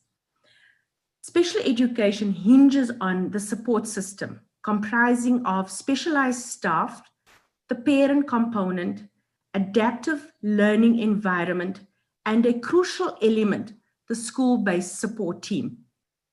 The initial return to school was very scary, especially for the staff initially. We needed some kind of reassurance for our staff, but also for our parents. We sent out to staff Google Forms, and 80% of the return stated their initial fears. And how do you put staff with fears in front of special needs learners? What was needed was a kind of reassurance for classroom learning and teaching that had to be adapted, as well as the school-based support team that had taken on a different role. Our deaf learners, we did not follow the alternate day model because our classes are small. Their class groups, social distance was not an issue, and our deaf learners came to school every day. We transport all our learners. Curriculum access and psychosocial support services through an accessible environment using sign language is critical for deaf learners. You must understand that 95% of deaf learners come from homes where parents are hearing. And for 4 months of lockdown, our deaf learners did not have access to their friends, deaf communities, deaf culture, and most importantly, the deaf environment, learning environment here at school. The MID learners, we had a reworked timetable for them, and they followed an alternate daily attendance model where we had to create smaller classes. We had to think outside of the box, and this necessitated us to make changes. And clearly, like the speaker previously, Johan said, our learners have also huge problems with online and data access. There was behavior modification that we had to learn because parents were scared. How do you teach a child to wear a mask when the needs of the special needs learner, that is the primary function? Can we go to our next slide, please? So in terms of the specific COVID-19 adaptations also that we had to include, deaf learners and teachers had to have facial shields because sign language is a visual language, while in class, learning and teaching was taking place. When on the playground and they were walking in the buses, they had to wear their masks.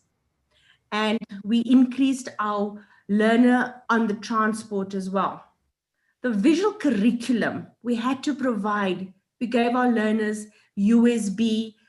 Our teachers recorded themselves so that the learners could take it home. We could drop it off. We done workbooks And also teachers communicated a lot of information to the parents via WhatsApp. For our MID learners, the workshop centers had to be sanitized daily. Tools and equipment were labeled specifically for specific learners, no sharing of any stationery, any tools within the workshop. Previously, where there were 15 learners in the workshop at workshop stations, learners now went in 2 by 2, and that is how the teacher could manage that. And also just ensuring that the learners do not share any equipment. Most importantly, we needed to look at the wellness of our learners. Our consumer food production class, they made a daily natural health drink consisting of oranges, lemons, ginger, and honey. And daily, all our learners went for a health drink, and staff, we made that available to staff. At a special needs school, it's not only the barrier that you address, but it's the holistic development of the learner. The resident school nurse, and I think this was pivotal in our school, she became our COVID-19 coordinator. Our school-based support team at MCK Special School consists of our resident nurse, our audiologist, our psychologist, our social worker, and our speech therapist. Together with SMT members, they made the COVID core team. We took our direction from our nurse, who is registered by the Department of Health, but also a resident at our school. So any COVID cases was referred to her. Teachers who contracted COVID cases, they would work through her. But also as a school, she managed the general well-being as well as the general hygiene and cleanliness of our school. Then learners with comorbidities at special schools, that is a huge concern. So learners with comorbidities, we made special concessions for them to be at home, but also through consultation and one-on-one sessions with our nurse, our psychologist, also our social worker. They went in, and their role now became a more holistic role, looking at the specific needs of the learners. What is very important, Madam Mamsi and all fellow people here today, the ISP, individual support plan, that each and every learner at a special school, which was previously looked specifically at the curriculum support and the therapy support, now took on a new role as well. Now we looked at how this learner is to be supported in times of a pandemic, in times of any future infectious disease, and in terms of high-risk learners who have additional comorbidities. So all this forms part of the individual support plan, which now stays with the learner. So should any incidents like this occur going forward, we go back to the files, we see how this learner is supported currently, and how we then manage it as we go further. Additional, what we also provided, and this is just in conclusion also, where I say a school, special needs school, is a place of support, not just the academic, not just the therapy, but we also provide food parcels, we provide transport because we transport most of our learners. And in there, we have daily consultations and making sure that our parents are abreast of what's happening. Our final slide. Sorry, Michelle, you have just about a minute left. Yes, final slide. In conclusion, as special schools, we have support structures through our SBST, but also through our district-based support team. And through them, we have managed so far to assist our learners. Thank you, everybody. I will await your questions. Thank you so much. Thank you, Michelle, for highlighting the importance of a multidisciplinary team that looks after special schools. Thank you very much for that presentation. Our next presenter is Professor Yuki. She's from the University of Johannesburg, and she's a faculty staff member. Over to you, Yuki. She will be speaking about homeschooling. Over to you, Yuki. Thanks. Mamsi, can you hear me? Yes, we can. We're not seeing your slides though. Okay, I'm uploading my slides. Okay. It's going to work. It says that I cannot share slides while the others are still sharing. Okay, we will ask Sholay and Opay to do that for us. Are you working now? Can you see the slide? Thank you. You can go ahead, Yuki. Can you see the slides now? Yes, we can. Okay, great. I will put it on playing. So I'm going to talk about what I learned about homeschooling during COVID. I am an academic, but today I'm going to talk primarily from a parent's point of view. Let's see. Okay. So I want to talk about before COVID first and maybe give a little bit background. So I'm a single mother of two relatively young children still in primary schools. So before COVID, I have a very established routine. I drop them off and go to work, and I rely on aftercare. So they stay in aftercare and until I go and fetch them after school. So here the space is very important for me because actually the time they are in school is the only time that I have for myself. And it's kind of keep me sane to some extent. I'm not very big on interacting with the school. I intervene when I need to, but otherwise kind of primarily rely on the school, doing the job and the kids learn and so on and so forth. So when my kids were younger, we had a little bit supplementary kind of homeschooling on some of the subject, the English, math, and Chinese. And now the other subject has dropped off. So it's only the Chinese that I still kind of supervise. And now the COVID happened. So the first thing that obviously we notice is in terms of space. And space here both means the kind of the blurry from of the working and not working, because I'm working and then sometimes they would run up, wanting to have something, or they are working and then they get distracted. But also space in terms of now we are together all the time and we bump into each other a lot more often. And of course, the second question coming into being is the issue of device. So before COVID, my elder son, he has a phone. But then when COVID happened and when the school eventually moved to some online Teams and all that meetings, then we had to get other devices. And then, of course, with the devices, there's also the issue of teaching them how to use the device, how to, they starting to experimenting on the social medias and some kind of rules or some other, to teach them what are the things to do, what are the things to be aware of. And then when the schools did start to move on to some Teams meeting, I also noticed that it seems to be kind of assessment driven. So it's mostly talking about homeworks. And one of my question is that then it is learning kind of almost equivalent to assessment or to the homeworks. And of course, the teachers go through the homework.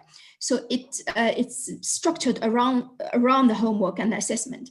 And the teachers talk about that, but is that the same as learning? How different is it compared to the normal time when they are in the school, when they are kind of following through the curriculum in the normal way?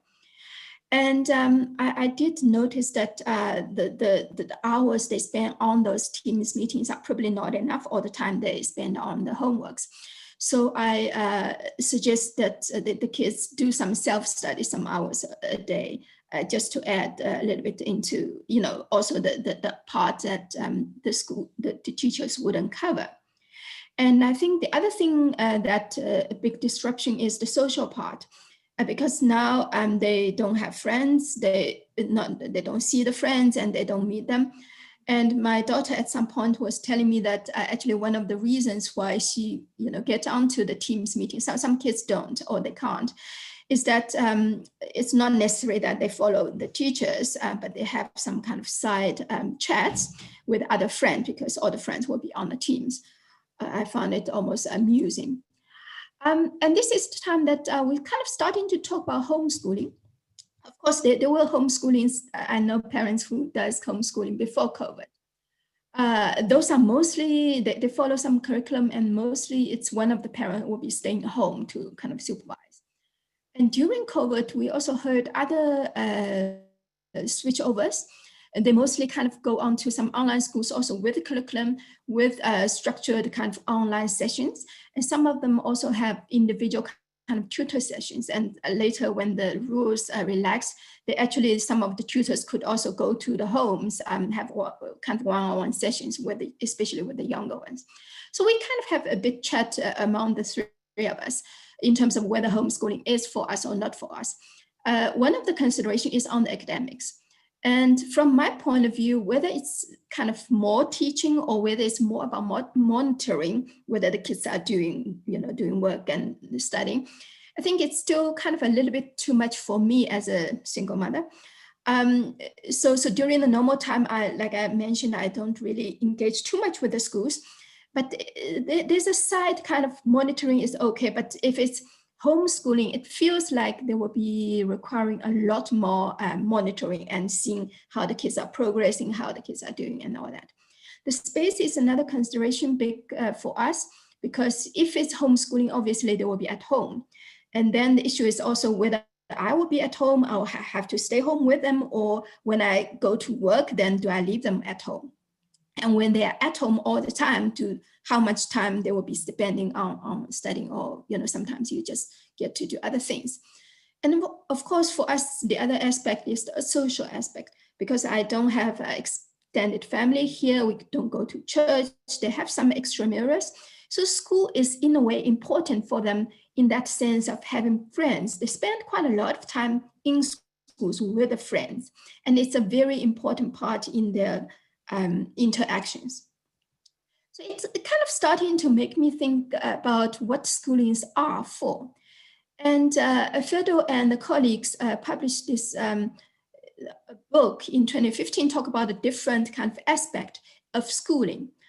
And there are lots of other people talking about what schools are for in the 21st century as well. So the question here is that, are the schools the only or the main space to serve all those purposes? And of course, we might also need to consider all those other critiques of schooling, especially in terms of the schools were established for the factories and using factory models, almost a kind of stress on compliance and uniformity, which it seems to be at odds with the new century, that the requirement of the centuries. And we've seen that alternative space has emerged. And in the beginning, it's all kind of supplementary to schools. We talk about homes, we talk about other kind of social space. They all provide some of the purposes of those schoolings. But now more and more, it seems like those online schools or homeschoolings or the self-learning kind of starting to become almost a competitor for the schools. Some of them become the direct, people can switch over to those other spaces. So I think I'm an academic, we ask questions. So I'm leaving here with more questions. So I think the important questions that the schools probably should consider, and probably more for the leaders to consider, is that how the schools in this century should operate. And this question is probably not only for the schools and the leaders, because from the parents' point of view, these are also the questions that we ask ourselves when we are thinking of which schools to send our kids to, or whether we are going for the other kinds of schooling. What to teach, but maybe more importantly, how to teach and how to work with those alternative space for those different purposes. And how do we look for that individuality that people have been criticizing schools? And that probably also linked to the keynote speaker talking about the student expectation, and the student expected to be more individualized. Sorry, And you also, have a minute left. Sorry to interrupt. You yeah. have a minute left. Sure. Lastly, school as a social space. I think that themes in our case seems to be emerging actually again and again. School is not only in a way for all those purposes, but it's also a space that kids interact with another. Kids form relationships. Kids kind of interact and they kind of really like forming those kind of bonds. So that's all the questions I leave for now. Thanks. Thank you, Yuki, for that presentation from a parent perspective. Thank you very much. We now go on to the last presenter for session 2, and that is Chanel Hopt. She is from PricewaterhouseCoopers. Chanel, over to you. Thank you so much, Dr. Naidu, and good afternoon, everybody. Yes, my name is Chanel. I'm an associate at PwC, and yeah, thank you so much for the opportunity to present to you today. So my topic is really about the learner and teacher support that we provided to schools and teachers during this very difficult time. So just to quickly look at some facts, interestingly enough, Generation Z would not have seen the world without technology. 60% of Generation Z say that they would like to collaborate and share knowledge with others online. 50% can't live without YouTube. So these are the students that we are teaching, and the future generations that will come through our universities and our education institutions. And I mean, we're streaming this live today on YouTube. It just shows you how the world has evolved and where we are finding ourselves today, and the type of learners that will be in our classrooms or our online or virtual classrooms, but also, linking to that, it's also jobs that they will go into don't even exist, today. According to the World Economic Forum, they say 65% of primary school children will be working in jobs that don't exist yet. So I think it is no secret that the world is definitely changing, and we got almost catapulted into this fourth industrial revolution, through COVID-19. If we look at this slide here, it just explains how technology is obviously accelerating and we're using technology a lot more, but human adaptability is slightly, is more in a straight line. And that is problematic because we need to be able to keep up with technology, but also not become technology. We need to be enabling, technology and using it to our advantage. So PwC did a study of and analyzed almost 250 technologies, and they came to these, what they call the essential 8. So these 8 technologies are, the technologies that they believe will have the biggest societal and business impact. And it's things like artificial intelligence, drones, blockchain, robotics, 3D, and all of that. And I think we can go on about this topic, but I think there's already a lot of universities and educational institutions, and like the previous presenter said, using even just technology at home and homeschooling and all of that. I think we're using this, but I think it's going to be used much more in the future. Saying that, the OECD also did a study, and they came to these 8 skills or competencies that our students of the future, or to be relevant, these are the 8 skills that they will need. So in order for our learners to have it, our teachers or our educators also need to have these skills. Even though the role of an educator will change in the future, and it won't necessarily just be, in front of the classroom and imparting knowledge. It will be, learning from your students, or, imparting knowledge using technology. But just to quickly touch on a few of these, the first one being critical thinking, to analyze data, working with large sets of data, learning to learn. I think our students and learners and everyone has been so exposed to like a plethora of, information during this time, and they had to take in so much information. So it's almost that metacognition of, sorting in your mind all the information and making sense of information that you receive. Another one that's also really relevant at the moment is global competence. This will be a critical skill going forward as the world is really becoming smaller. So basically, our response to all of this is, we embarked on on a journey where we are hosting change management webinars to teachers and lecturers, where, you know, they are going through a lot of change. And I think it was difficult for teachers to adapt. I mean, my father is a teacher himself, and he has never used Zoom in his life. And all of a sudden he needs to use it. So I think there's a lot of change management needed in schools and school management teams, and even, you know, in the higher education space. I think we spoke about the digital divide earlier, but this change management is really, you know, aimed at how to manage a virtual classroom and how do people experience change, and on what level of the change curve will they be, you know, during certain times of the COVID pandemic, or even any change that a school or university is implementing. Something then to also help the learners or the students during this difficult time. I think a lot of the, you know, people reacted in creating e-learns or creating more content for learners, but we decided to focus more on the psycho-emotional side of or the impact that it had emotionally and socially on learners.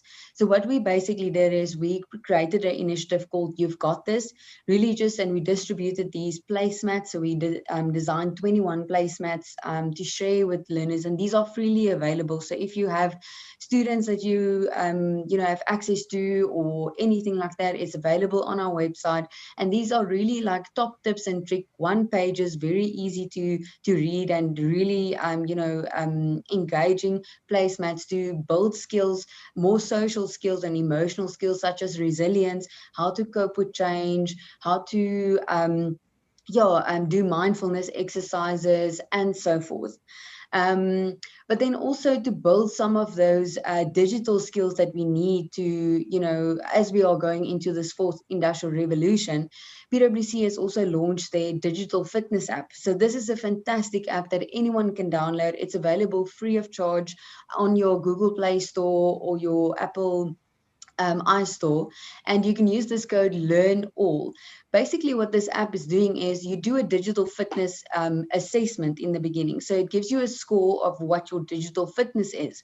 And then after that, you get the opportunity to build your digital fitness, and you can learn about so many topics.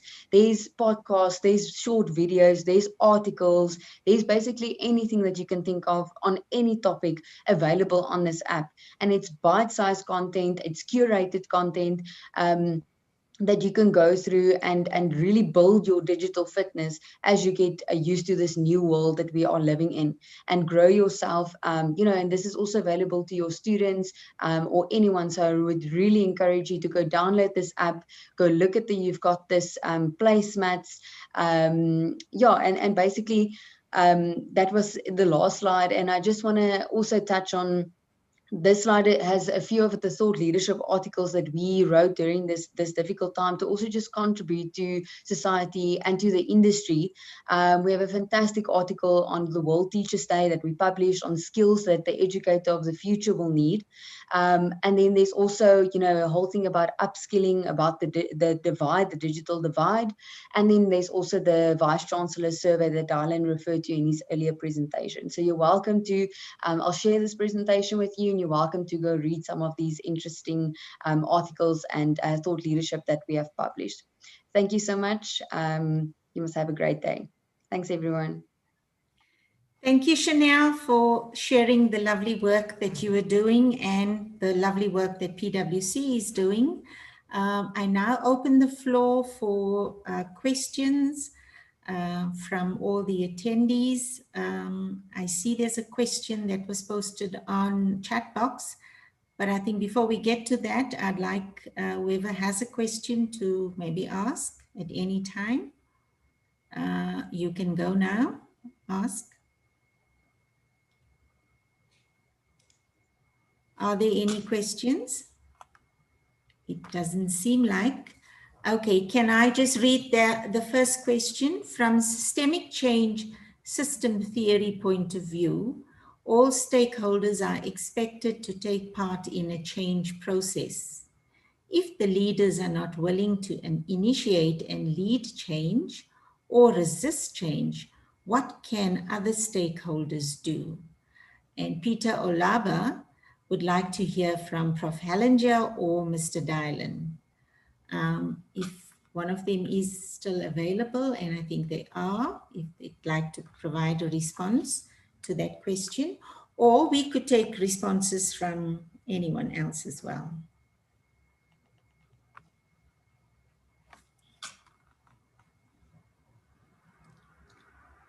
Any responses?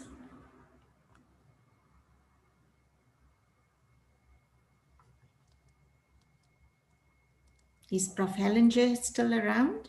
Is he still in the room? Dr. Naidu, thank you very much. Sorry, it's Dylan. Dylan, yes, go ahead.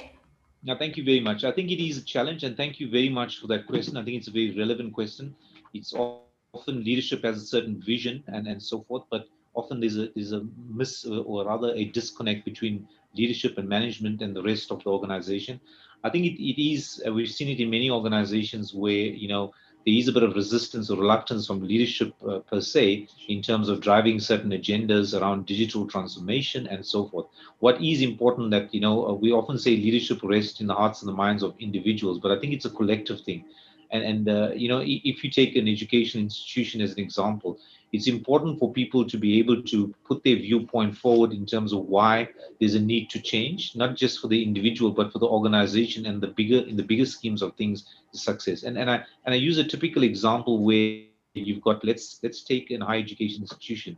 If you're not embracing digital, if you're not embracing the new ways of working, if you're not embracing how your students' needs have changed, then you're going to become irrelevant in terms of, you know, your competitive edge, as well as being able to deliver and maintain quality and standards. So it's almost taking it out of the individual and putting the big picture in play. And I think it's a collective responsibility for all stakeholders to embark in this dialogue, this critical dialogue about how do we move our organization forward so that we can all succeed and be proud of that. Thank you, Dr. Naidu.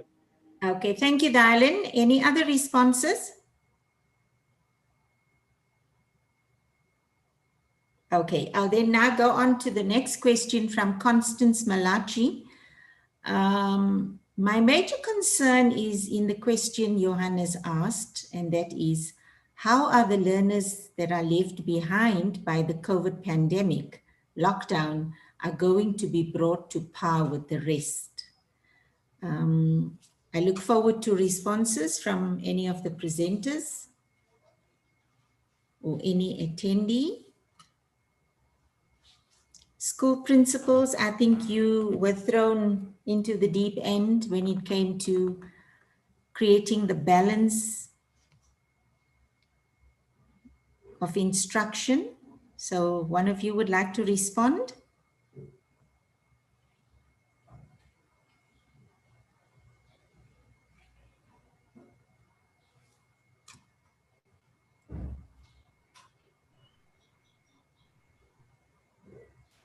Dr. Naidu, Michelle Batchley.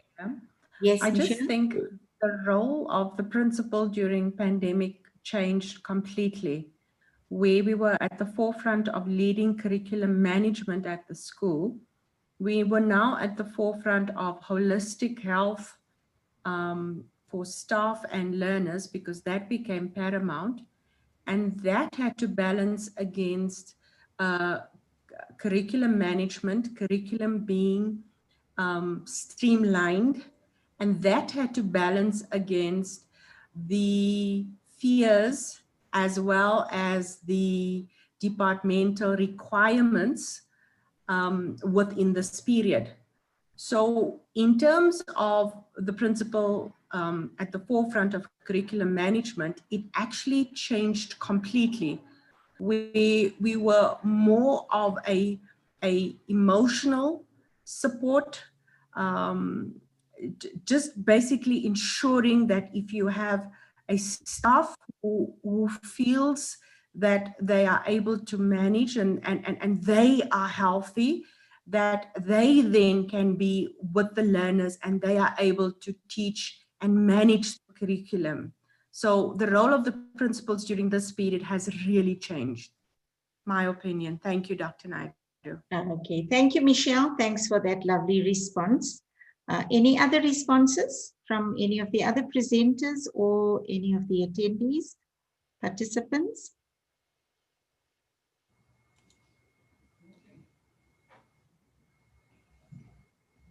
Okay, I don't think so. All right, I'd like to round up now, colleagues.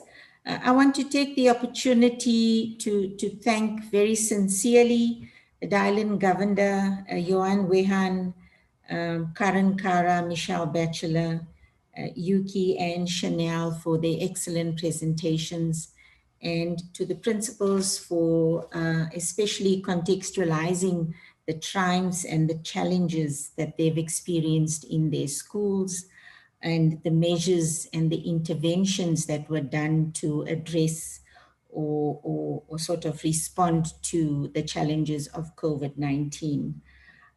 We've come to the end of session 2, and I sincerely hope that all attendees have much to take away from the presentations.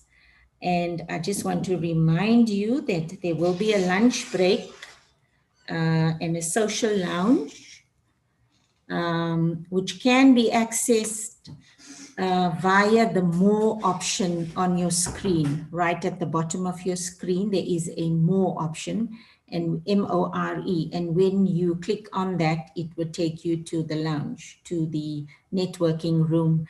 And in addition to that, we have some performing artists that are lined up for you during your lunch break. So when you catch a quick meal or a quick bite, you can listen to Bill Sisko and the Drifters with his R&B music. And then we've got Alida Kahi, who's going to have an art gallery. And then we meet a very young author, Shegofatso Rasebitse. So I want to sign off now as the moderator for session 2. It was good being with all of you, and it was good directing the session. And I just want to wish everybody the best during these trying times of COVID-19. And we now go into our lunch break. After that, we go into session 3, and then I will hand you over to Dr. Collins Patokri. Go well, be good, and take care. Signing off. Thank you. Dr. Naidu, thank you very much for that. I am in the room with Professor Perumal as well, and I think there's been a particular request, seeing that we know all the people that's on the call at the moment. I think they want to capture this moment before people disappear or we lose people on the conference call itself. If you could all kindly switch on your cameras, I will do that myself as well. What the technical team want to do here, colleagues, is that they want to actually take a photo, which will be put into some form of document, which I think will be quite powerful and useful as well. So colleagues, kindly, I know you're all sitting behind your computers. If I could just ask you put on your, and just for, it's only for 2 or 3 seconds until they capture the photos.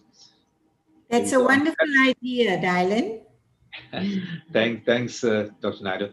Okay, oh yeah, I can see all the lovely faces now that's been hiding behind the screen. So maybe just a couple of people we're waiting for. If you don't mind, it's just going to be for, as I say, about 30 seconds. And I've got, you can see on my camera, I've got Prof. Juliet Perumal about me as well.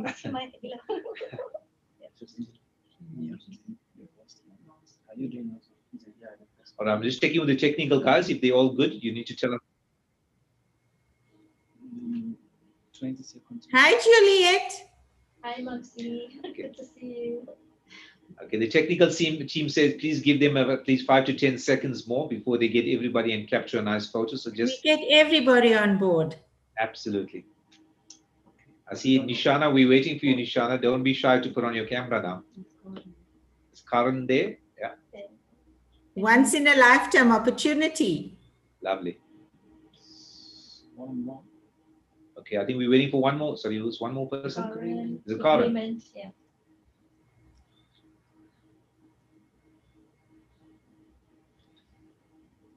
Okay, technical team, are we good? We're good to go. Okay, we're good to go. Lovely. Thank you, colleagues. Thank you very much. Can I just hand over to the doctor? We're going to do 2 and 3 as well. Okay, just hang on. Sorry.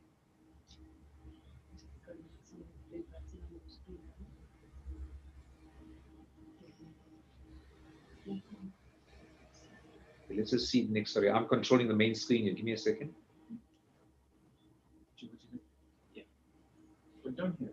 Okay, we're done. You got, okay. The technical team tell me they've got. Thank you, colleagues. Thank you very much. Can I hand over to Dr. Clyde to take over from this point in time? Thank you very much, colleagues. We'll chat to you soon. Thank you, Dylan. Can I go ahead? Yes, you may, Clive. Thanks, Mamsi. Welcome to the moment we've all been waiting for, our lunchtime session.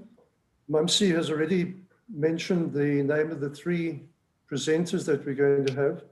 So I'm just going to say a word or two about each before their presentation, and then hopefully we'll have a couple of minutes at the end for any questions or comments or discussion. So first up is Bill Sisko. Bill is one of the United States music industry's foremost songwriters, singers, and producers. He's most well known as a member of the Drifters group, and he also has no less than five Grammy Award nominations. Bill, over to you.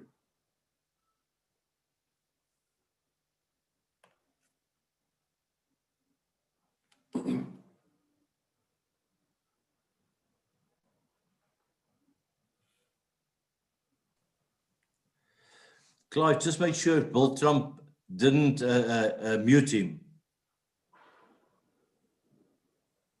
Sorry, say Change this gon' again. come, change gon' come.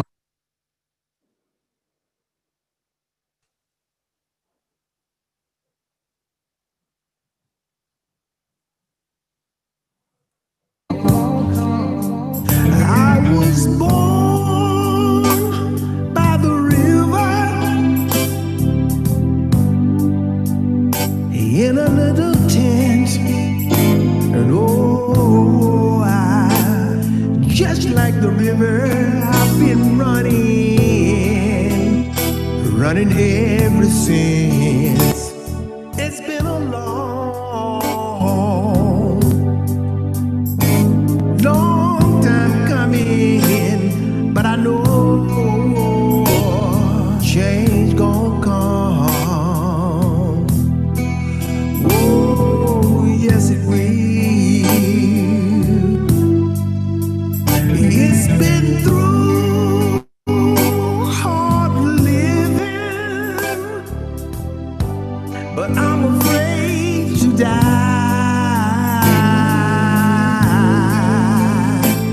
'cause I don't know what's up there beyond the sky.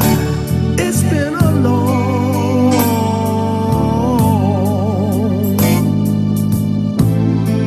long time coming, but I know change gon' come. Oh, yes it will.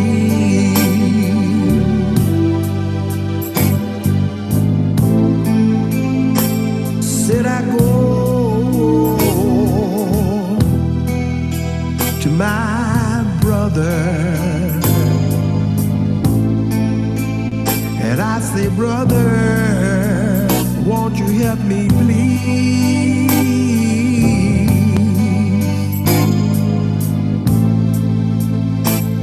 But my little brother keeps knocking me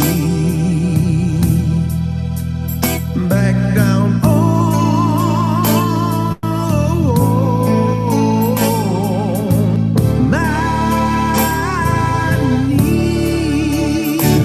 There's been times that I thought I couldn't last so long, but now I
Hello.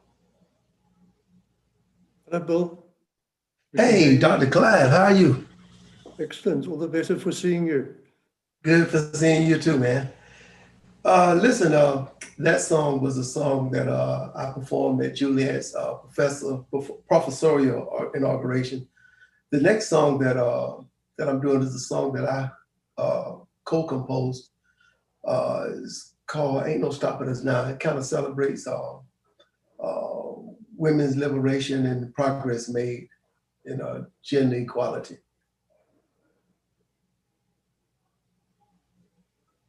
Okay.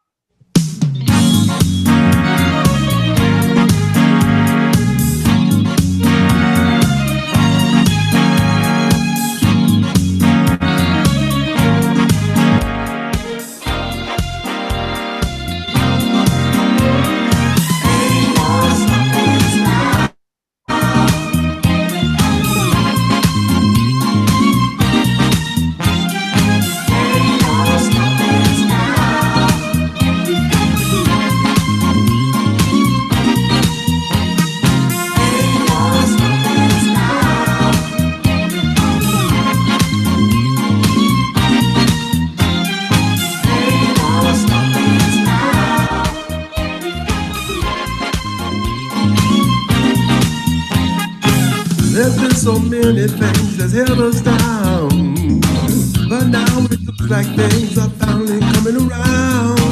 I know we've got a long, long way to go, and where we'll end up, I don't know. But we won't let nothing hold us back.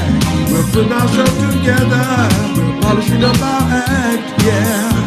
But if you ever been held down before, I know that you refuse to be held down anymore. Well, don't you let nothing stand in your way. I want y'all to listen to every word I say, every word I say. Ain't no stopping us now. Oh, yeah. Ain't no stopping us now. We got the groove. Ain't no stopping us now. We're on the move. I know. Ain't no stopping us now. We got the groove. We got it. I know you know someone that has a negative vibe, and if you're trying to make it, they only push you aside. They really don't have nowhere to go. Ask them where they're going, they don't know. But we won't let nothing hold us back. We're gonna put ourselves together. We're gonna polish up our act. But if you ever been held down before, I know you refuse to be held down anymore. Well, don't you let nothing stand in your way. I want y'all to listen to every word I say, every word I say. Ain't no stopping us now. No, no, no. Moving, grooving. Ain't no stopping us now. Moving, yeah, yeah. Grooving. Don't you follow, get in line. Ain't no stopping us now. We're on the move, I know you got the groove. Ain't no stopping us now. We're on the move, we're moving at the groove. Ain't no stopping us now. Oh, no, no, I'm on the move. I really, really got the groove. Ain't no stopping us now. I know, we got the groove. Dance around and feel the groove. Ain't no stopping us now.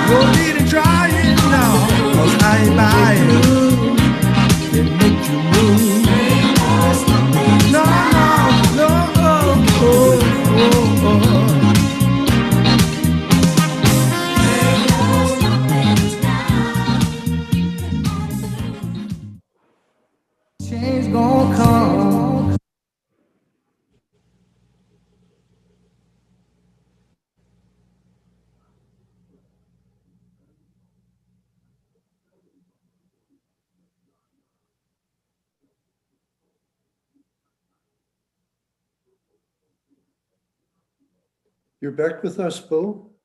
Am I? Yeah. Well, I'm open for any questions or anyone want to discuss any of those slides that I used kind of represent the songs. Can you see me? Yes, I can see you. Okay. I just switched from my computer to the iPad. Sorry, our time is up, but just let me see if there are any questions. Okay.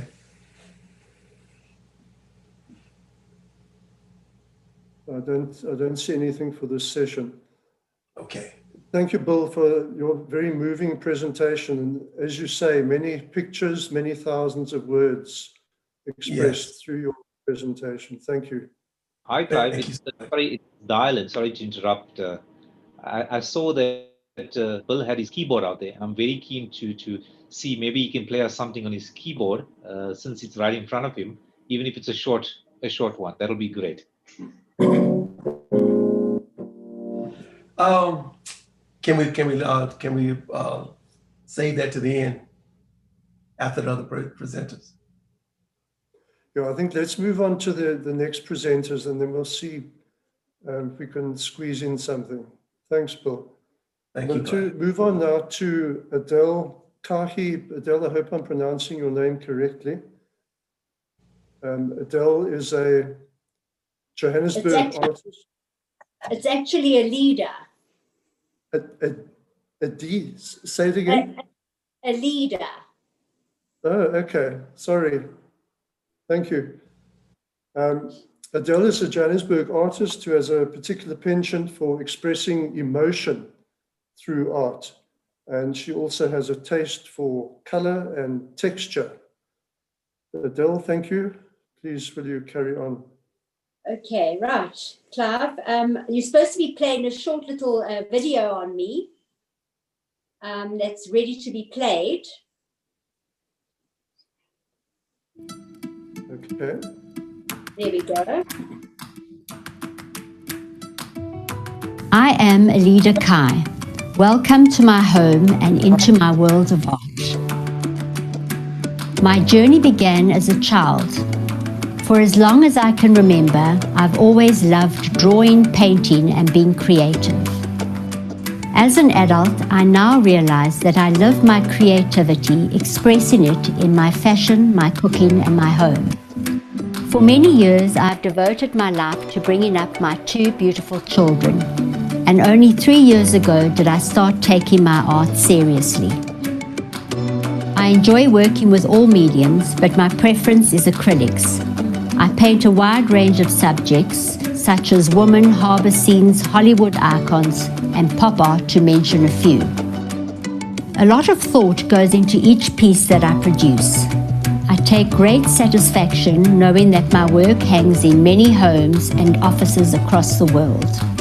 As we all know, the COVID pandemic pushed pause on the pace of our planet. And during the past 6 months, I've dedicated my art to producing very simplistic pieces on current topics using the British newspaper as my inspiration and medium. I've learnt on my journey that works of art can teach us so much about ourselves. Art has given me enormous joy in my life and given me the capacity to accept life as we know it. Art puts perspective into my life, and it helps me be in the present and in the moment.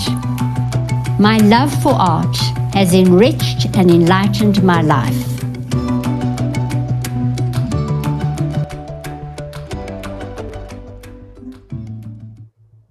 Right. Thank you, Clive. Can you hear me? Yes, thank you. and Thank you. Thank you so much for having me on. Let me firstly begin by just showing you quickly around my art room. Yes, thank you. In particular, showing you one of my bigger pieces, which is a skull, which was painted for a dental surgery. As you can see, my paintings reflect a lot of color and emotion. They're exciting, they're trendy. It's what's happening at the moment. I also love painting Hollywood icons, which seems to be very, very popular. and in particular Marilyn Monroe, which I seem to paint over and over again.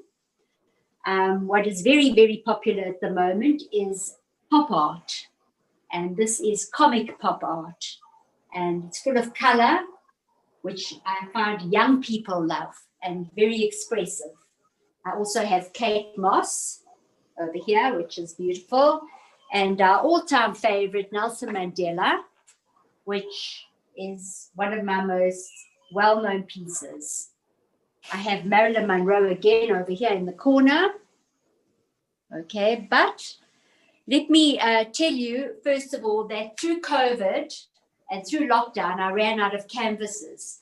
So I went on to paint on newspapers. So I would buy the daily newspaper every day, in particular the British newspapers, and I would read the article and paint what I read about or what inspired me to paint on the particular article. So this one is Too Rich to Cook, and I sort of put like a very glamorous woman with her feet outside a Ferrari, something like this. This is a piece of Richie Rich on the daily financial stocks of the stock market. Another one which is very, very well known is we're all losing the world to Zoom, but for now investors can't get enough. So someone very frustrated, kicking their foot through a Zoom call. What I have done is I went on to publish a book, which I published, and it's all to do with lockdown. And I've, in a way, documented lockdown in this actual book. So, for example, here's a very fun with the Scooby-Doo and the Corona extra beer. So what I've done is this. And each piece has documented the actual COVID that we've been living through. So I'd be really grateful if everybody would follow my Instagram page, which is Art by Leader Kai. And it will keep you updated with all my new work, all my trendy work. So I'd like to thank everybody for having me on this forum, and to also wish you all a Merry Christmas and a wonderful festive season. And please take care, and thank you so much. Thank you, Clive. Thank you, Alida, for sharing your very rich work. Thank you. It's really a story of new beginnings, and it is. It is the lockdown. Something good came out of lockdown for me. Yes, so it really propelled me, which I'm ever so grateful. Thank you. You're an inspiration. Instagram account. Thank you, Clive. What's your Instagram account? And my Instagram account is Art by Leader Kai. Just repeat that, please. It's Art by Leader Kai. Okay. Thank you. I'm just going to see whether anyone has a question. Nathaniel, we'll make sure that the Instagram handle is made available. Yes, thank you, thank Anyone you. didn't get that.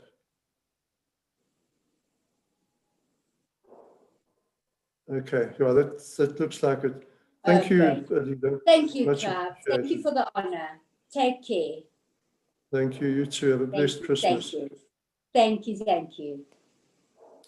All right. Our third and final, but not least, presenter today is Tekofatso Rasibitse, who is 10 years old and has already published 2 books.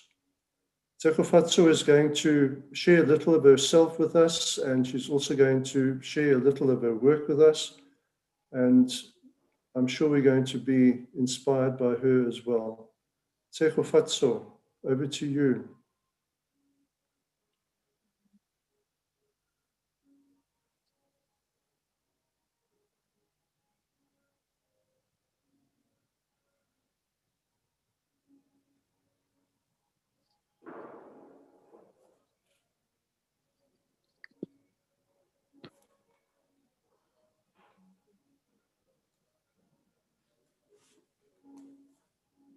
Good afternoon. My name is Sulfata Raspite and I was born on the 22nd of January 2010.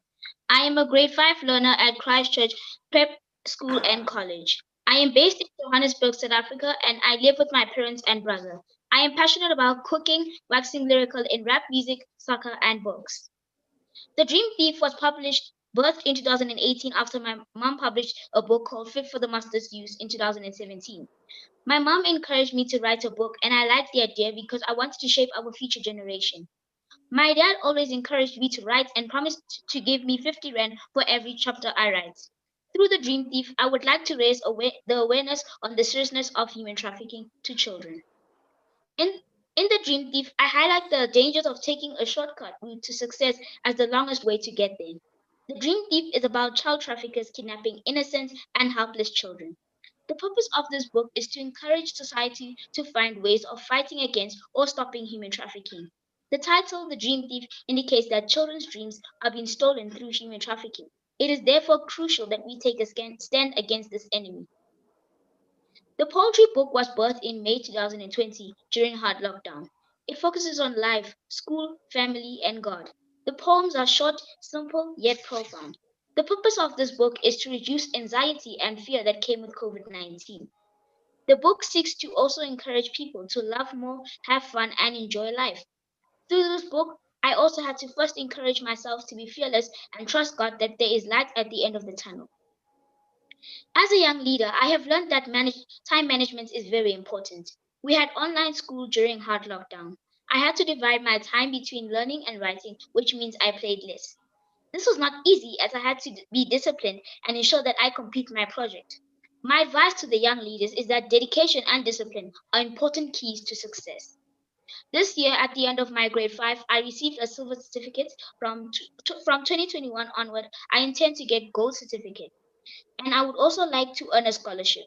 I am currently writing 3 books and I intend publishing them in 2021 and 2022. When I grow up, I would like to be an architect. Tips on how to avoid being human trafficked. Be vigilant of your surroundings. Avoid walking alone in quiet areas. Act swiftly if suspicious. Don't trust easily. Use social media wisely. Use your phone to call for help. Trust your instincts. Meet strangers in public places. I would like to read 2 beautiful poems that I like from my book. Little Litter is educational to teach society not to litter. Books are my friend encourages children to read.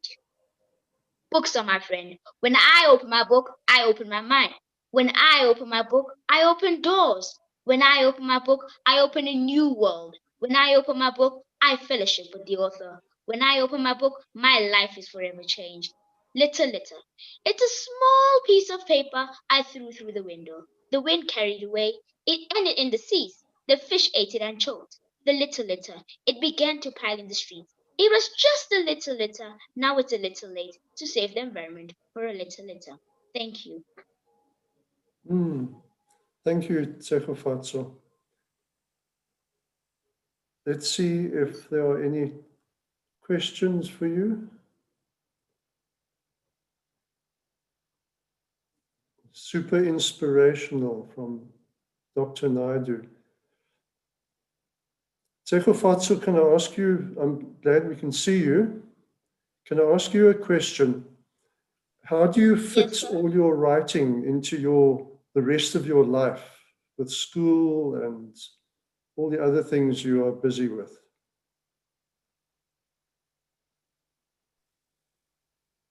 I make sure that my time management is in order and everything is good. Okay. I can see that by the way you've prepared your presentation and fitted it into the time.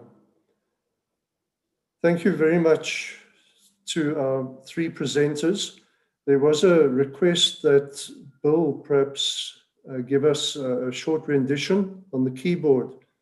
Bill, would you like to do that? We have a minute or 2 left. I'll give you a short rendition of something that I kind of put together one time.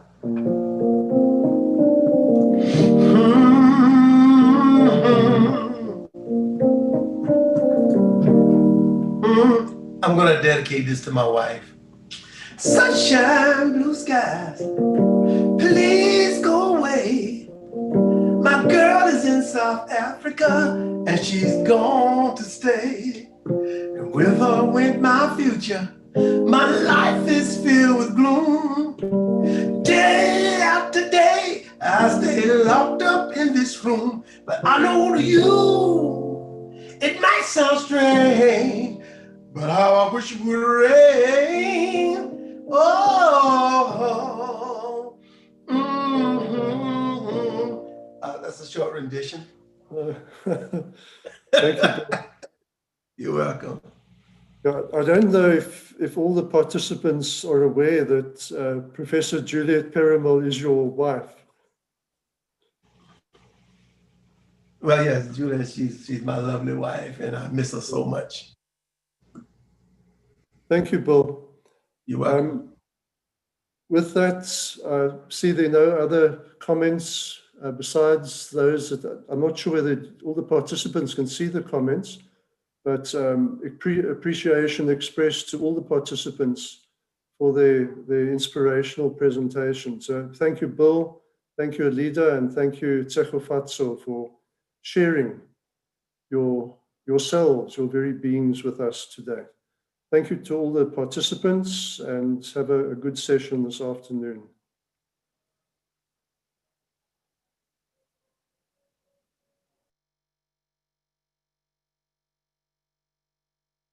Thank you, Dr. Clive.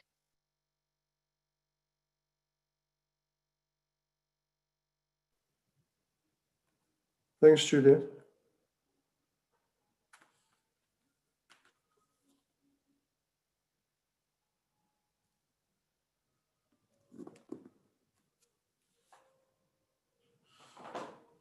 Nice to see you, Pam.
Hello.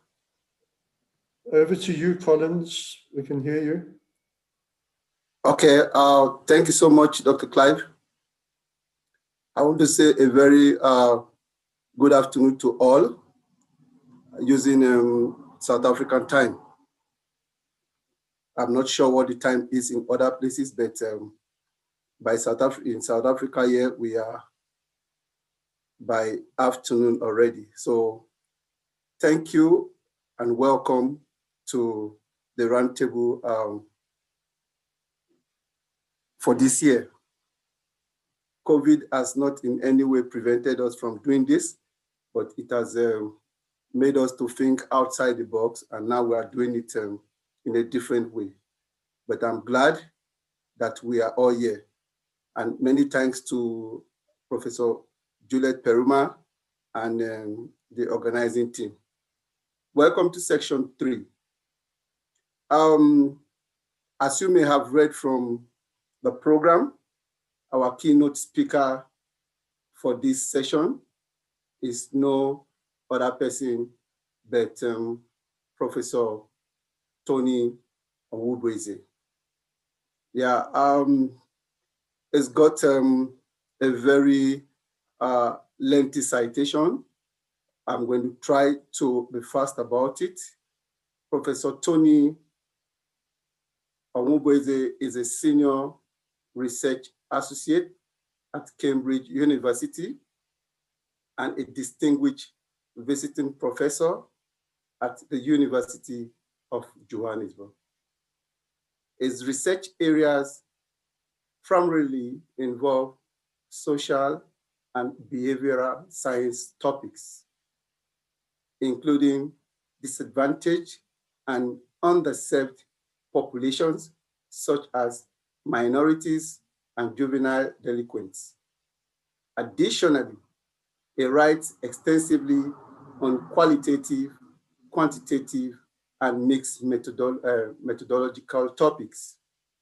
With an H index of 98, he has secured the publications of more than 500 works, including more than 350 journal articles, 50 books, chapters, and 6 books.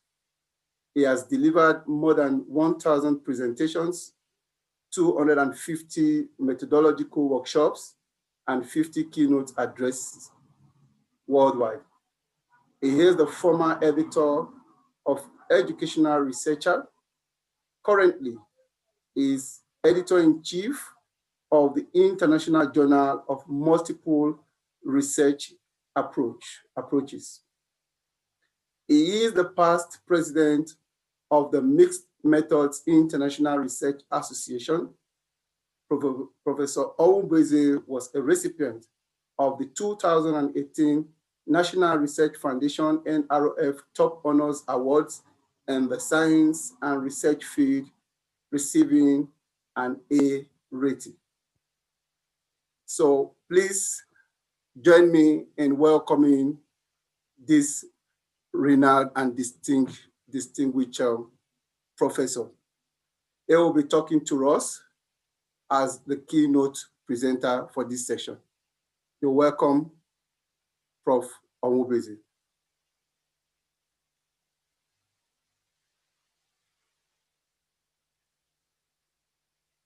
Is Prof. Onwubeze in the house, in the room? Yes, thank you. Thank you very much for your introduction. I want to thank Juliet Paramore for inviting me, and all the presenters before me for a brilliant job, very inspiring, very, very difficult to follow, if not impossible. And those who are to come after me. Very, very inspiring session. Good. I've been tasked to just talk about reimagining the pandemic, and see if I can share my screen. Julia, are you there? Yeah, we can hear you. Okay. And can you see my screen?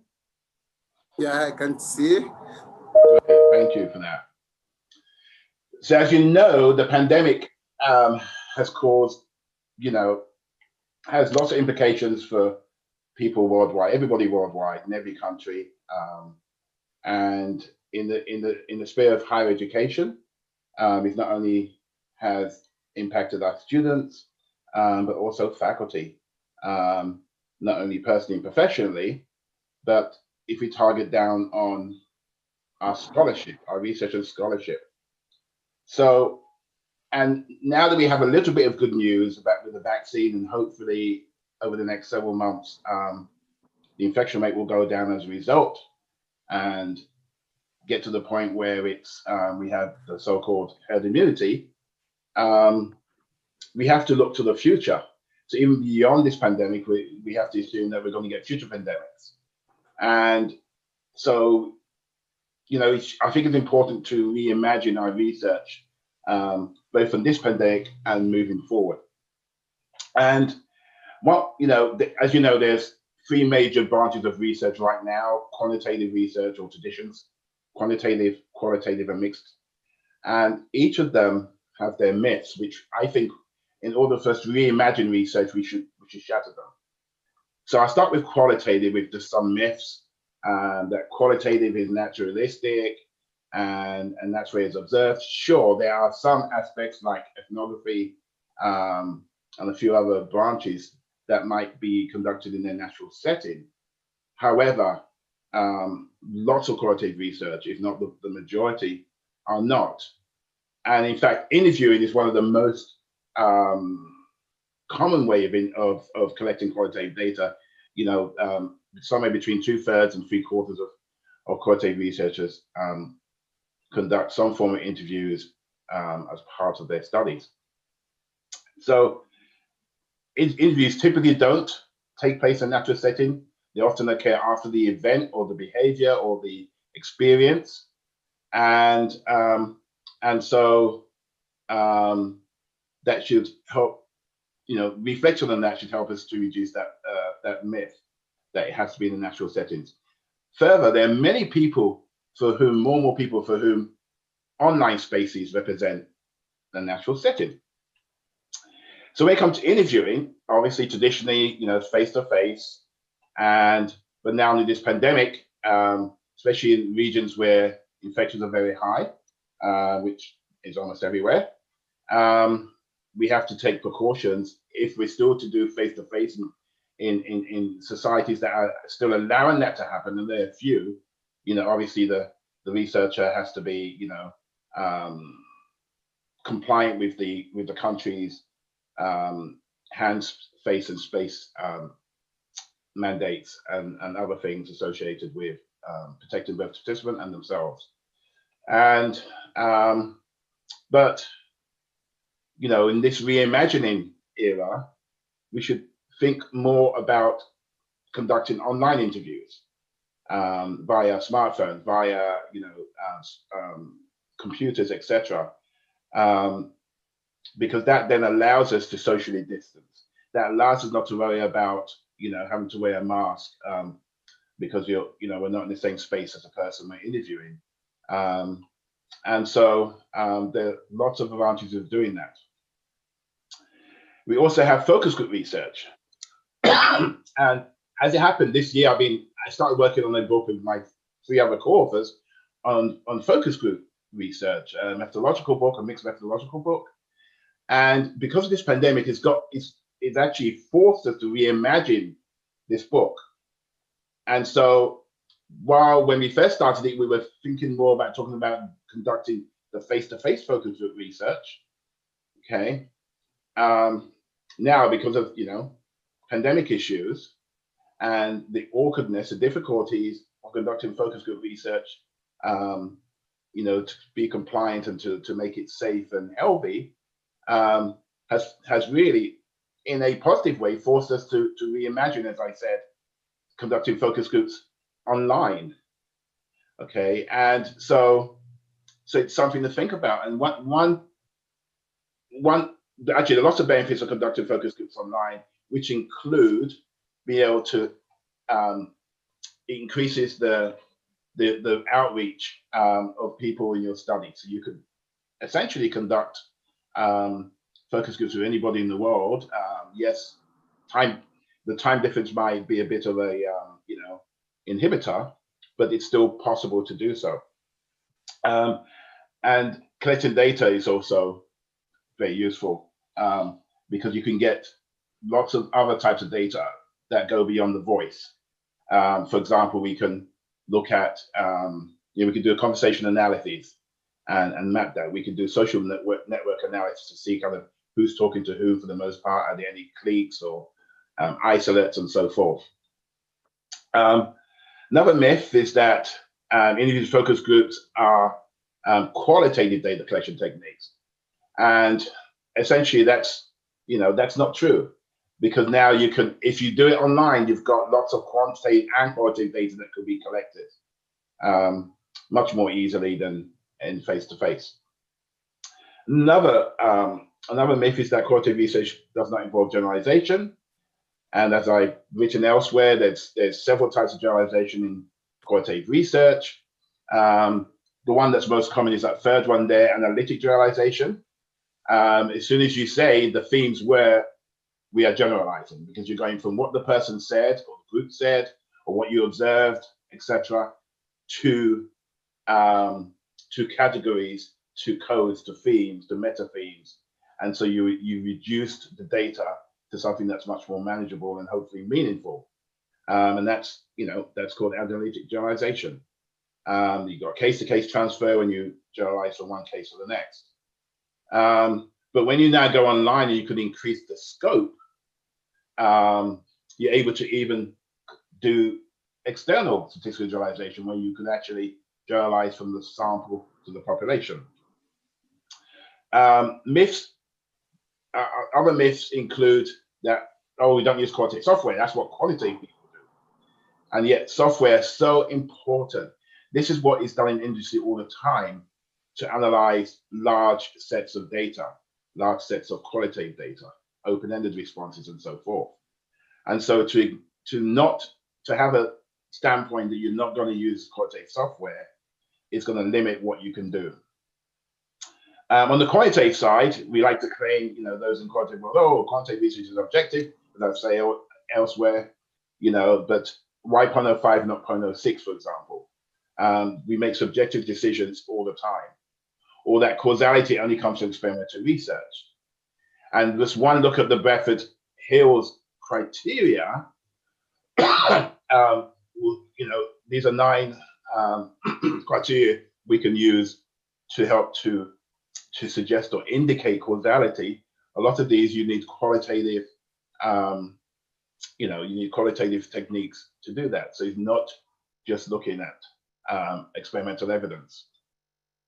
Or you can't generalize from small samples. And I always like to give the example of Germanwings, where based on one pilot, psychotic pilot crashing a plane into the mountains, it led to the whole plane aviation industry essentially making sure that the door, making sure no pilot can stay alone. So if a pilot wanted to relieve himself or herself, somebody else from the cabin crew would go in, and the doors, the style of the doors were changed. That's just based on one sample size of one.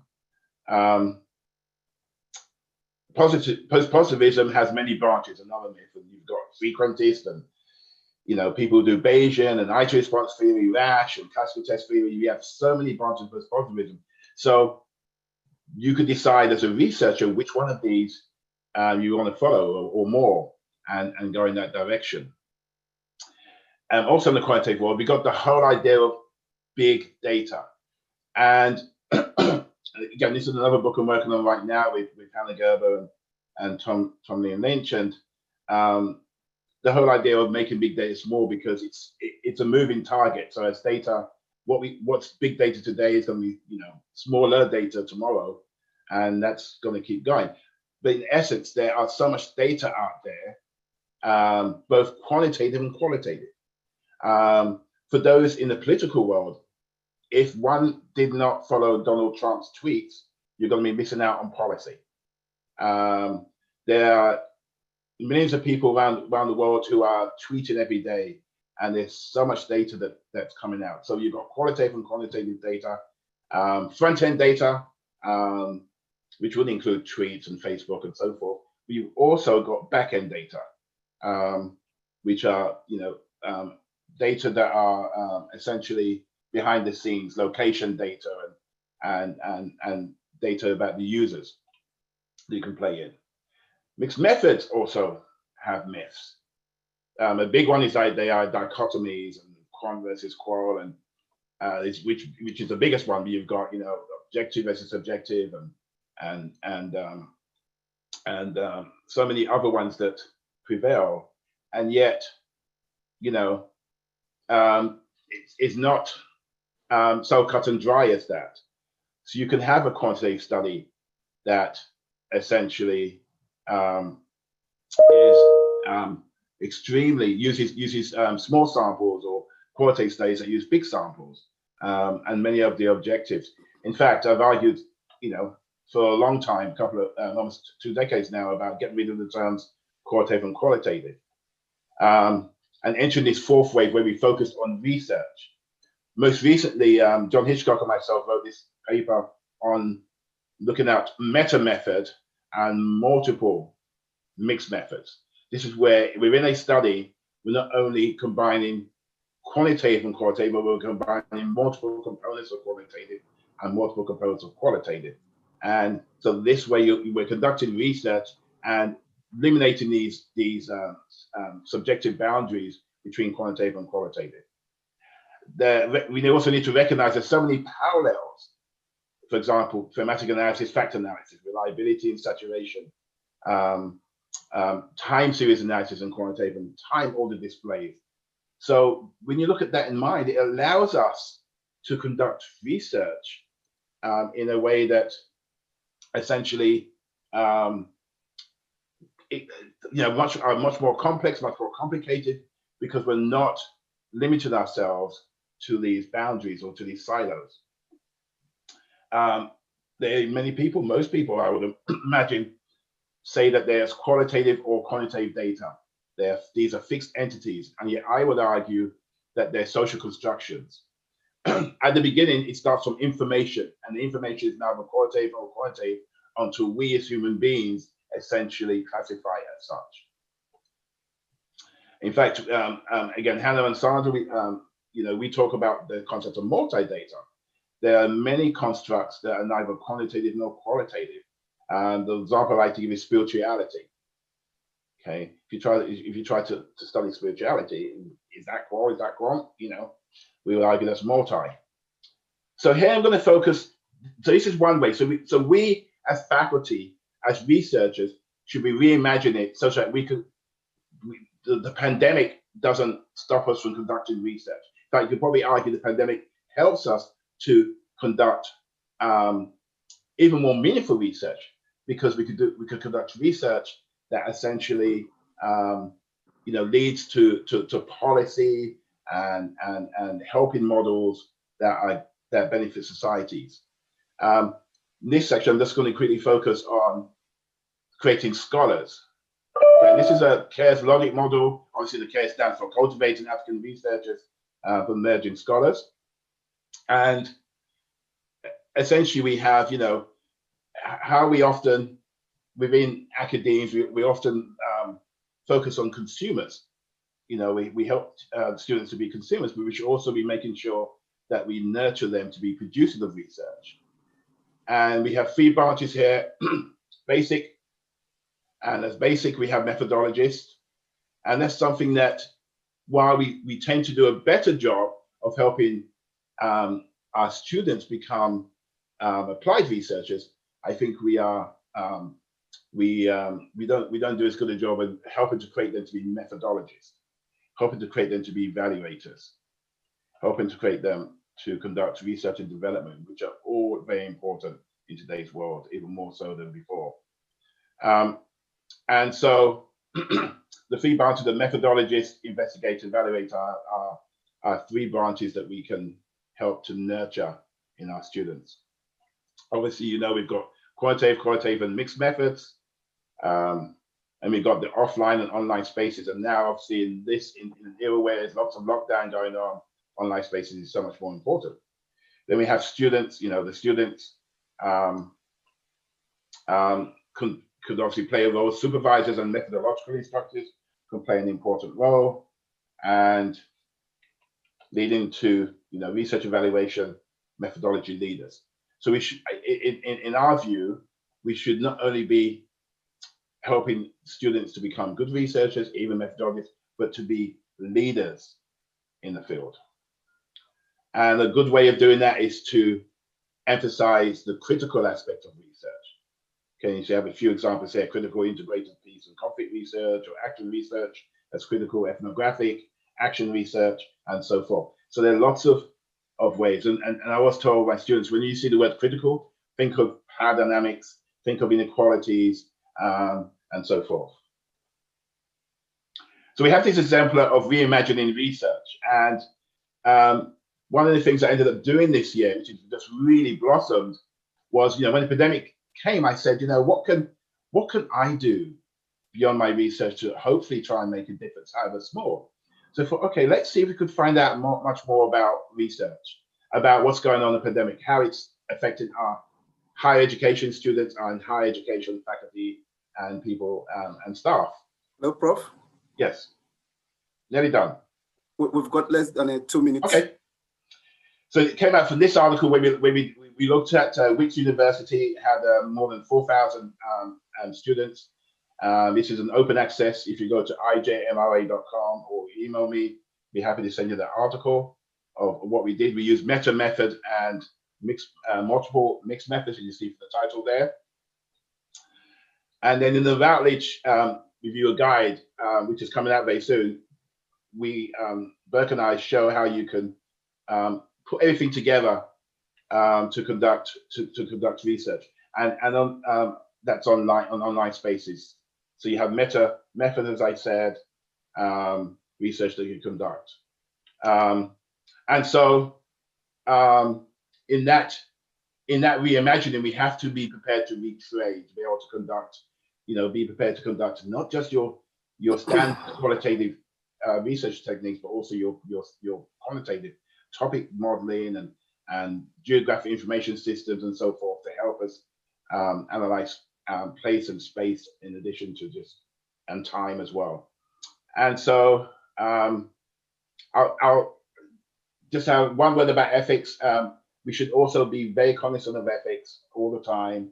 Not only the ethics of conducting the research,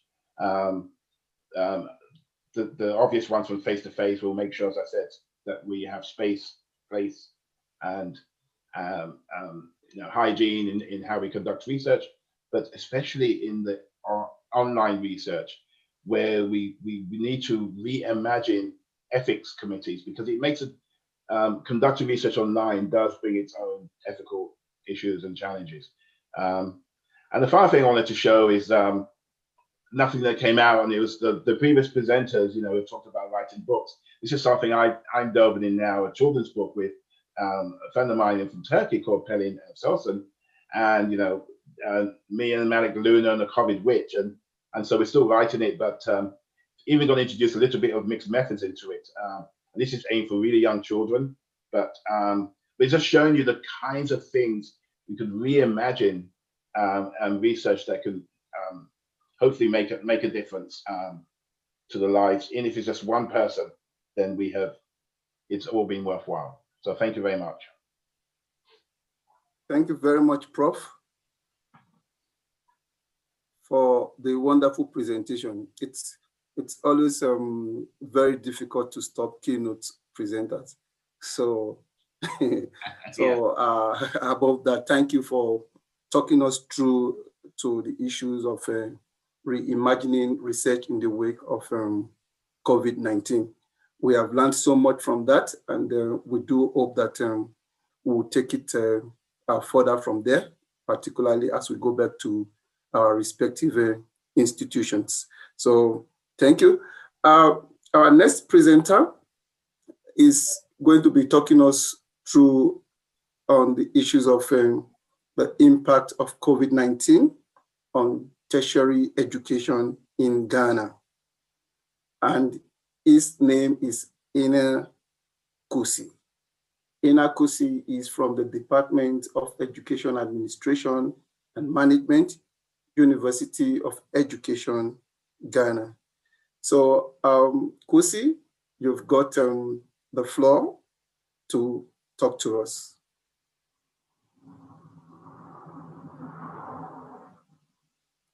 Hello, Kusi, are you there? Can you share your slides?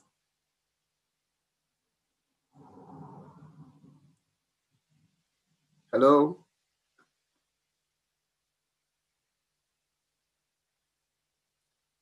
Kusi? Is Kusi in the room?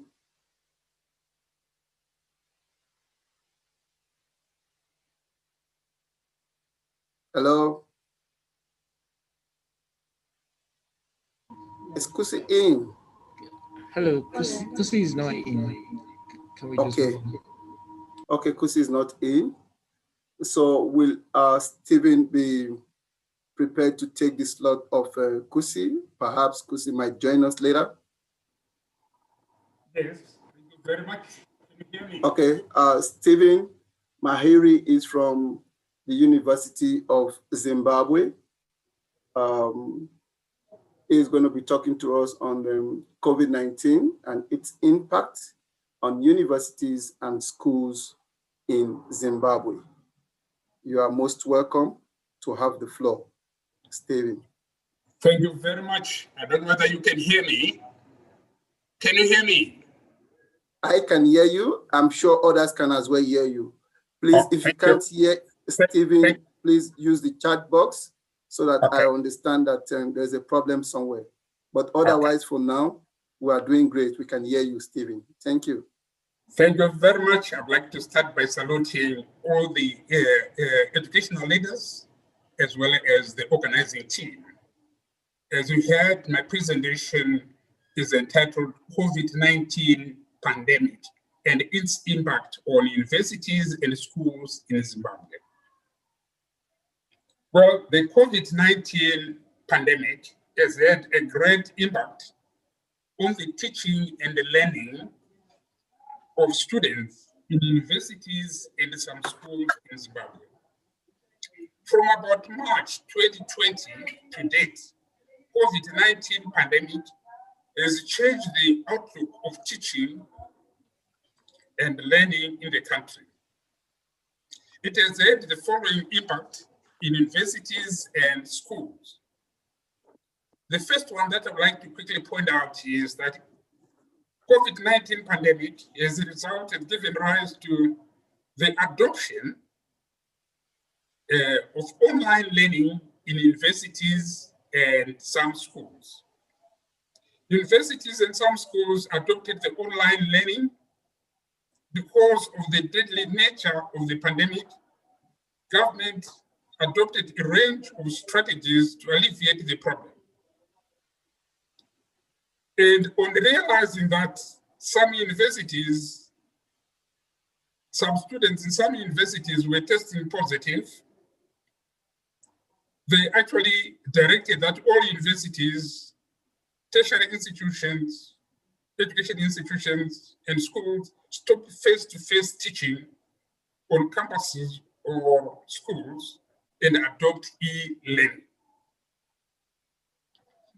This resulted in universities and schools being exposed to alternative ways of learning, that is, being exposed to alternative ways of studying and approaching their university work or schoolwork. Thus, there has been a shift from face-to-face teaching to ICT-based teaching and more of student-independent learning. Universities developed electronic learning management systems and are now exposing their students to ICT-based teaching. Accordingly, at university, at some of these university, students are currently being taught using a blended teaching mode comprising online teaching and face-to-face teaching and learning.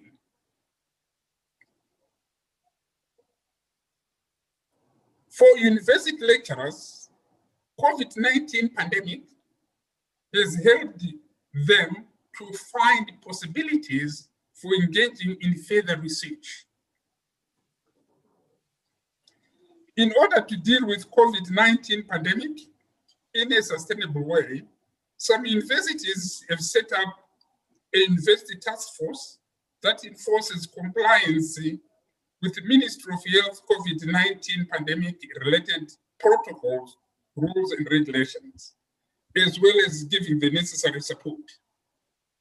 The task force also looks into issues of sanitization of university students and staff, wearing of face masks, taking of body temperature, as well as observing social distance rules and so forth.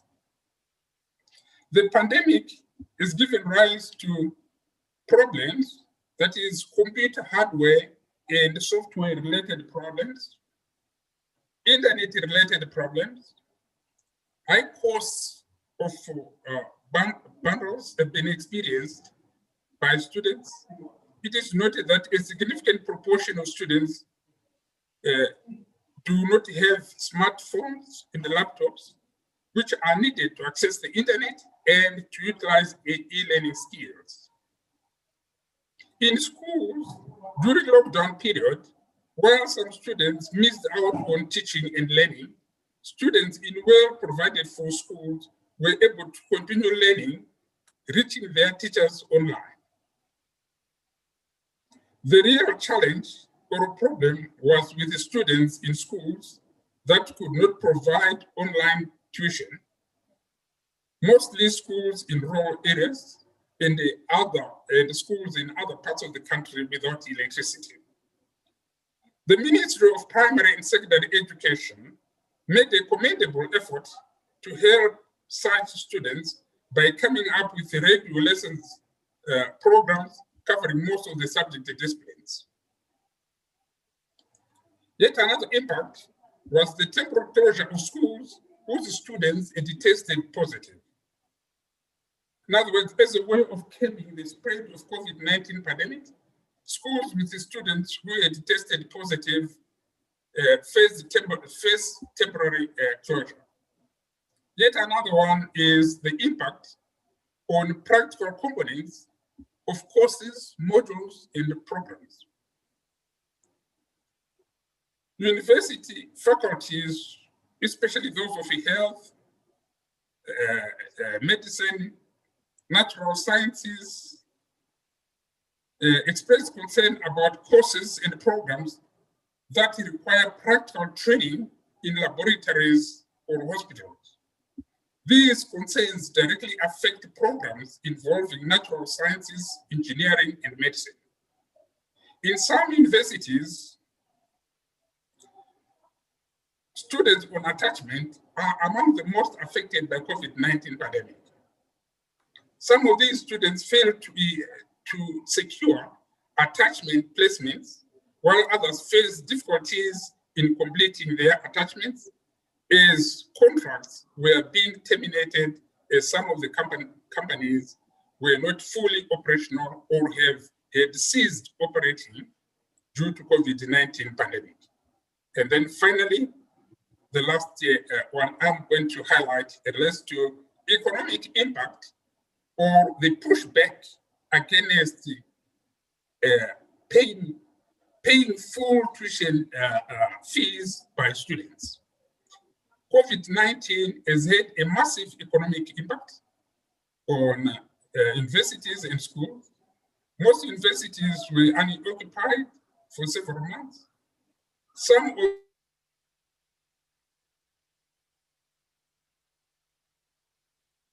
could no longer be able to generate the revenue. In addition, there was a pushback against paying full tuition fees by some students in schools and universities due to the impact of COVID-19 pandemic. And this touched squarely on the country's economy. So as I conclude, you can see from the foregoing analysis, it is clear that COVID-19 pandemic has had a great impact on the teaching and learning of students in universities and schools in Zimbabwe. Thank you. Thank you very much. I thank you. Thank you very much, Stephen, for the wonderful insight. The presentation has further opened our eyes. And of course, like the keynote speaker did mention, that there is need for us to reimagine our teaching and research. So you are also talking about that. Thank you so much.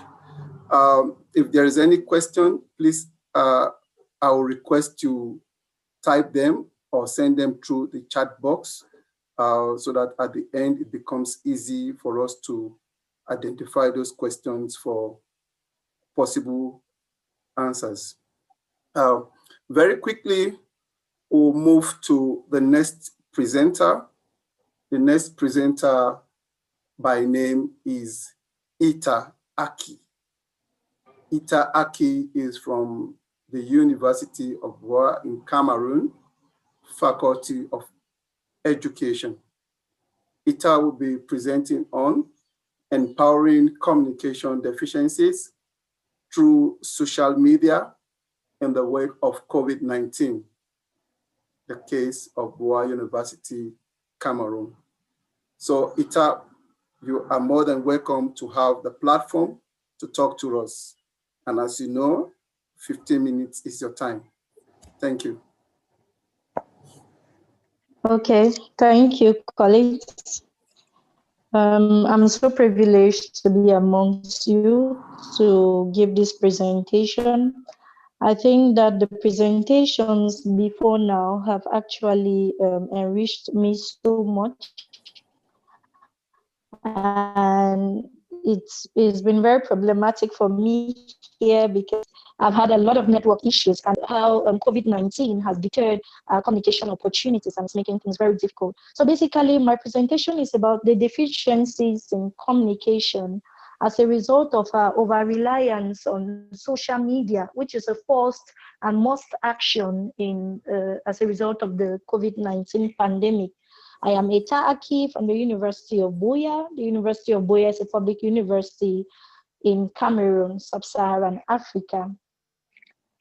Communication as a key, next slide please.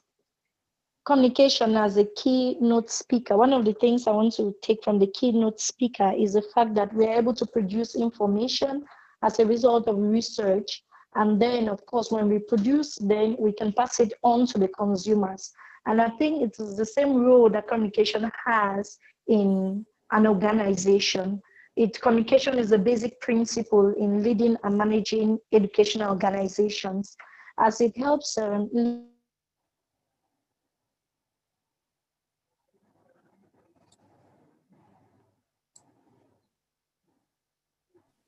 think we lost you, Eta. Hello. We seem to be losing you. Could it just be me? Can anybody in the so house that hear means that Eta? if communication channels are thwarted, then, or if it becomes defective, then the entire system is bound to suffer. Can you hear me, please? Yes, thank you. Go ahead. Eta, can you hear me? In the University of Buea, formal communication specifically, has always been through printed materials that were sent through couriers down to departments and faculties to be able to channel this information to their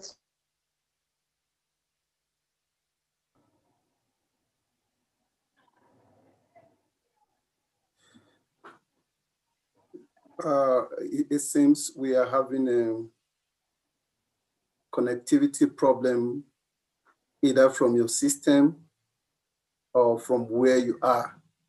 Can you please just check? Eta?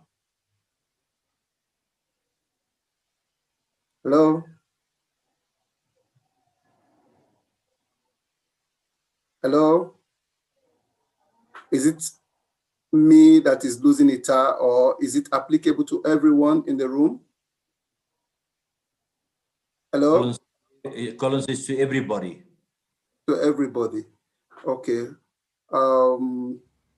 Let's just hang on there. Let's give us some time, perhaps 2, 3 to 5 minutes. And if we don't hear from Eta, I will suggest we move to the next person. And by the end of our section, if we still have time, then we might come. Okay, it appears she's coming back.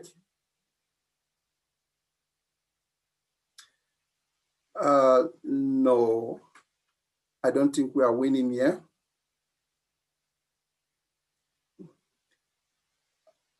Can I suggest that we think of getting hold of the next presenter?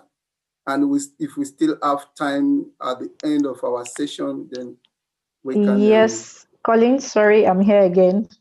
Oh, okay, Eta. Okay, all right. Okay, please proceed.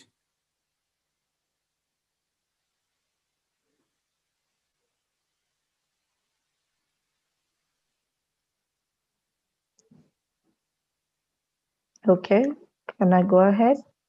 Please do. All right. Okay, so there's been an increased dependence on social media platforms to be able to get information down to students who are basically considered the consumers in this case. And as a head of service, one of my key responsibilities is to manage examinations for my faculty.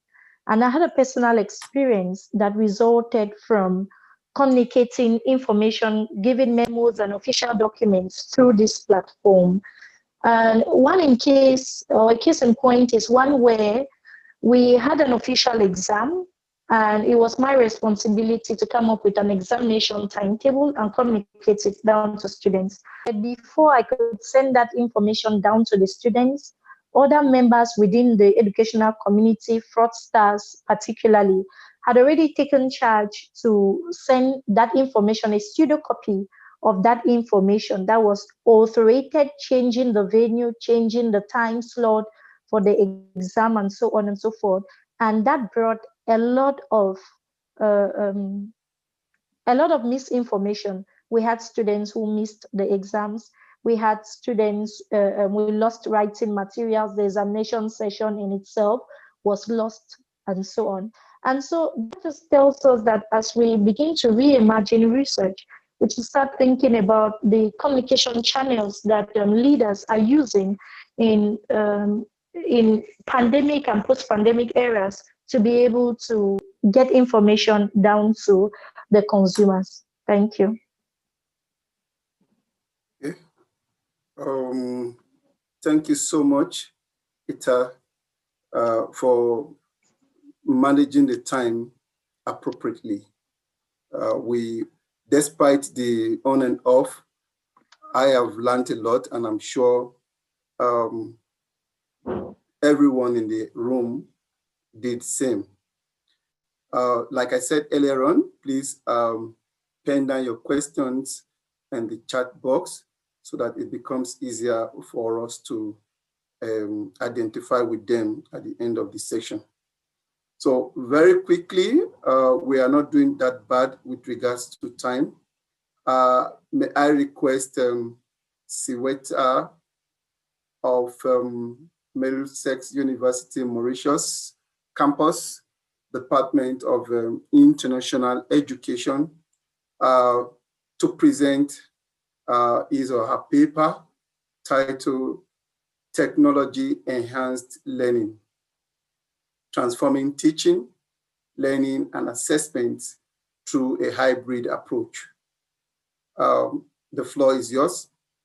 Please talk to us. Thank you, Sweta.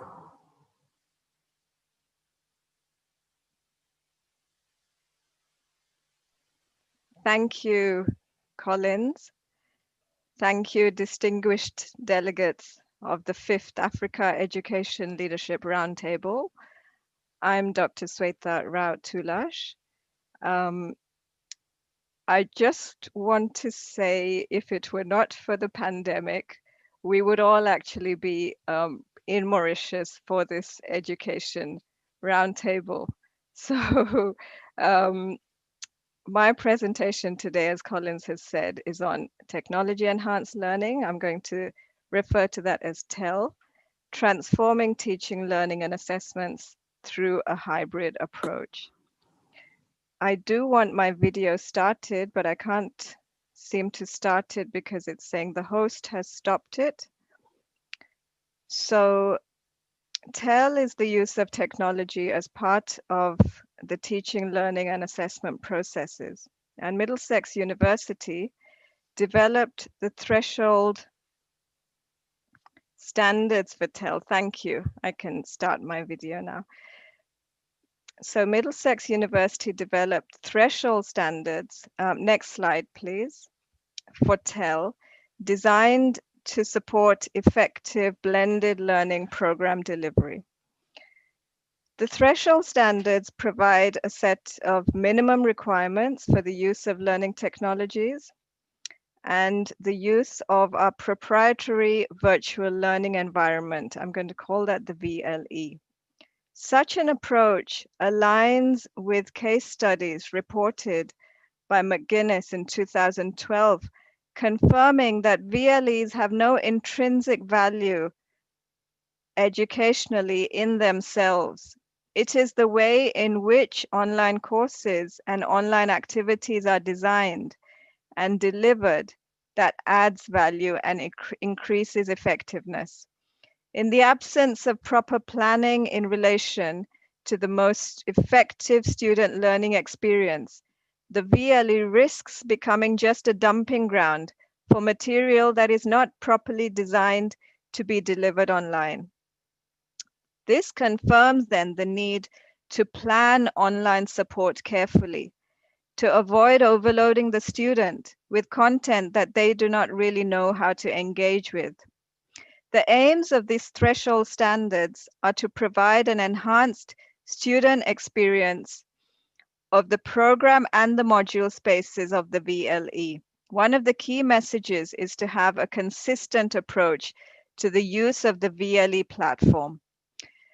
The standards were approved by the Middlesex University Learning and Teaching Committee on the 29th of April 2019 and rolled out to all campuses from June 2019. Under my leadership role on the campus, academic staff, all academic staff, full-time and part-time, were involved in a training. So I conducted training on implementing these minimum TEL threshold standards. So in Mauritius, all campus staff at the start of the new academic year had training specifically on TEL, and this was very critical preparation for what was to come in 2020. In Mauritius, all educational establishment closed on 19th of March until 1st July due to public health concerns. And our students and staff, like all students and staff across the globe, transitioned suddenly to completely online teaching and learning. But nonetheless, this was an emergency resort that was largely untested and unplanned. Yet the overwhelming sentiment across our students and staff on all programs was that the COVID-19 did not adversely impact the overall running of programs, including end-of-year assessments. Moreover, campus staff appreciated the proactive approach that was taken in terms of leadership style. But as we emerged, and this is what this slide refers to, as we emerged from the lockdown, we recognized a need for a second phase of academic training and upskilling. So our institution can be ready for anything in the future. So I began a collaborative leadership project between myself as campus lead for teaching and learning and Denisha as campus lead for, I am campus lead for planning and assurance and Denisha as campus lead for teaching and learning. So we collaborated on this project to teach anywhere on this continuum. So we should be comfortable, all academics should be comfortable to teach anywhere from on campus to blended to online, or what we are currently doing is the hybrid approach. And by that, I mean our campus has 50% staff, students who are in Mauritius and 50% students who are international students who are not currently in Mauritius. Therefore, we have students learning on campus in face-to-face settings because Mauritius is not under lockdown conditions. But at the same time, there are international students who are not able to travel to Mauritius because of the restrictions, who are following the same class at the same time online through a streaming link. So that's what you see in the picture that's depicted on this slide. And furthermore, the live sessions are recorded so that students, for whatever reason, who are not able to join, can use them as an on-demand resource. And this was also useful from the student perspective because they can look at these recordings and relearn at their own pace. So next slide, please. This was our vision for the second phase of academic development. We communicated this vision clearly at an all-staff meeting. So this project was happening over August and September 2020. As you can see, we decided to have some fun with it as well at the same time. We formed a steering group for the hybrid blended teaching, created avatars. We had many shared lunches, shared coffees to kind of have some fun as well. We set these bite-sized objectives and we shared short-term goals with interim deadlines. We also made the objectives meaningful to academics, and we enabled a lot of community building as well. So we also celebrated small successes, not only internally on Mauritius campus, but across all the campuses. We shared resources across all the campuses, thereby increasing the impact of the project. So the next slide, please. And I'm interested in understanding the pragmatic experiences of staff and students for these new ways of teaching and learning. And I've been collecting some data on this through focus group interviews in 2019 and more recently through different data sources. So my next slide, please. Through different data sources, for example, can you move to the next slide, please? For example, through student feedback sessions, or our yearly program review exercise that we undertake institutionally and which I oversee on the campus. And the overwhelming theme is that overall, despite hybrid teaching being new to almost all academic staff and students on campus, the transition of moving from in-class face-to-face teaching to hybrid teaching and learning was smooth. Thank you. I want the other slide. Since September 2020, Mauritius campus is fully prepared to adopt a hybrid approach with face-to-face classes broadcasted synchronously online via Kaltura Neuro or Zoom and recorded and shared as a learning resource. Some of the critiques have been voiced out, saying that this new way of teaching requires a lot of extra time investment by staff. That might ring a bell with some of you. Some say that there was unnecessary duplication of effort required in order to ensure the quality of those learning resources. But however, all academics attributed successful transition to twofold academic development initiatives. One was those practical training initiatives that I was discussing. But secondly, and equally importantly, staff development policy at Middlesex University has in place that all academic staff engage in a higher education teaching qualification called the Postgraduate Certificate in Higher Education. That is fully accredited by the Advanced HE body in the UK, and whereby all academic staff, lecturers, senior lecturers, associate professors in Mauritius are fellows of the Higher Education Academy in UK. And this award demonstrates a personal and an institutional commitment to professionalism and excellence in learning and teaching in higher education. So that was another big driving factor behind the success of this smooth transition. After having engaged with this way of teaching now for more than 10 weeks or so, some staff members have questioned, how do students really engage with the technology? And this student engagement, in fact, is going to be our theme for a third phase of campus academic development to come in the future. And with that, I'd like to conclude the presentation and give my thanks really to organizers, co-presenters, and all of you in the audience for this opportunity to share our story. And I believe in some small way, we're all leaving a legacy. And I think that is quite a powerful idea. So thank you for your attention.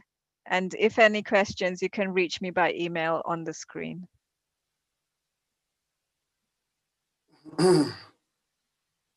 Thank you so much, Seweta.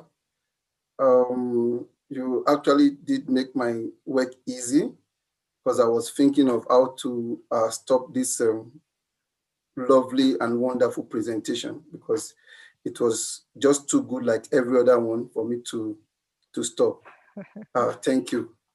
I'm sure questions might come later on, but now it's time for the next presenter, whom I'm very sure he is in the room. His name is Nai Adi. Nai Adi is from Africa Outreach, McGill University, Canada. He will be talking to us about the COVID-19 shift to remote learning, addressing challenges, seizing opportunities for African Students Global Network. It's time for you to make your presentation now. Adi, thank you.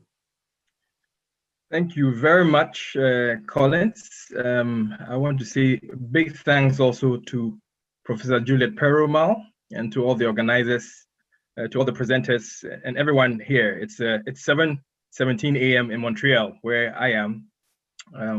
As Collins indicated, I am Associate Director of Africa Outreach at McGill University in Montreal.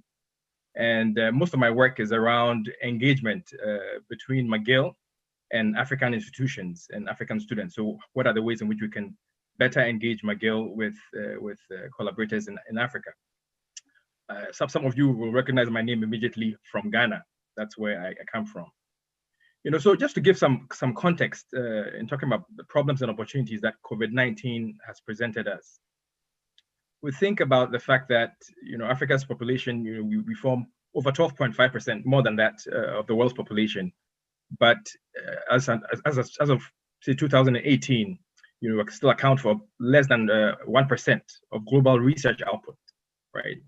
And that's something that has come up quite a bit. How can we increase Africa's contribution to research output globally? And in addition to that, how can we train people to address our issues, you know, the challenges that we face in Africa? How do we train people and how do we develop research that is relevant to our context, our various contexts? And some of the reasons why we see as to the lack of research output comes from a number of things. Two that I want to highlight in this, what I'll call this conversation, is their infrastructure and networks.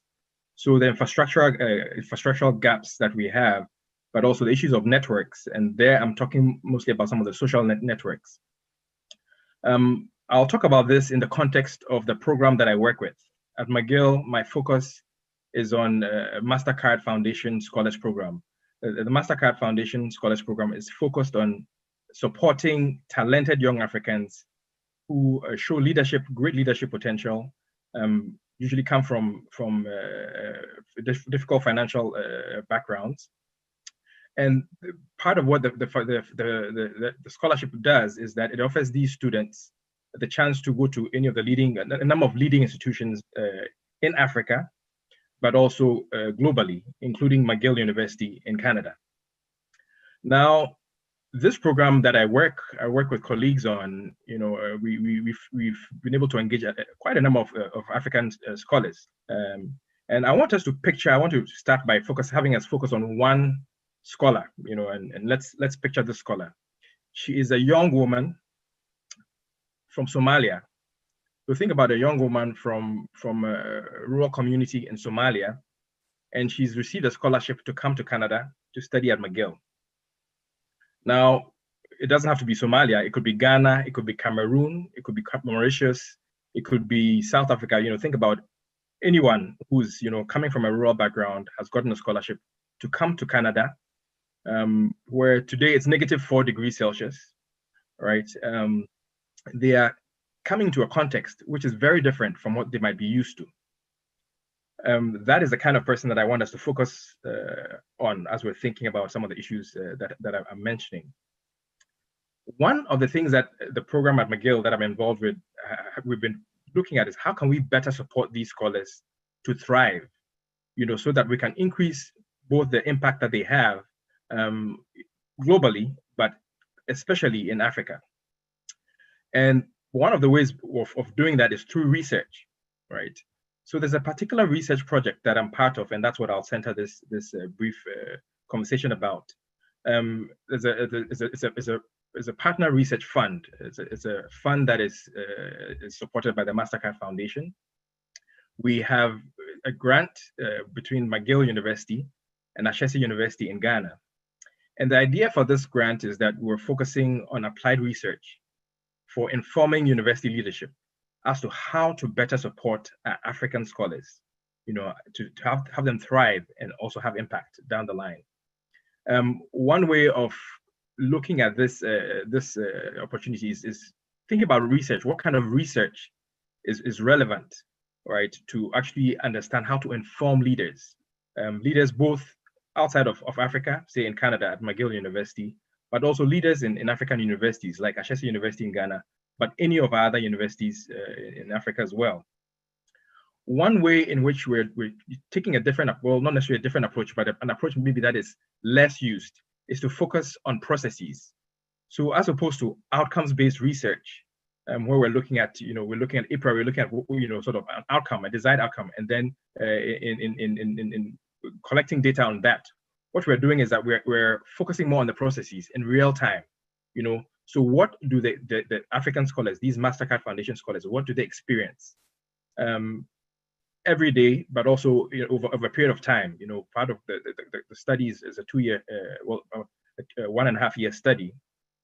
And what we're doing is following them. That was the plan anyway, initially. The plan was actually to collect data on both their actual courses that they were taking, experiential courses, and the focus was experiential learning and how that feeds into entrepreneurship. So how do these African scholars engage in experiential learning? How do some of them go into entrepreneurship? But the key thing was this, that the experiential learning, which is what I'll focus on for this presentation, is focused on them engaging in community-based research.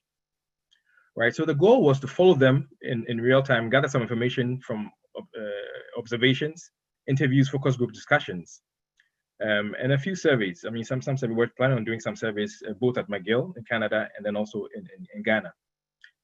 So all of these plans changed. So COVID comes into the picture, and ideas about sort of observational data gathering, changed.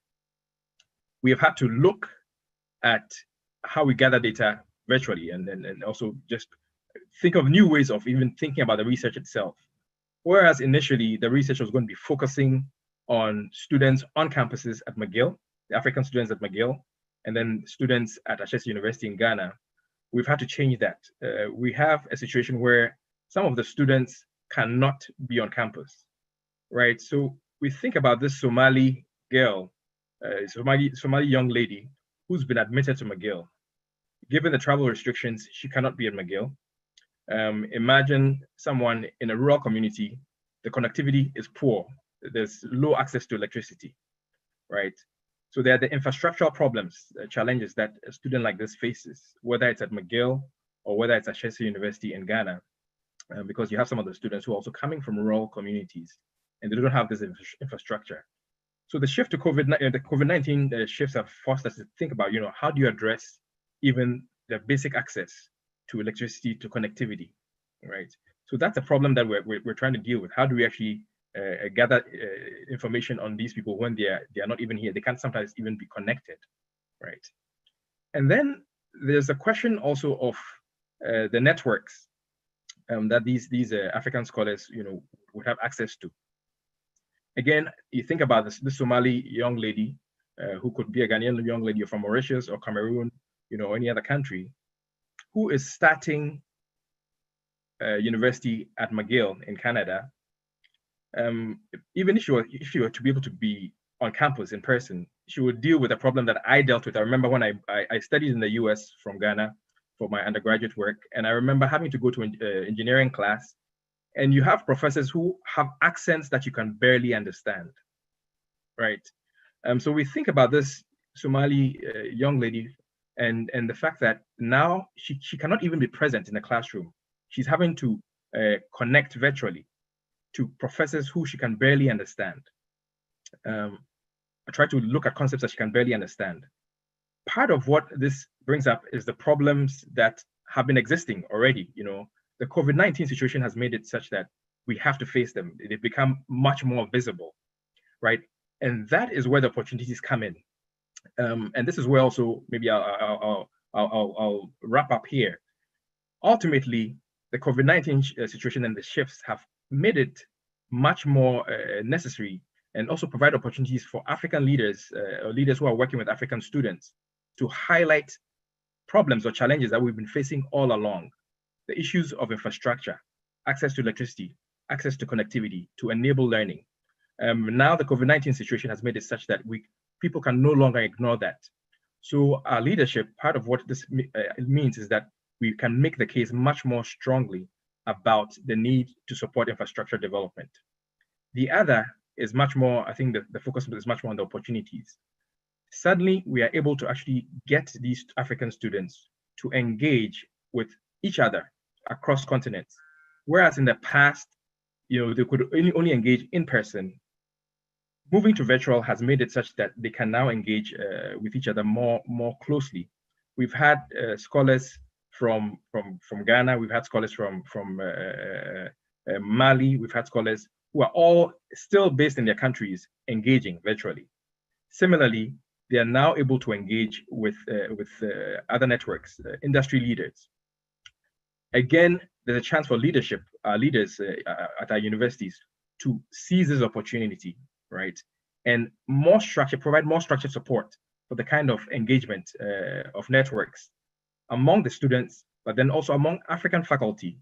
You know, you might have a student at McGill who can have a mentor who they can connect with virtually in Ghana or in any other African country. And these are opportunities that the COVID-19 situation has forced us to recognize and also provide us opportunities to seize, right?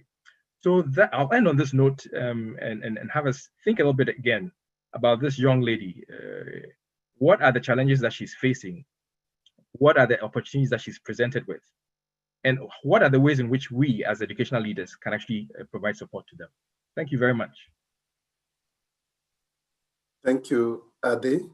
Thank you so much for tuning us or zooming our thinking into the opportunities that you have just mentioned.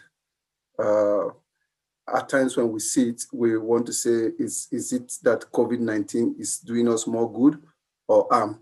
That is something that we see to it right now. But I'm glad that the keynote speaker has actually set the tone that there is need for us to reimagine. And that is what exactly we are doing in this session. Thank you so much. And this actually brings us to the end of this session, partly, except for the question and answers that we need to provide. So I want to open the floor to everyone. Should you have any question for any of the presenter, you are most free to do so. Thank you so much, Ade. Yeah, we are actually welcoming questions for any of our presenters. It might be questions for our keynote speaker, Professor Anthony Owubeze. It could be questions around the issues of the impact of COVID-19 on tertiary education in Ghana as presented by Kusi. It might be the one on empowering communication deficiencies through social media in the wake of COVID-19 as presented by Eta Aki, and the other lovely presentation by Sweta on technology-enhanced learning, transforming teaching, learning, and assessment through a hybrid approach. And the last one presented by Adi. So if there's any question that you would really like to share, or your thoughts that you would like to share on any of these topic, please be free to do so.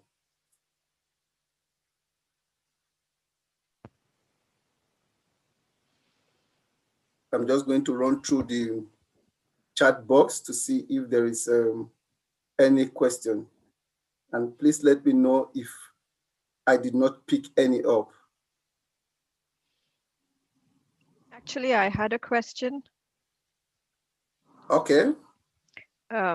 Perhaps to Dr. Adi, because of the presentation you just gave, I wanted to share, for example, in Mauritius, we had a case about 3 weeks, our students in Tanzania were, due to public local elections, internet was just completely cut off. And they, for 3 weeks, were not only in a physical lockdown, but in a kind of enforced virtual lockdown as well. So Dr. Adi, any advice? You've probably been dealing with things like this for a long time. Yeah, thanks very much, Sweeta. And actually, I thanks for your presentation as well. It made me think about a number of things. One, and I think you alluded to this, in hybrid approach. I think one of the things that has come up is the need for asynchronous content as well, right? So whereas there is live teaching or live presentations and connection, there's that need also to have content that can be accessed offline, right? So that if you have a situation where there's a lockdown, somehow I guess there are ways of getting information to students. One other thing that has also come up, and maybe this speaks to the issue for me of collaborations, is the need for a network approach where one has partners. So in the case of McGill, we also have situations where you might have students who are not connected, or who might not be able to come to Canada, right? But it has made it imperative that we have partners on the ground, in various countries, so that even if we have a problem and we can't deal with it, we have a partner who is in closer proximity to the student, who can physically sort of connect or engage with the student, right? Yeah. I know it's not perfect, but I think that's one of the things that has come up, just the need for more collaboration by institutions across the jurisdictions, across geographic spaces. That's interesting. Thank you. Thank you. Thank you, Sweta, for that question, and thanks to Adi for the response. We are still going to take one or two more questions, if any.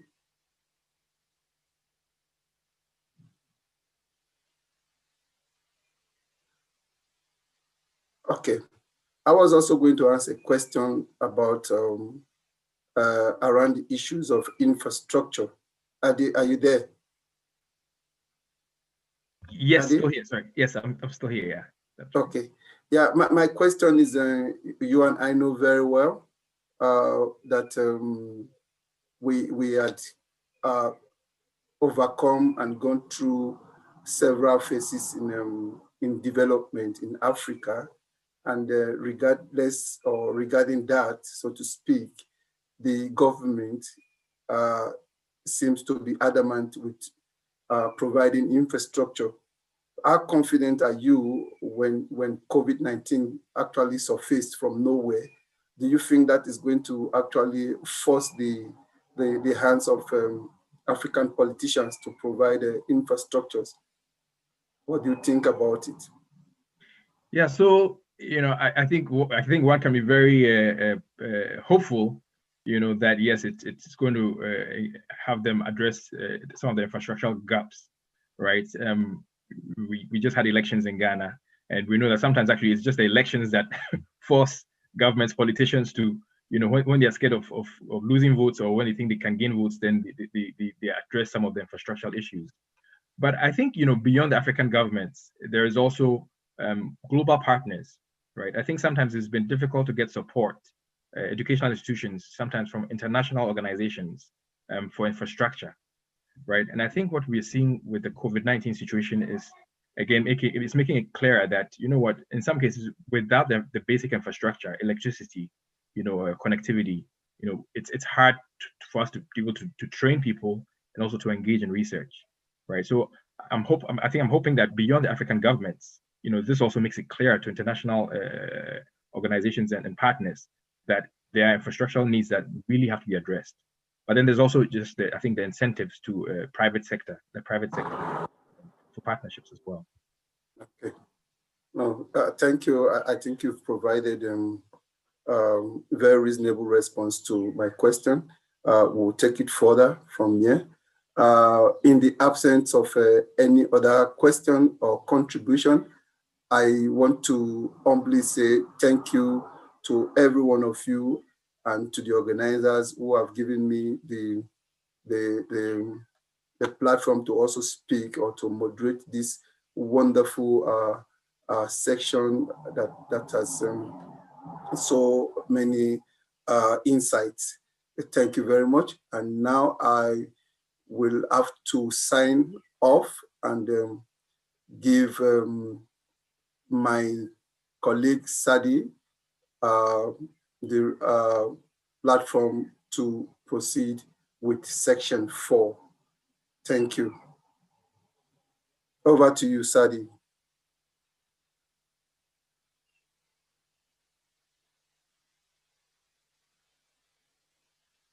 Sadi, are you there?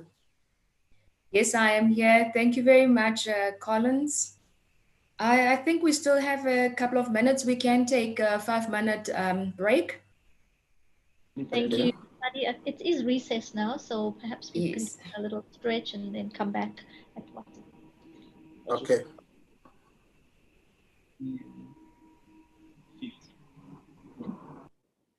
Thank you. You can play some music.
Scatterlings and fugitives, hooded eyes and weary brows, seek refuge in the night. They are the scatterlings of Africa, each uprooted one. They're on the road to Bellamanga, beneath the copper sun. Yip-ho-hum, yip-hum-ho-hum, yip-ho-hum, yip-hum-ho-hum, yip-ho-hum, yip-hum-ho-hum.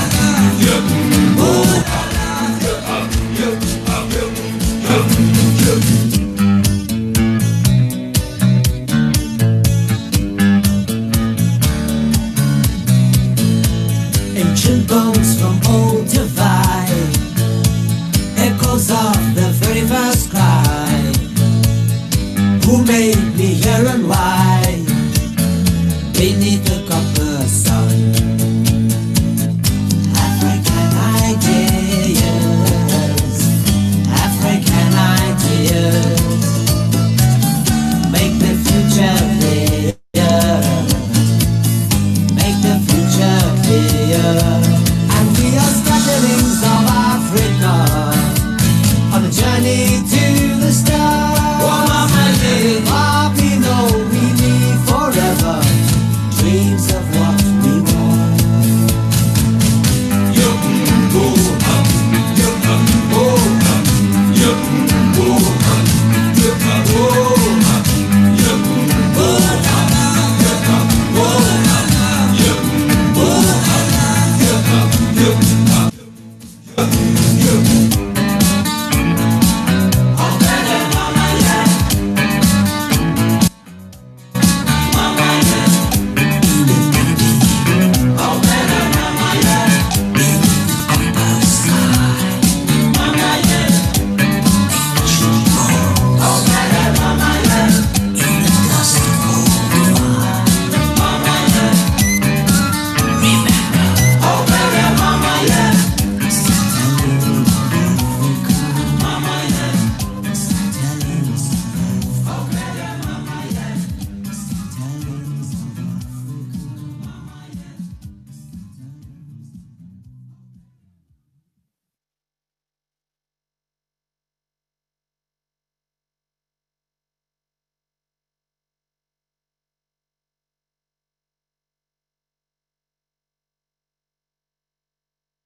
Good day, colleagues.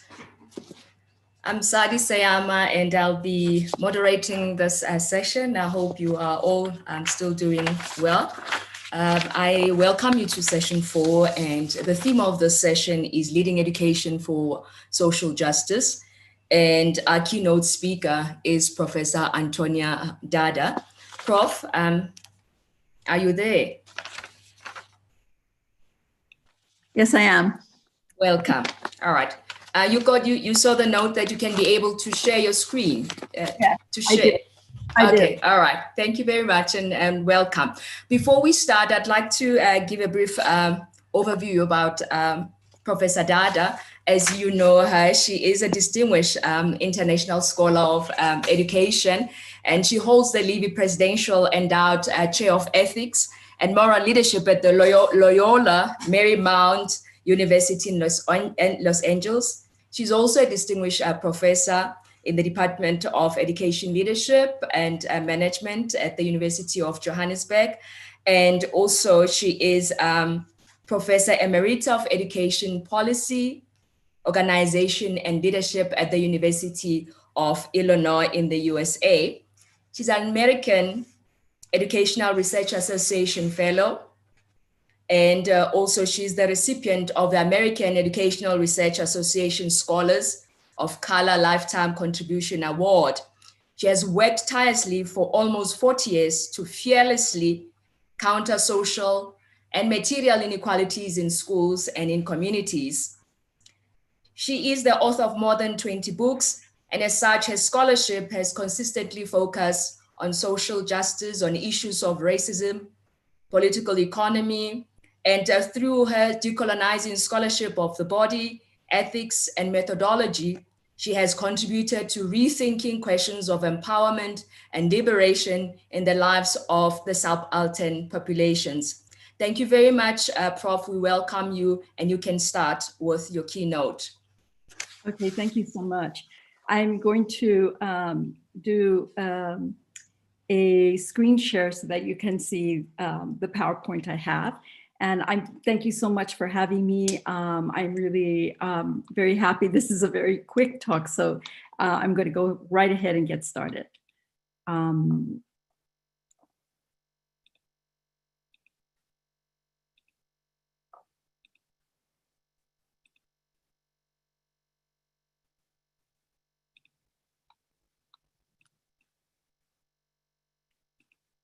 Okay, so hopefully everyone can see that.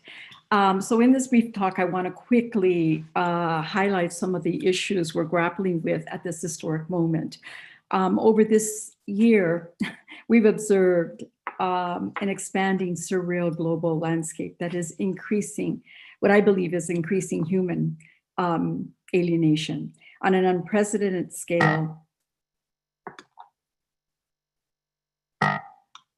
Let's see what's happening. Okay, just stay with me.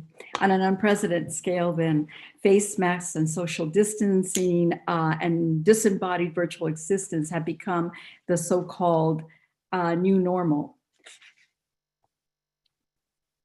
Yet there is absolutely nothing normal about living under these unsocial conditions of lockdown, where we cannot even attend the funeral of a loved one, or where so many are living in precarity, struggling to survive conditions for which the majority of the world's population was completely unprepared. Serious concerns about the future sit heavily on the minds and hearts of revolutionary educators, researchers, and activists the world over. Unchecked neoliberal excesses of the last 4 decades have set a frightening political stage for the current crisis, a crisis whose seeds were sown when the industrialized North set as its mission to subdue those considered less human than themselves and to conquer the natural world as it embraced an oppressive ideology. That according to Jonathan Cook, fetishized money and turned people into objects to be exploited. In its wake, an indelible pandemic far more destructive than COVID-19 is the actual ideology of current conditions rooted in global capitalism, colonialism, and ecological devastation. The coronavirus pandemic, born of capitalist excesses and many crises that it has generated, is fundamentally tied to oppressive neoliberal policies and initiatives, which have produced staggering poverty worldwide and a devastating climate crisis, the product of deplorable environmental injustices around the world. In fact, even scientists at the Harvard School of Public Health suggest that many of the root causes of climate change have increased the risk of global pandemics, of which the COVID-19 pandemic will not be the last. Capital-led deforestation in the rainforests of the Amazon and Asia have been associated with climate warming and the loss of habitat, increasing the spread of harmful infection by animals who have become displaced. High carbon producing livestock farms have also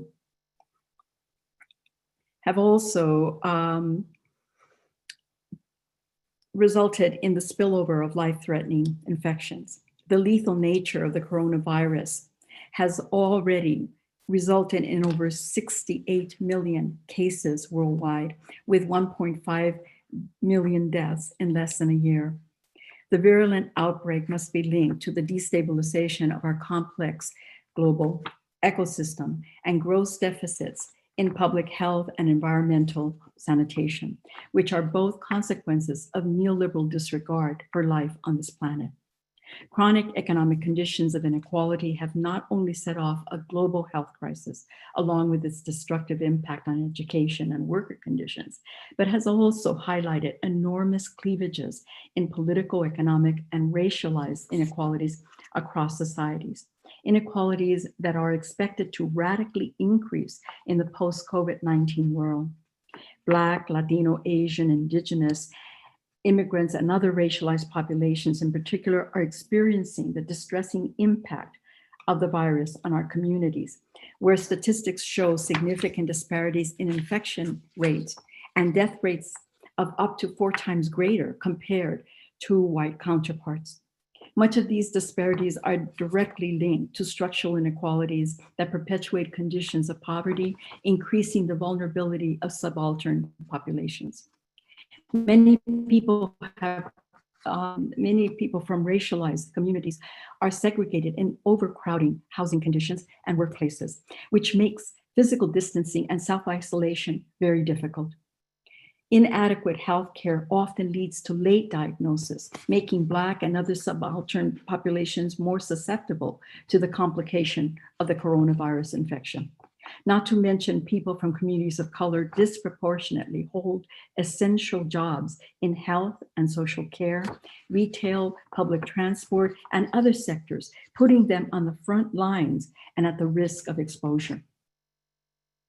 Food insecurity worldwide has been on the increase. For example, in the US, the wealthiest country on the planet, 54 million people are currently facing food insecurity amid massive public health and economic crisis. The food insecurity has intensified since the elimination of federal assistance programs in the United States. Meanwhile, the United Nations World Food Program predicts acute hunger could affect 270 million people worldwide by the end of 2020, an 82% increase since the start of the coronavirus pandemic. Large numbers of the world's population live in hunger, a shameful reality that points to conditions of class war against the most vulnerable, a disproportionate number who are children, women, and people of color. In education, over 1 billion children have been affected worldwide by the move to virtual learning, where racialized inequalities in digital access has widened the pre-existing divide. Many students living in poverty have limited or no access to internet services or to computers. In 71 countries worldwide, less than half the population has access to the internet. Despite this disparity, 75% of governments out of 127 reporting countries are using online platforms to deliver education while schools remain closed. In the majority of countries across Africa and other parts of the world, less than a quarter of the population has internet access. Yet students are somehow still expected to complete prescribed standardized curricula without adequate resources or hands-on assistance. Similarly, the viral crisis has also intensified the digital divide experienced by small businesses, particularly within subaltern communities and countries of the South. In the so-called developed countries, people often assume that everyone has high-speed internet access, and therefore transitioning from doing business from face-to-face to virtually is simply about some form of retraining. However, when one small business is done face-to-face and the nearest Wi-Fi location is miles away and one can't afford a smartphone or computer, that's when inequalities of technology are made profoundly evident. In stark contrast, the monster online transnational corporation, Amazon, has capitalized on the digital divide to become one of the few enterprises to boast its best year ever with nearly 14 billion net income for 2020 thus far.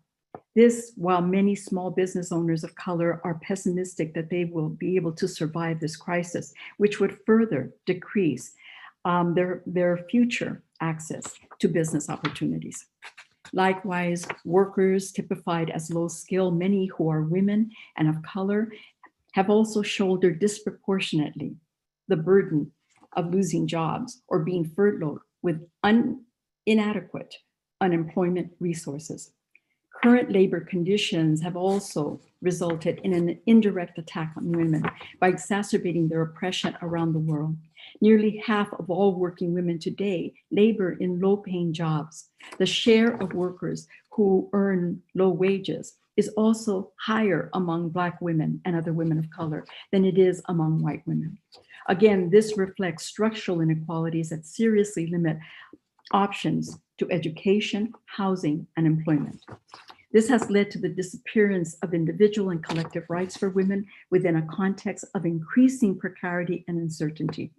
Transnationally, women have borne the brunt of the COVID-19 crisis as they are the ones expected to do the extra work necessary to accommodate massive losses associated with government withdrawals from public responsibility for people's health. Instead, these governments have redirected trillions of dollars to preserve what we already know to be unjust national economies. Hence, the viral crisis has sharpened the focus on racialized and working class inequalities and made it undeniably clear that the pandemic we are facing is not of COVID-19, but rather global capitalism. Amid harsh economic measures that have betrayed the meaning of democracy, people worldwide contend with what Henry Giroux terms neoliberal fascism, where the ironclad rule of the marketplace has replaced any formally held social consensus of government responsibility for the people.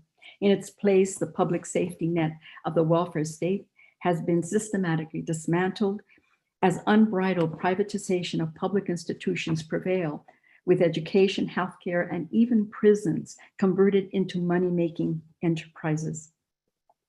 Concurrently, a neoliberal ideology of unchecked authoritarianism has waged an all-out assault on undemocratic values, bolstered by a victim-blaming economic logic of political hyper-individualism, competition, and financial gluttony.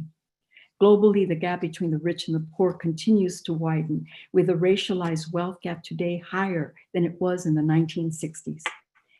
In fact, the richest 1% of humanity controls more than half of the world's wealth, while the bottom 80% must make do with just less than 5% of the wealth.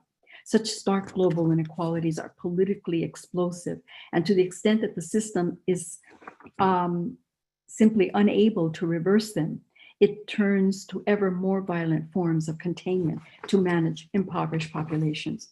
This too is a growing concern as we attempt to imagine a post-COVID-19 world where so many will be grappling with the impact of material and social losses experienced as a consequence of the pandemic.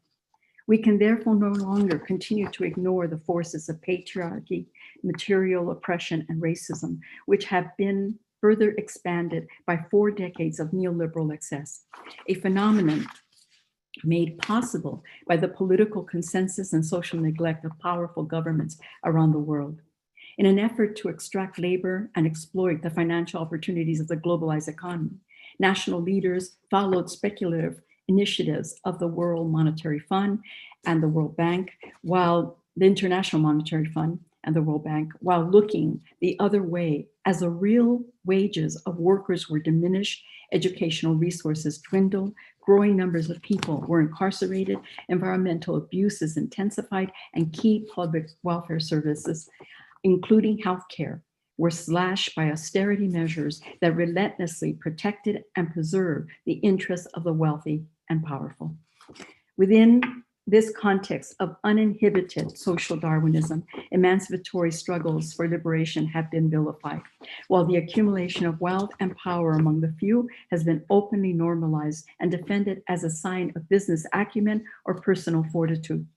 After decades of neoliberal plunder and notions of shared social responsibility being tossed out the window, the majority of the world's population is now left to contend with the wide-scale impact of the coronavirus pandemic on our already beleaguered communities.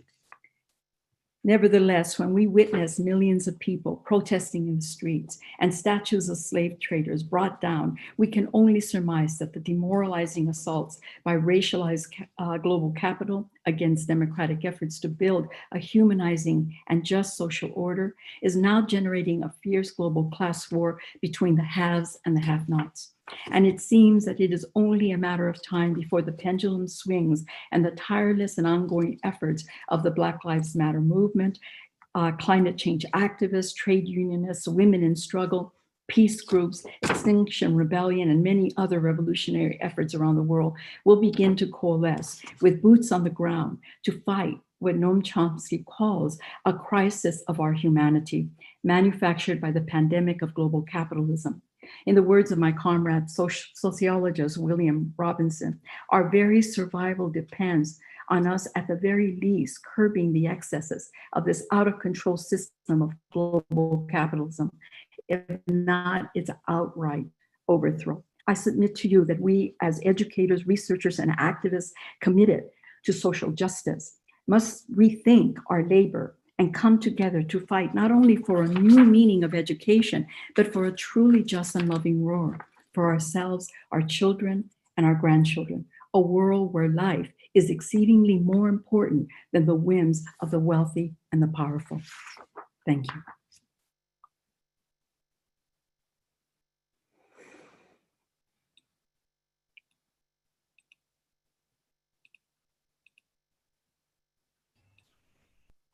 So let me see now if I'll get out of my screen share. Thank you very much. We really appreciate you have provided us with critical insights. And I think as we get drawn to this new normal post-COVID-19, we cannot afford to lose sight of the growing social injustices that are increasing inequality, and most importantly, to continue to boldly be truthful about the global capitalism, and that the latter capitalism is actually much worse, and that as we celebrate the technology, the advancement of technology, we really have to think deep about that. And thank you. Yes, indeed, it is a pandemic of inequality. Thank you. We appreciate that. Colleagues, on that note, we will be continuing with our session.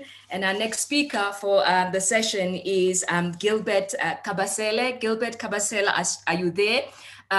He is from 326 Refugee School from Johannesburg. You can take over, Gilbert.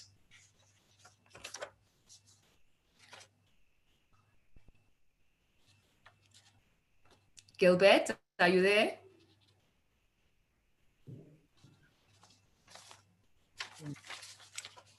Hello? Hello, I'm there, but I cannot connect. Welcome. What are you not able to connect? I think they have to connect me, yeah? Okay, there you go, there you go. Yeah. Okay, thank you everyone for giving me the opportunity to speak to you. I don't know if can you hear me? Yes, we can hear you. Okay, good. I'm Gilbert Kongolo Kabasele from DRC. I'm here in South Africa, in city of Johannesburg. We call it Jozi. I am teaching in an organization called 326. 326, which is a refugee children education project. Because, when the kids arrive here in South Africa, some of them has a problem. Difficulties how they can register in the mainstream schools because of lack of proper documentation, proof of address, bank statements, all those requirements from the government schools. Then we accommodate them in 326. We give them some basics in math, English, life skills, hyper, sports, and prepare them for the mainstream. I've made some of my clips that they'll play them now, and to give an overview of what is a 326, a Marist school. It means Catholic school. So in the same vision of the founder, Marceline de Champagne, a French priest, who brought education to the disadvantaged people. So 326 is trying to work in that spirit, giving hope to those that are hopeless. So I will ask the studio or the IT to play my clip, and then I'll take questions from those who want to know more about this project and how did we tackle COVID-19 during this period. I think IT can play it. Thank you. Ladies and gentlemen, my name is Gilbert Kongolo Kabasele. I'm from DRC, staying here in Johannesburg, South Africa. And I'm actually teaching at 326 project since 2012.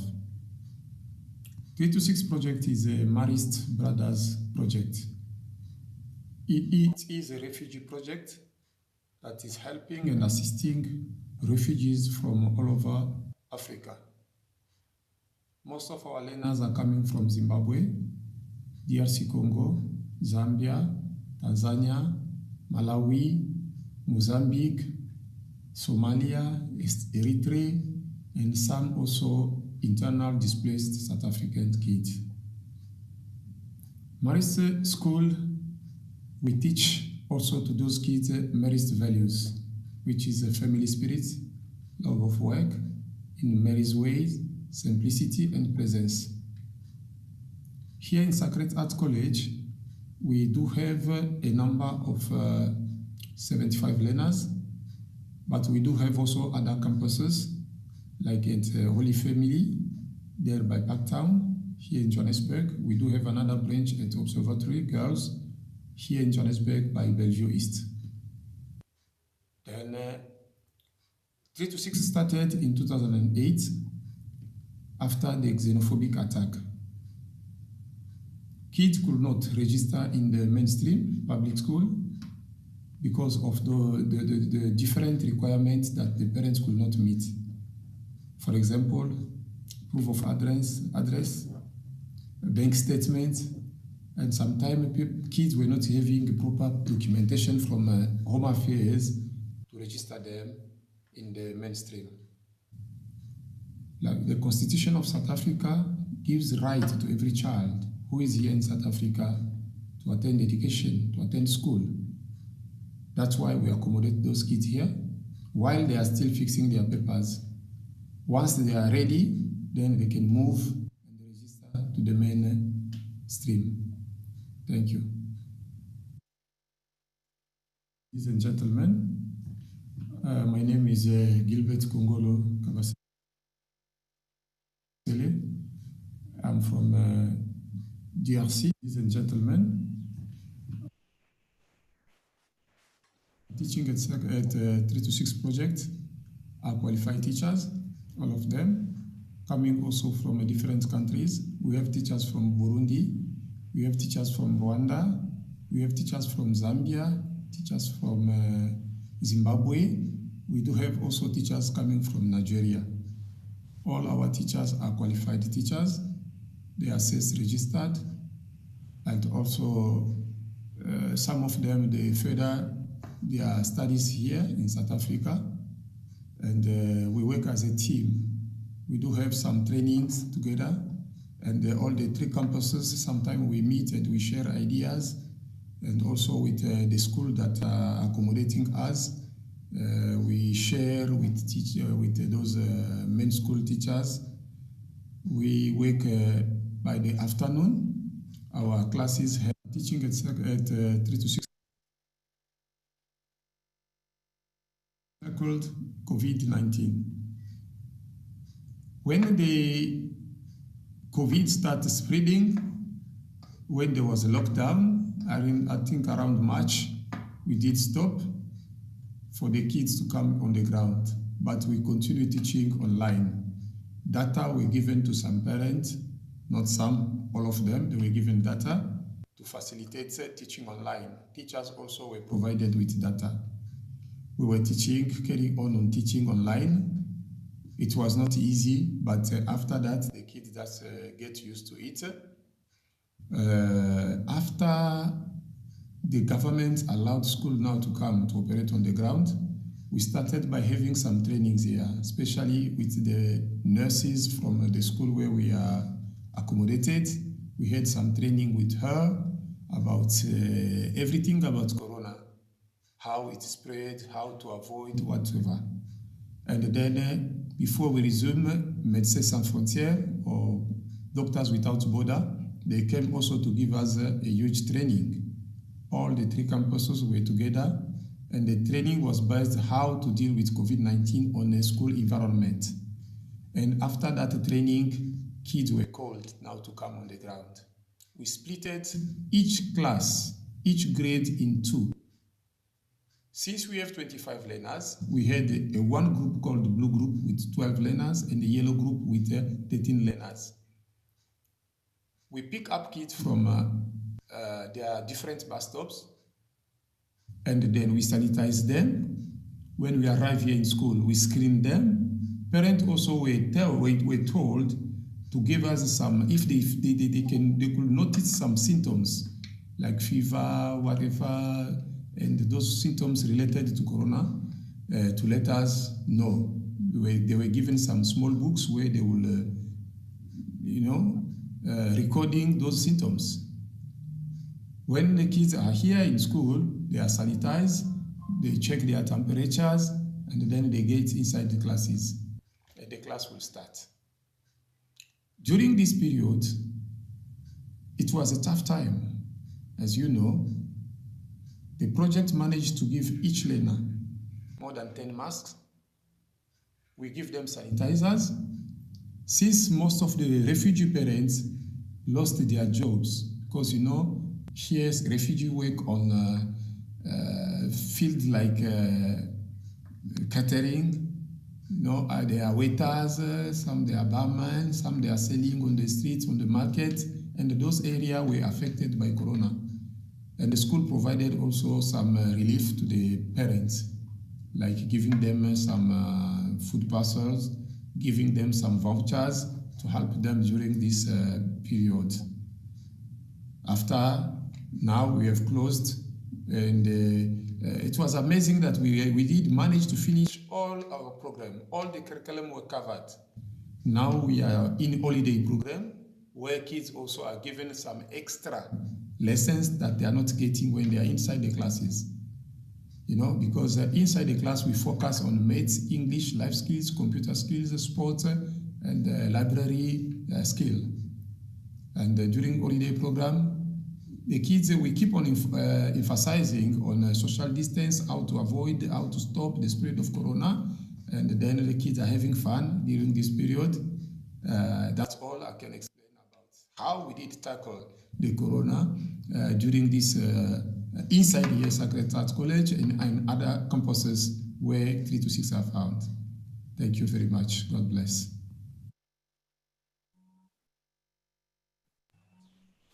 Thank you. Thank you very much, Gilbert. Greatly appreciate, and thank you. Thank you for the empowering work that you are doing, giving hope to those that are hopeless. On that note, we will move on to our next speaker, Joshua Omeifekwem from the University of Nigeria, Nsukka, the Department of Sports Psychology and Exercise Philosophy. Hello, Joshua. You are mute. All right, there you go. Yeah, I don't know if you can see me. We can see you. Welcome. Oh, thank you very much. Good afternoon, everyone. Good afternoon to you. I want to use this opportunity to thank the organizers of this roundtable for giving me the opportunity to make some presentations. I am Professor Joshua Omeifekwem, the Dean Faculty of Education, University of Nigeria. I am to speak on the changing the narrative in gender inequality and racism in the era of COVID-19, and then the role of educational leaders and implication. I don't know if you have my screen. Hello? Yes, it is sharing. There you go. Is it showing now? Yes, it is showing. Yeah. Thank you very much. It's an issue that we have come up to discuss. Just asking, what are the issues? What are the issues to be discussed? Gender bias and racial discrimination have remained a substantial concern in the field of education management and administration, educational, sociology, and sports, following the increasing trends and disruptions they have created for Africans and people elsewhere. What are the issues that I brought about this topic? Gender inequality and racism have persisted as worldwide phenomena, despite global attention and efforts to attenuate their manifestations and effects. Unfortunately, women have remained at the receiving end of the devastating consequences of this global phenomenon. whether in poverty rates, labor force, education, employment, or in sports participation and business opportunities, women have remained at a disadvantage. In fact, recent research from Cambridge University shows that COVID-19 pandemic has a lopsided negative impact on women and their employment prospects and opportunities. And so the impact of COVID-19 on gender disparity has worsened the conditions of women in different spheres when compared to men, specifically in work, careers, finances, mental health. And the lead paper has done sufficient work in, the lead paper presenter has done sufficient work in exploring how COVID-19 has actually impacted women and gender disparity. Next slide, please. Next slide, please. Yeah. So we would have, I came up, sorry, the next slide is talking about the meaning of gender inequality and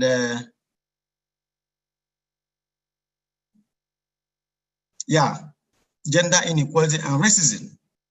Of course, the meaning remains the same, only in that here we are talking how they have been impacted by COVID-19. And so I just gave a brief summary of the meaning.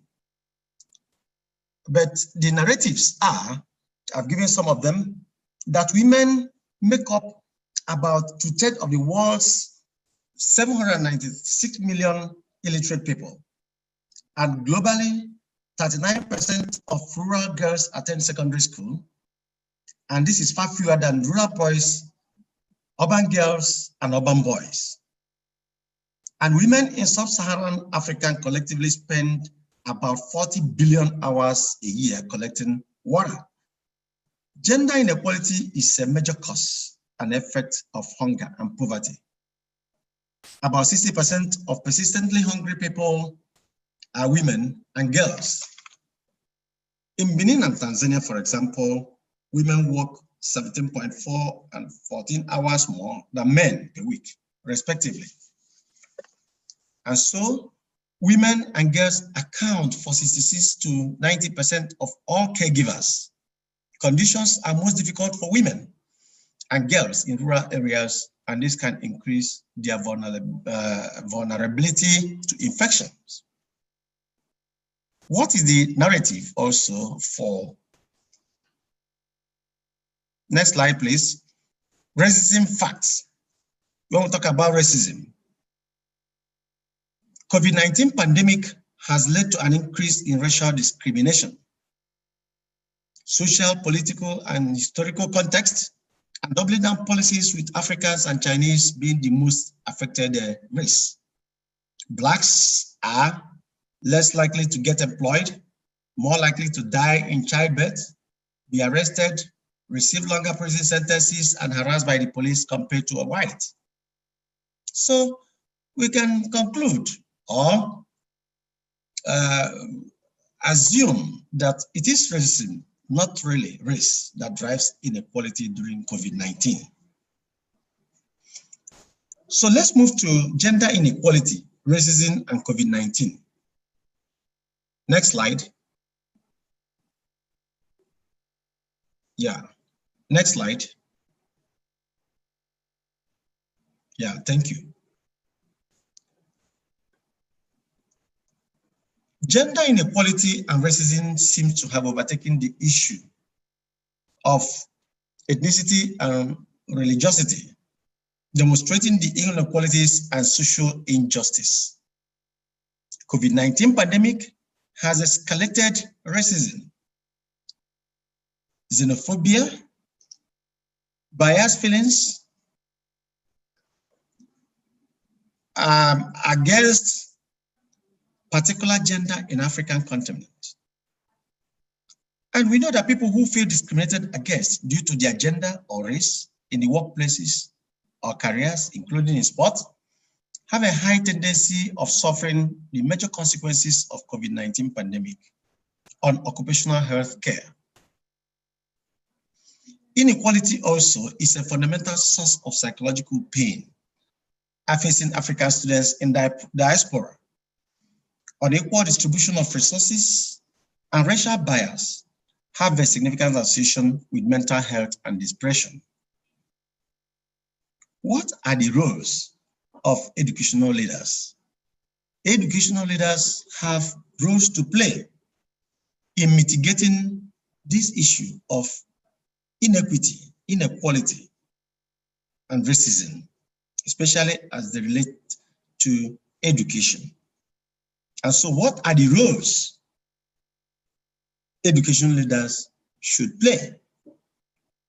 One is, next slide, mapping out viable policy and framework that possibly checkmate attitudes of victims towards self. There have been a lot of policies and frameworks. Some of them are working, some are not working. But without frameworks and policies and advocacy, it will be difficult to attenuate and reduce the impact of gender inequality and racism. Use of an inclusion-centered approach in changing the perception of inequality in the area of racism and social class should be also an idea that stakeholders, education leaders should imbibe. And it was mentioned, this inclusion-centered approach was mentioned by the lead paper presenter. So developing an education-based framework that will socially, economically, and psychologically support policies during the COVID-19 is also one of the roles to be played by education leaders. Building, Joshua, apologies, you've got 2 minutes to go. Thank you. Building inclusion-centered consciousness in men and women deserves strategic attention. And engaging in nationally representative research focused on changing the narratives of gender inequality and racial discrimination in Africa should be uppermost in the minds of educational leaders. Thank you for listening and for the opportunity that you have given me by the organizers and especially Professor Juliet Perumal. Thank you very much. Presentation. Thank you very much. Yes, thank you. We really appreciate your presentation and really illuminating the problem of gender equality that COVID-19 has served to show that even though we think we've made great strides towards gender equality, that there are deeper issues that are still there that are undermining human flourishing, and we continue to see the social harms that are growing because of racism. Thank you very much. On that note, can we have our next speaker? Charlene James, are you ready? Yes, good morning, good morning. I bring you greetings from the US of A, Jacksonville, Florida. Welcome, welcome, thank you. Thank you for joining us, Charlene. Yes, will you go through the PowerPoint, or will you be sharing the PowerPoint or myself? Yes, I think that they'll be sharing for you. Can you're facing that, you're not facing straight. Yes, that's better. Now thank you. Greatly appreciate. Can the tech guys share Charlene's screen, please?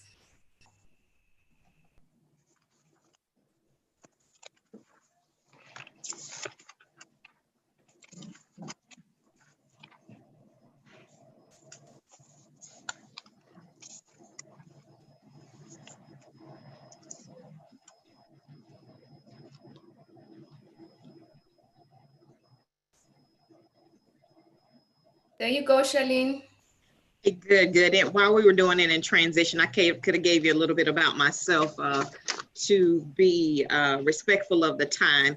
I am a principal here in Jacksonville, Florida, as I stated, in the United States. I am currently at an elementary school, pre-K through 5, and where my school is located, it is inner city. I'm a Title I school, which means over 90% of my students here are on free or reduced lunch, and they live in subsidized housing. So there have been some issues, as the title of my PowerPoint states, leading in an urban school during a pandemic. So if you would go to the next slide. So there have been some challenges leading during the pandemic, and those are some things that I will be discussing today. And as a title, we'll be looking at the impacts and some strategies that I've had to come up with as a leader. Some have worked, some have not worked, but we will discuss those. So one of the impacts COVID-19 has had upon schools and students' instruction is attendance. And we'll look at attendance, and we'll also look at how it has impacted student data. And when I say student data, how to effectively make decisions as far as where to begin instruction, what instruction needs to take place, what interventions need to take place, what remediation needs to take place, because a lot of the students in my area have been out of school since March. One of the pluses that my district did was issue laptops and hotspots to students in these the neighborhoods that I'm in that are at a deficit for technology, but I will discuss that later as well. And another impact upon schools have been maintaining, even because I'll talk about how we're back. We have a hybrid model here where we're not all online. I have some students who are both online, and when we started school, we started back school brick and mortar. So maintaining a healthy and safe environment, it has been some challenges. It has impacted the way teachers deliver instruction. You can go to the next slide. So when I speak of attendance, I actually looked at the impact of COVID-19. When we first got out of school, school was dismissed in March. One of the hardest things was trying to figure out, how do we take attendance? And this is still an area of struggle, especially for teachers who are online, our students that are online. Reason being is because sometimes parents work and there is no one at home to help those students get online, or there are issues, as I stated, there are issues with technology where sometimes the students, the cameras don't work, where our district may have sent out an update, so the cameras don't work, the sound doesn't work, or the students, the parents they're not tech savvy. So as a result, the students are missing days of instruction. And many times it has gone unnoticed, not until the teacher decides to inform our school counselor. So we had to put some policies or some things in place for those, if they haven't shown up online for instruction in 2 days, we need to give them a call and find out what's going on. But because our district and technology is an issue, because we're there where we're trying to make sure everyone is equipped with the technology, what is happening is taking our technology department days, sometimes weeks, to repair technology, or for my school to even make sure we have enough laptops that we can switch out with the student so that they can get online and receive instruction. So that has become an issue, and that then affects attendance. And then the teacher asks, well, how do I take attendance? When do I take attendance? Do I take attendance during the school day or after the school day? So I've tried to make it I've had the teachers before any new sessions, before they start reading, before they start math, before they start science, before they start delivering any new content, they do a check-in, or at the end of instruction, they do a check-in to see if students are there. So that the attendance is an issue, and then impacts instruction and student learning. So those are some issues that we've noticed in as far as school. There's a fear of COVID because there a lot of the students in my area, they've had a family member to have succumbed from COVID-19. The students themselves have been exposed to COVID-19. Either they know someone or they've been around someone. And it's because at the beginning of the year, it was just a lack of education. So a lot of these, as a result of the fear from a lot of my families, they don't send their children to school. So they will miss anywhere from 10 days. And we're trying to bridge the gap, trying to find some way, if we can get a packet to them, something to ensure that no learning has been lost as a result of it. So as I stated, some strategies that we've tried to come up with to combat attendance for those brick and mortar and those who are online. We've actually, through our positive behavior interventions team, along with the school counselor, we've come up with attendance, monthly attendance, where we try to award kids. And we've come up with where after the second, as I stated before, the second day of class, if anyone misses, that's in brick and mortar and online, we actually have a sheet that the teachers have, a contact sheet that the teachers have to fill out, and they actually they email that to the school counselor. I've been fortunate enough for the area that I live in, because attendance was already an issue. I have a truancy officer who assists the school counselor and the social worker with attendance, trying to locate students. Because when we started the school year, I was slated to have 277 students to show up. I only had 73. So that was, we had to start to do some things to attack attendance and try to find out, number one, where are the students? And number two, how do we make parents feel comfortable enough to come to the school, or how do we get parents, make sure they are able to log online? So those are some things that we've tried to come up with some strategies on how to attack attendance. Like I say, it's still an area of concern. However, we do our best to make sure that we support the learner and the environment in which they're in. You can go to the next slide. So another area that has been impacted is the opportunity learning gap. And I call it an opportunity learning gap simply because the students that I serve in my area, they just haven't had the opportunities that some other students have had. Most people call them achievement gaps. I just call them opportunity gaps. They have not had that opportunity where the different types of learning can take place.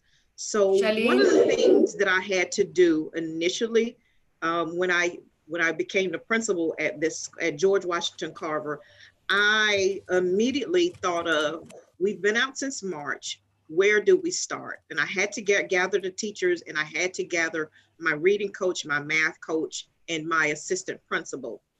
So we immediately thought of what standards would have been covered during the third and the fourth, the second half of the school year.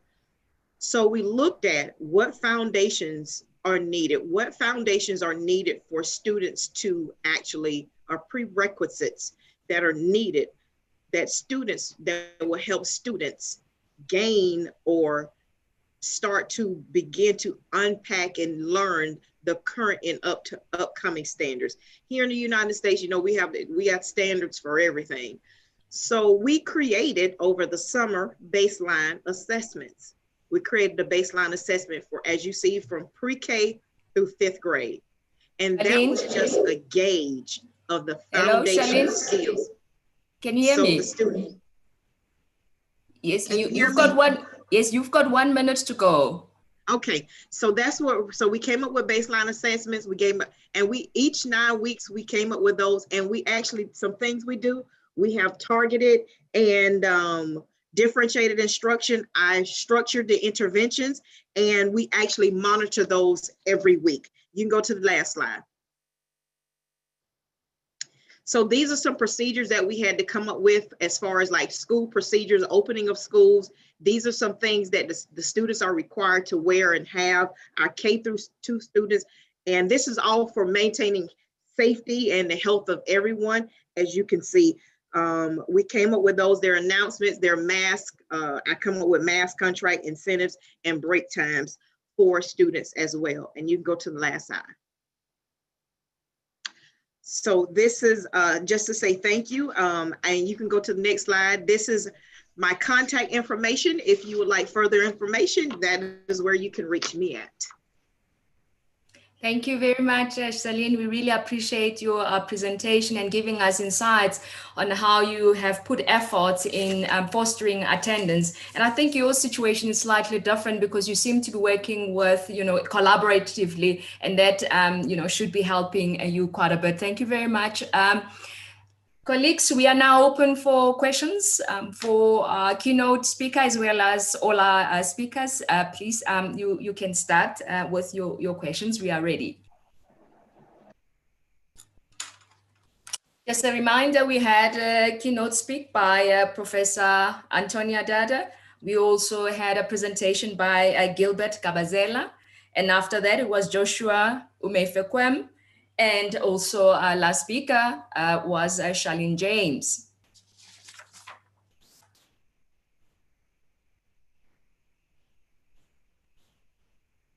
Any questions or comments? We can even have comments.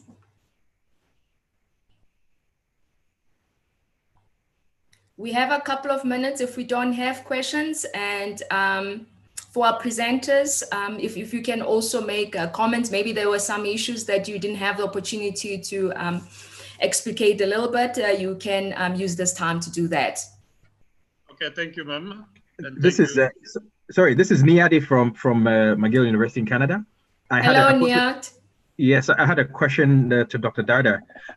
Thanks very much for the presentation. I think I put it in the chat box that I hope it gets circulated widely.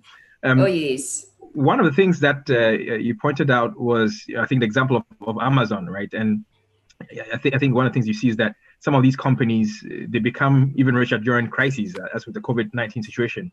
You have a situation where a lot of people are buying online from Amazon, so it's clear why they end up becoming even richer, right? Because there's increased demand for their services and products, rather than people purchasing from smaller businesses, or businesses that are minority-led businesses, small, even rural businesses. And people it's almost like they consolidate, these bigger companies consolidate their strength in a period like this. Yeah. And a question I have for you is, how do you, some of this is driven by consumer demand.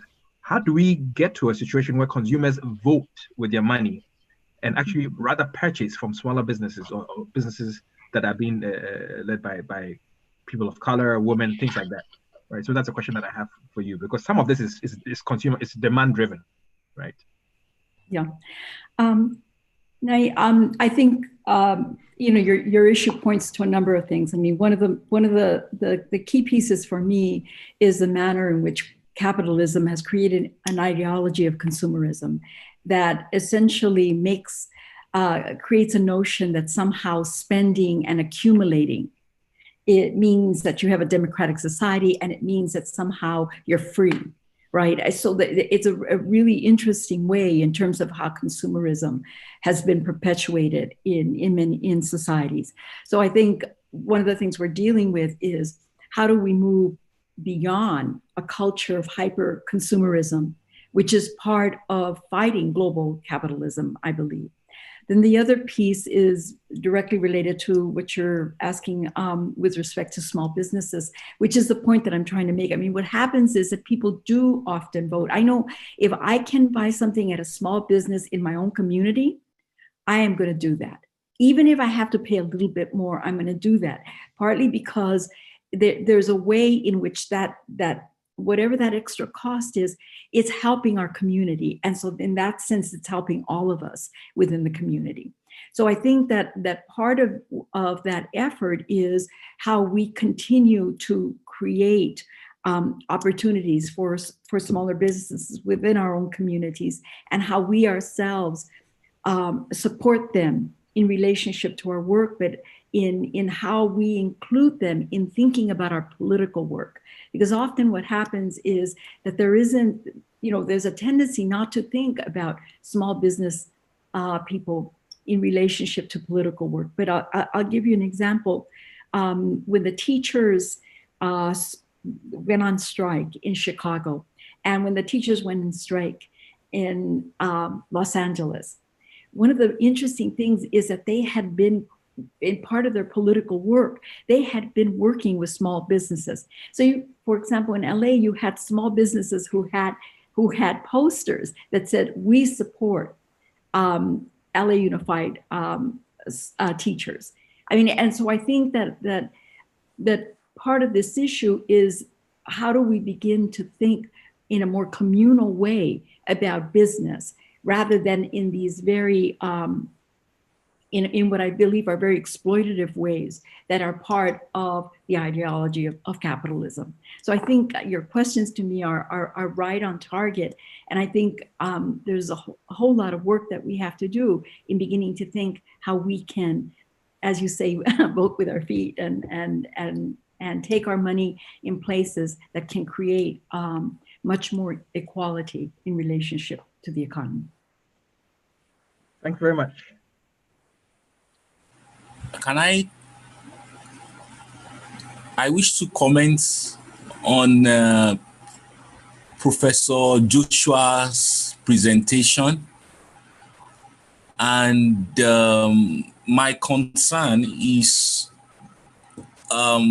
reflecting on the political leaders who hold the resources, their own responsibility, and the educational leaders. The presentation highlighted various roles the educational leaders have to play as far as ensuring that the issue of inequality traced to gender or race are concerned.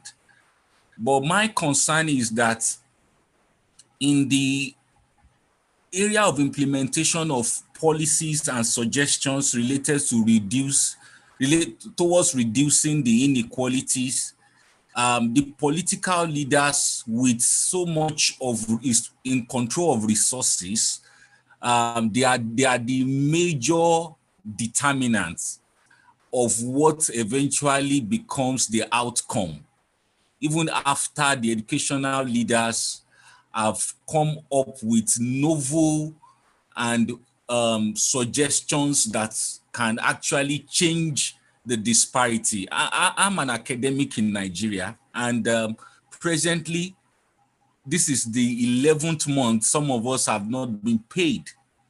And we in the tertiary institutions, we are the people who we can call the greatest or leaders of education thought. So the point is that, how do we strike the balance of this inequality among the political leaders which own the resources after the policy and the suggestions are made? How do we make the political leaders to do the right things after the education leaders make the right suggestions? Thank you very much. Thank you, Nathaniel.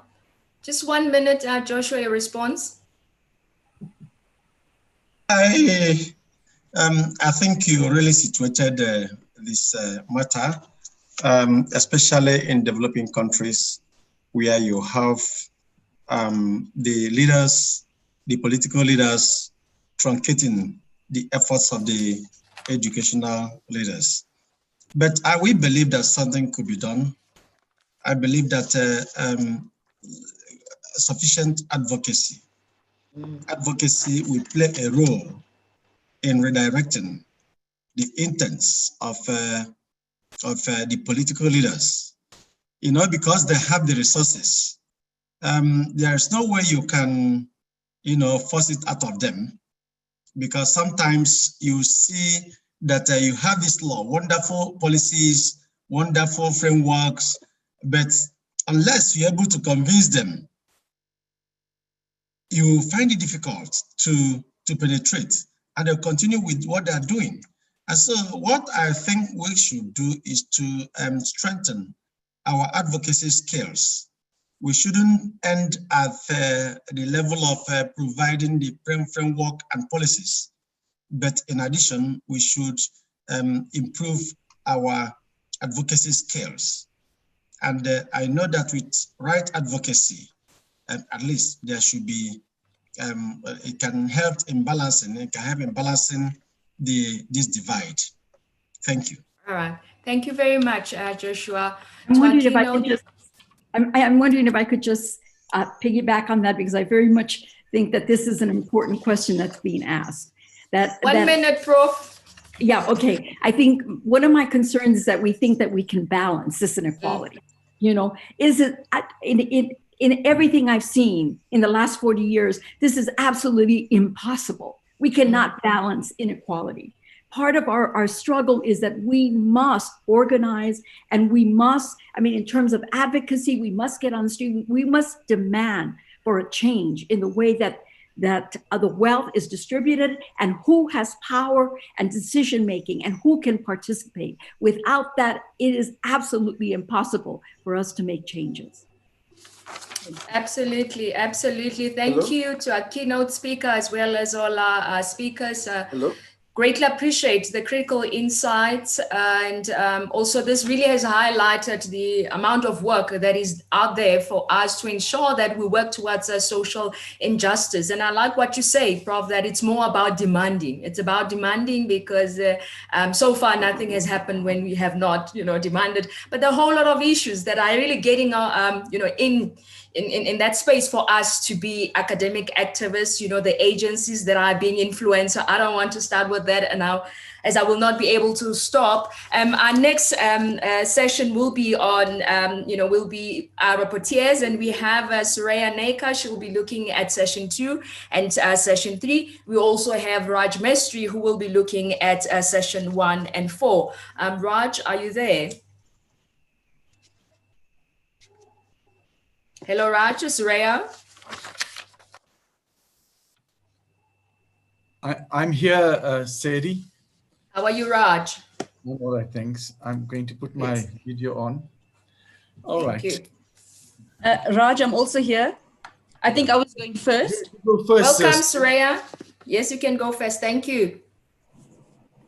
Okay, are you able to see me on video? Not yet. Not yet. No, Suraya. Okay. I'm just trying to start video. Video, yeah. Okay, there we go. Oh, there we go. Welcome. All right. Colleagues, it's been a very interesting day with a lot of rich information. I thought I'll just greet everybody and show video, and then after that, I will just speak without video. So it's also my pleasure to be at the 5th Africa Roundtable. I think Raj and we have attended all 5, Prof. Raj? That's correct, yes. Yes, okay. So I'll be speaking about sessions 2 and 3 and hand over to Prof. Mestri to round off. I'll stop my video now so that I can just speak. All right, thank you. So I want to start off with a quote from The Book Thief, a book by Marcus Zusak, who says, "People observe the colors of the day only at its beginning and ends. But to me, it is quite clear that a day merges through a multitude of shades and intonations." And definitely the COVID-19 situation brought up a lot of those shades and intonations. And we are very privileged to have the speakers share their experiences with us and reflect on the COVID-19 pandemic.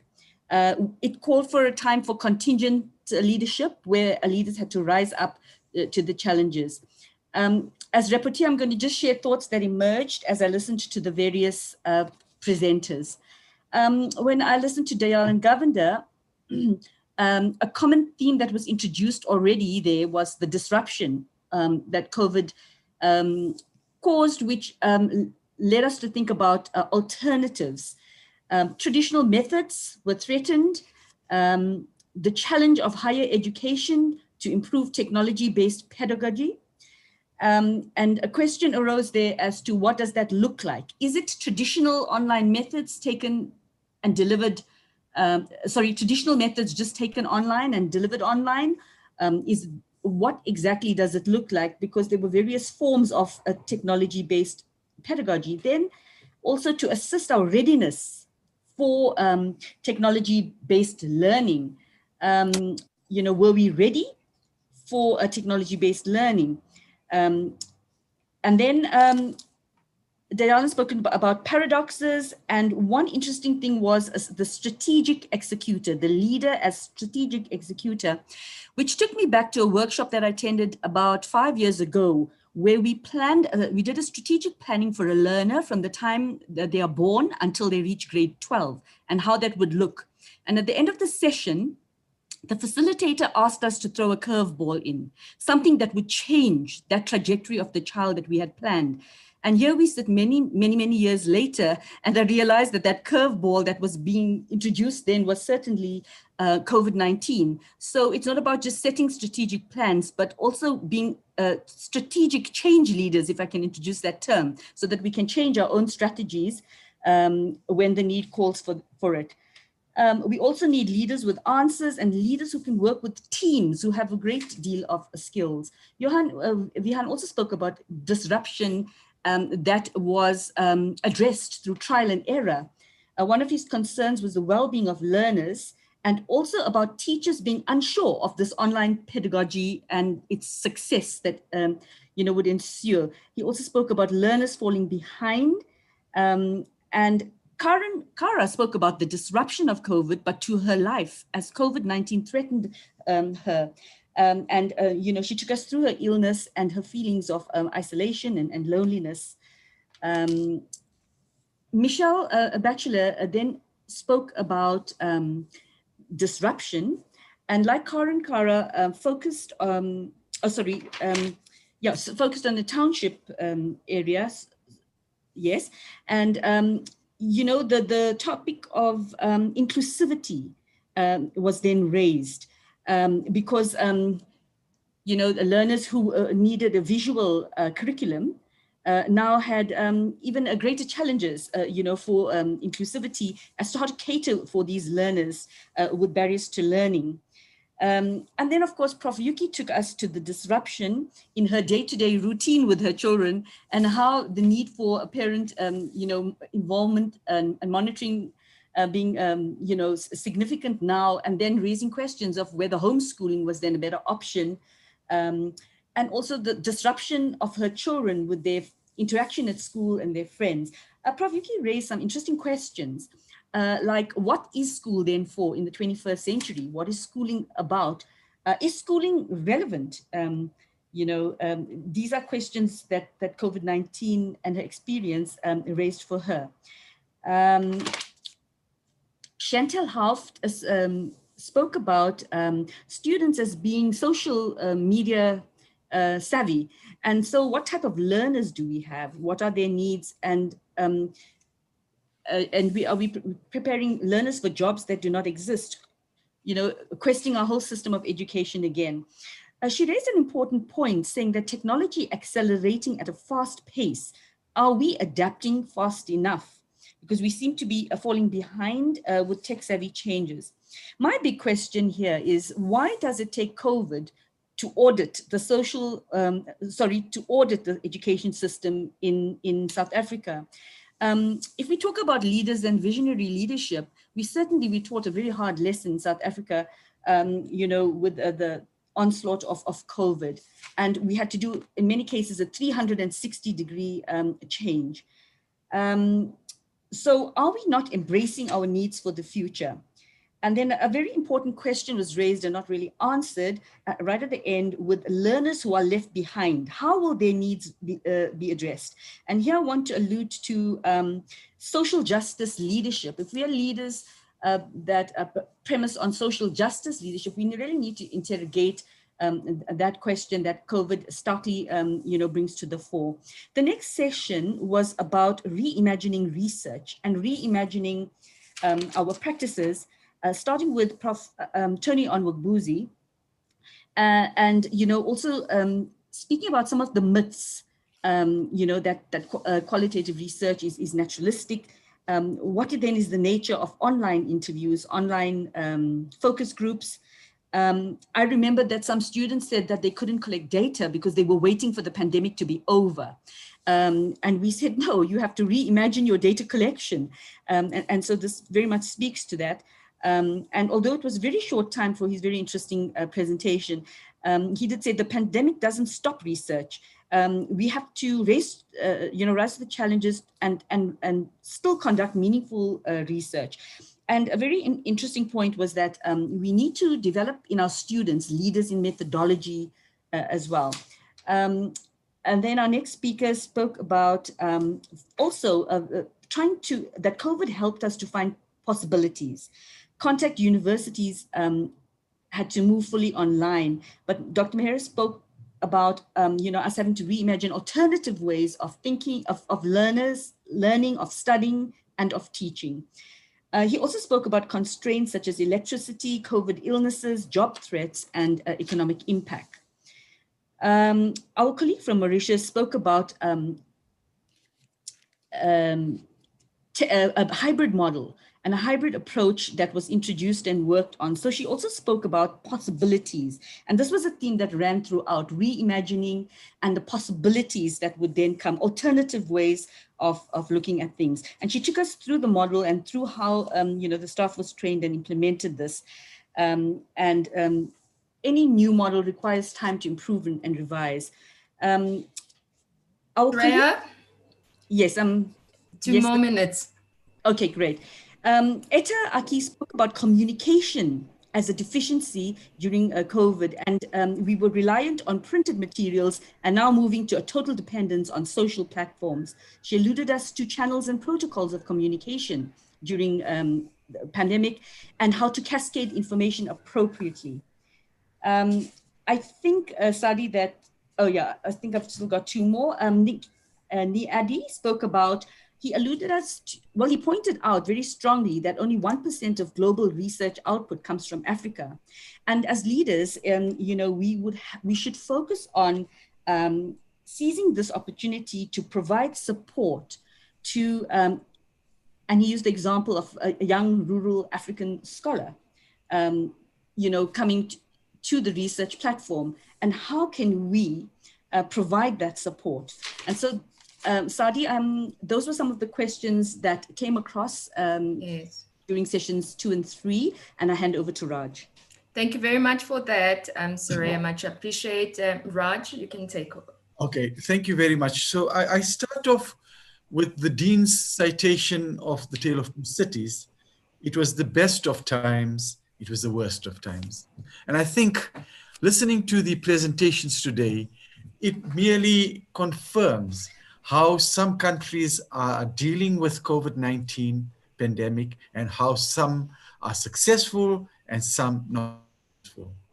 So I start off, and I'm not going to be talking about each presenter's presentation as such, but I'll give you an overview of some of the things that came up strongly in the presentations.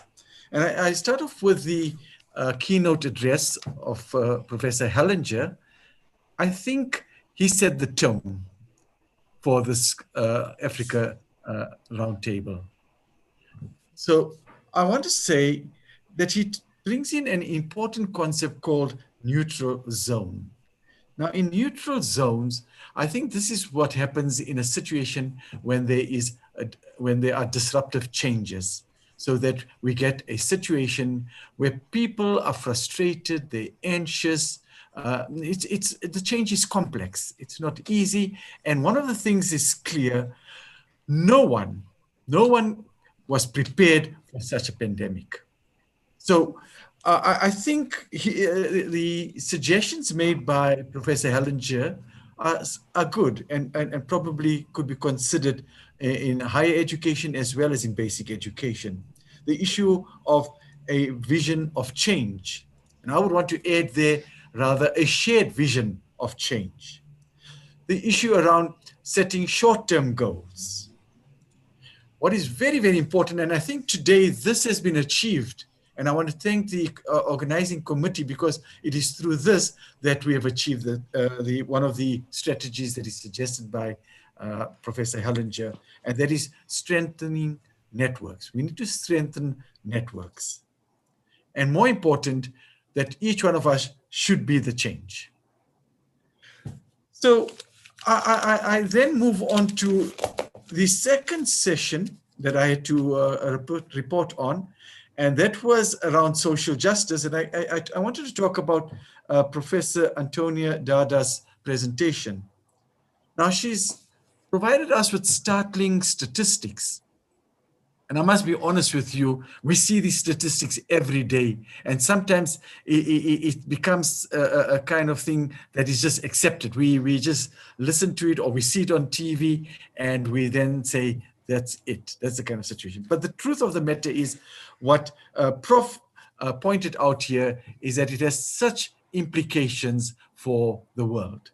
And one of the things that was brought in here, the issue around the economy of countries. And I must tell you, there are certain things I would disagree with, but I know by me disagreeing may just stir up a debate. And probably this is what we need as well. So what I'm saying is that to equalize people who are poor and to people who are affluent is something that's just impossible. As much as we say we can demand and we can raise issues, I think we're too much into it in terms of the economy of the global world, that it becomes difficult, because it is still the rich, it is still the affluent who control. And they not only control the economy, they control every sphere of our lives. So I want to say that this will be good for research. Something that needs to be understood here is what will be the pandemic of global capitalism due to the COVID-19. So something that I think needs lots of research on, and deliberation and engagement around this kind of thing. I also then want to talk about the issue of, I think this was by Tejwant, who brought in an important question. I think this is an important question for all of us. What kind... Raj, sorry, 2 more minutes. Okay. What kind of legacy would you leave behind? And I think this is very, very important. Sadie, you got it wrong, not 2 minutes. Check your time again, or continue. I want to say that she brought in an important issue in terms of what Mauritius has done, but most of the countries are following suit with the issues related to dealing with the pandemic, in terms of how learners are going to be provided education. So because I've got less time here, let me then just bring in an important point. I think what didn't take place, and because of time, speakers did not accentuate on agencies. And that is what Tejwan had attempted to do, and probably because of time could not delve into a more deeper engagement around that. I believe that there was no talk about parents. We heard that parents were not supportive, but we didn't understand what kind of input they could have brought in to the education system as well. And again, I want to say that because we were unprepared, we could not expect any good decisions made by various agencies as well. The issue around the Ministry of Education throughout the world, they all struggled. They were unable to help schools. The issue of also higher education. Higher education themselves were having a problem, and they could not then support a basic education. And finally, we had a problem with unions, that unions were not providing solutions. They were more derailing processes. So I think in my closing, I want to say something, and I'm going to say because this is important. I lectured online for another university, not University of Johannesburg, and I had to do, and it was suddenly brought on to us to teach online. And what we did, we prepared lectures and we presented it online. And I can assure you, in the end, when I reflected, our presentations were more a comprehension lesson.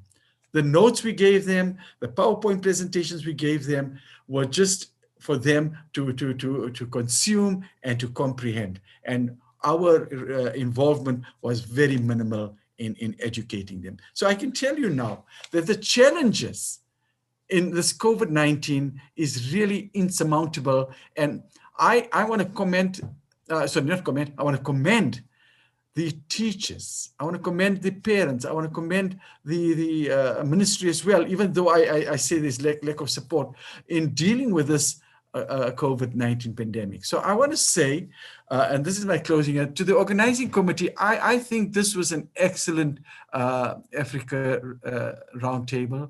I think there's so much of things to think about, and I'm hoping, this is what I would hope for, is that for the researchers to do in-depth research on some of the topics that have come up here, and perhaps we could think about, and I say this over and over again, it hasn't materialized as such, but maybe a book, or we could have a special edition. So I round with that. Thank you very much. Thank you very much, Raj. We really appreciate that.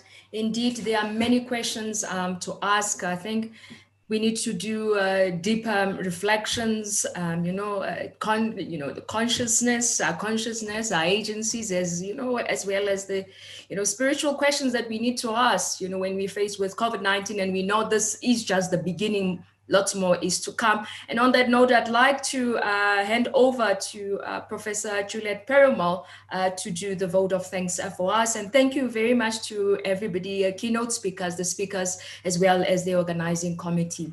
Thank you and take care.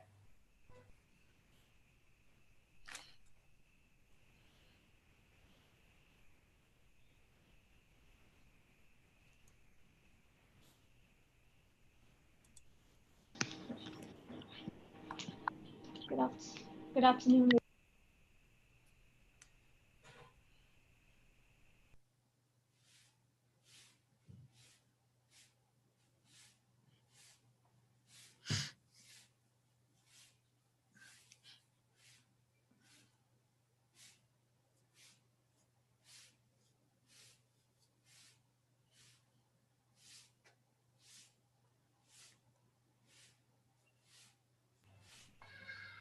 Prof. Perumal?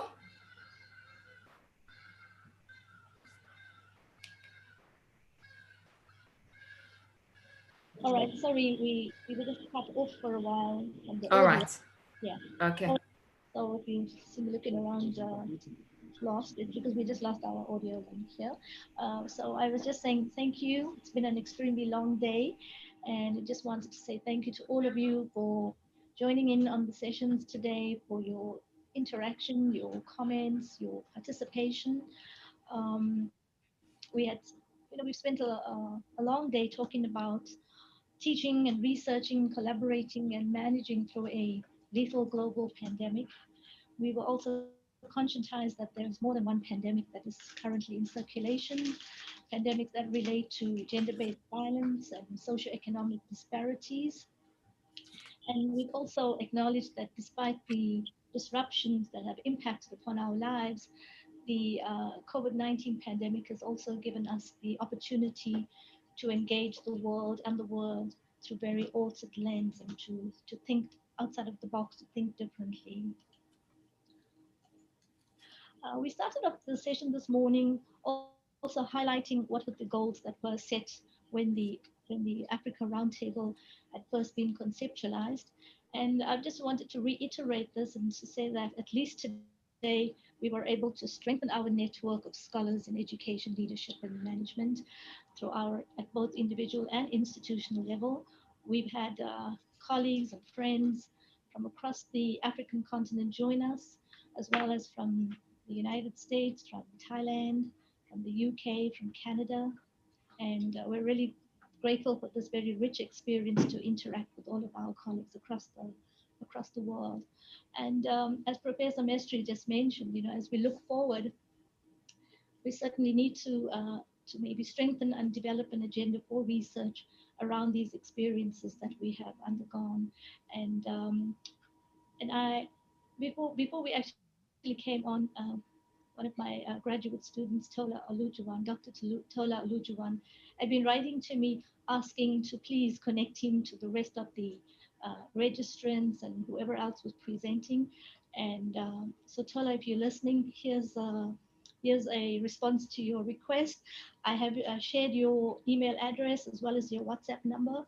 So colleagues, if you are interested, Tola will get in touch with you, or you can get in touch with him, and perhaps to create some kind of network around research possibilities, and just maybe for whatever support you may need, just if you have ideas to bounce off each other or resources to share with each other.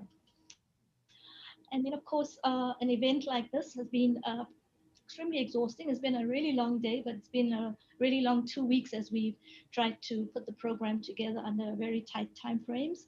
And I would like to place on record our very special thanks to Professor Clinton Agbukboa from the University of Johannesburg. He's in the construction industry and part of the development board, the Center for Excellence in the Faculty of Engineering and Built Environment. Okay, and he very graciously referred me to Opelua Akinetiwo. I'm so sorry, I know I'm messing that up really badly, but Opi, I really do appreciate you and Shola Akinship as well. They have been really amazing team to work with.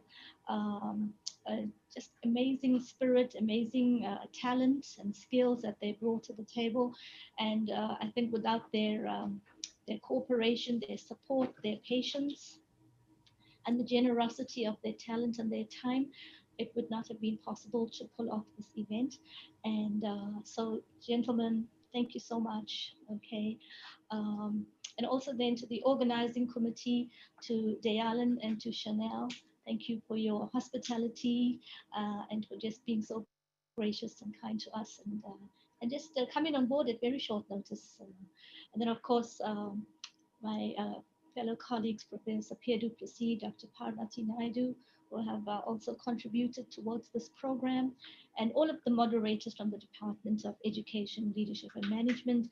And I've listed their names here. Throughout the day, you've had a chance to hear them as they presented and chaired and fielded the Q&A sessions.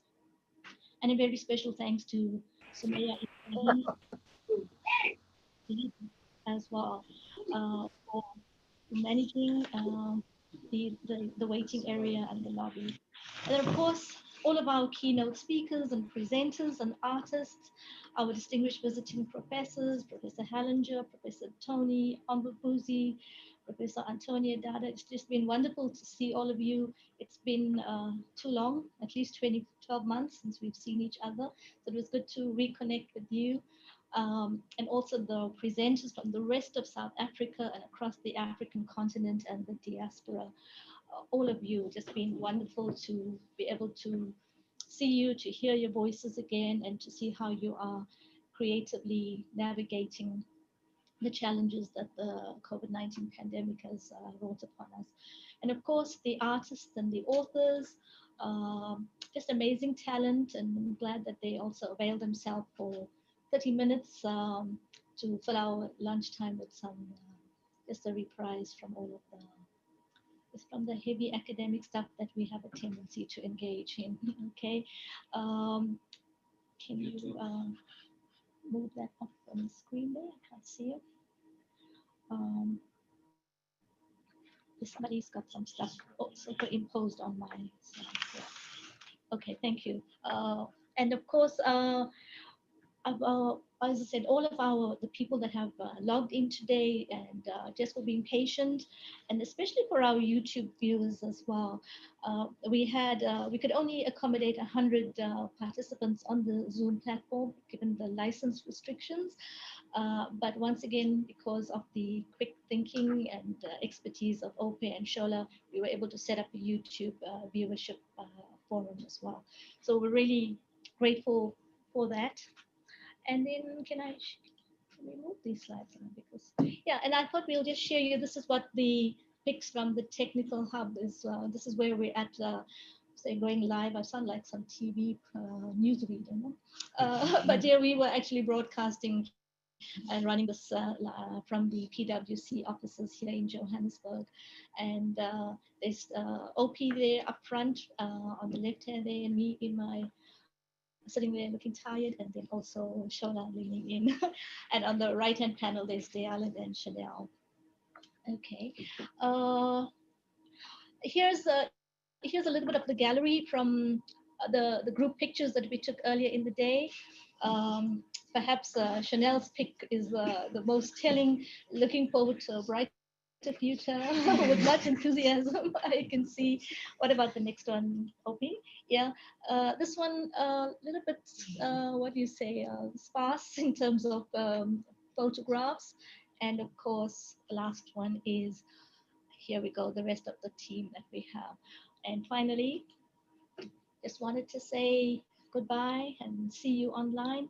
Apart from saying goodbye, I don't know what else can I say. Odabo, Totsins. I'm just looking at Salah Gashle, Ambagashle. Yeah, I think that's about it, right? So I'll say goodbye and see you online. God bless and take care of yourself. And hopefully we will reconnect next year and stay in touch online until we do. Guys, goodbye. Goodbye. Goodbye. Thanks very much, Juliet and everyone else. Bye-bye. Bye, everyone. Bye. Bye. Bye.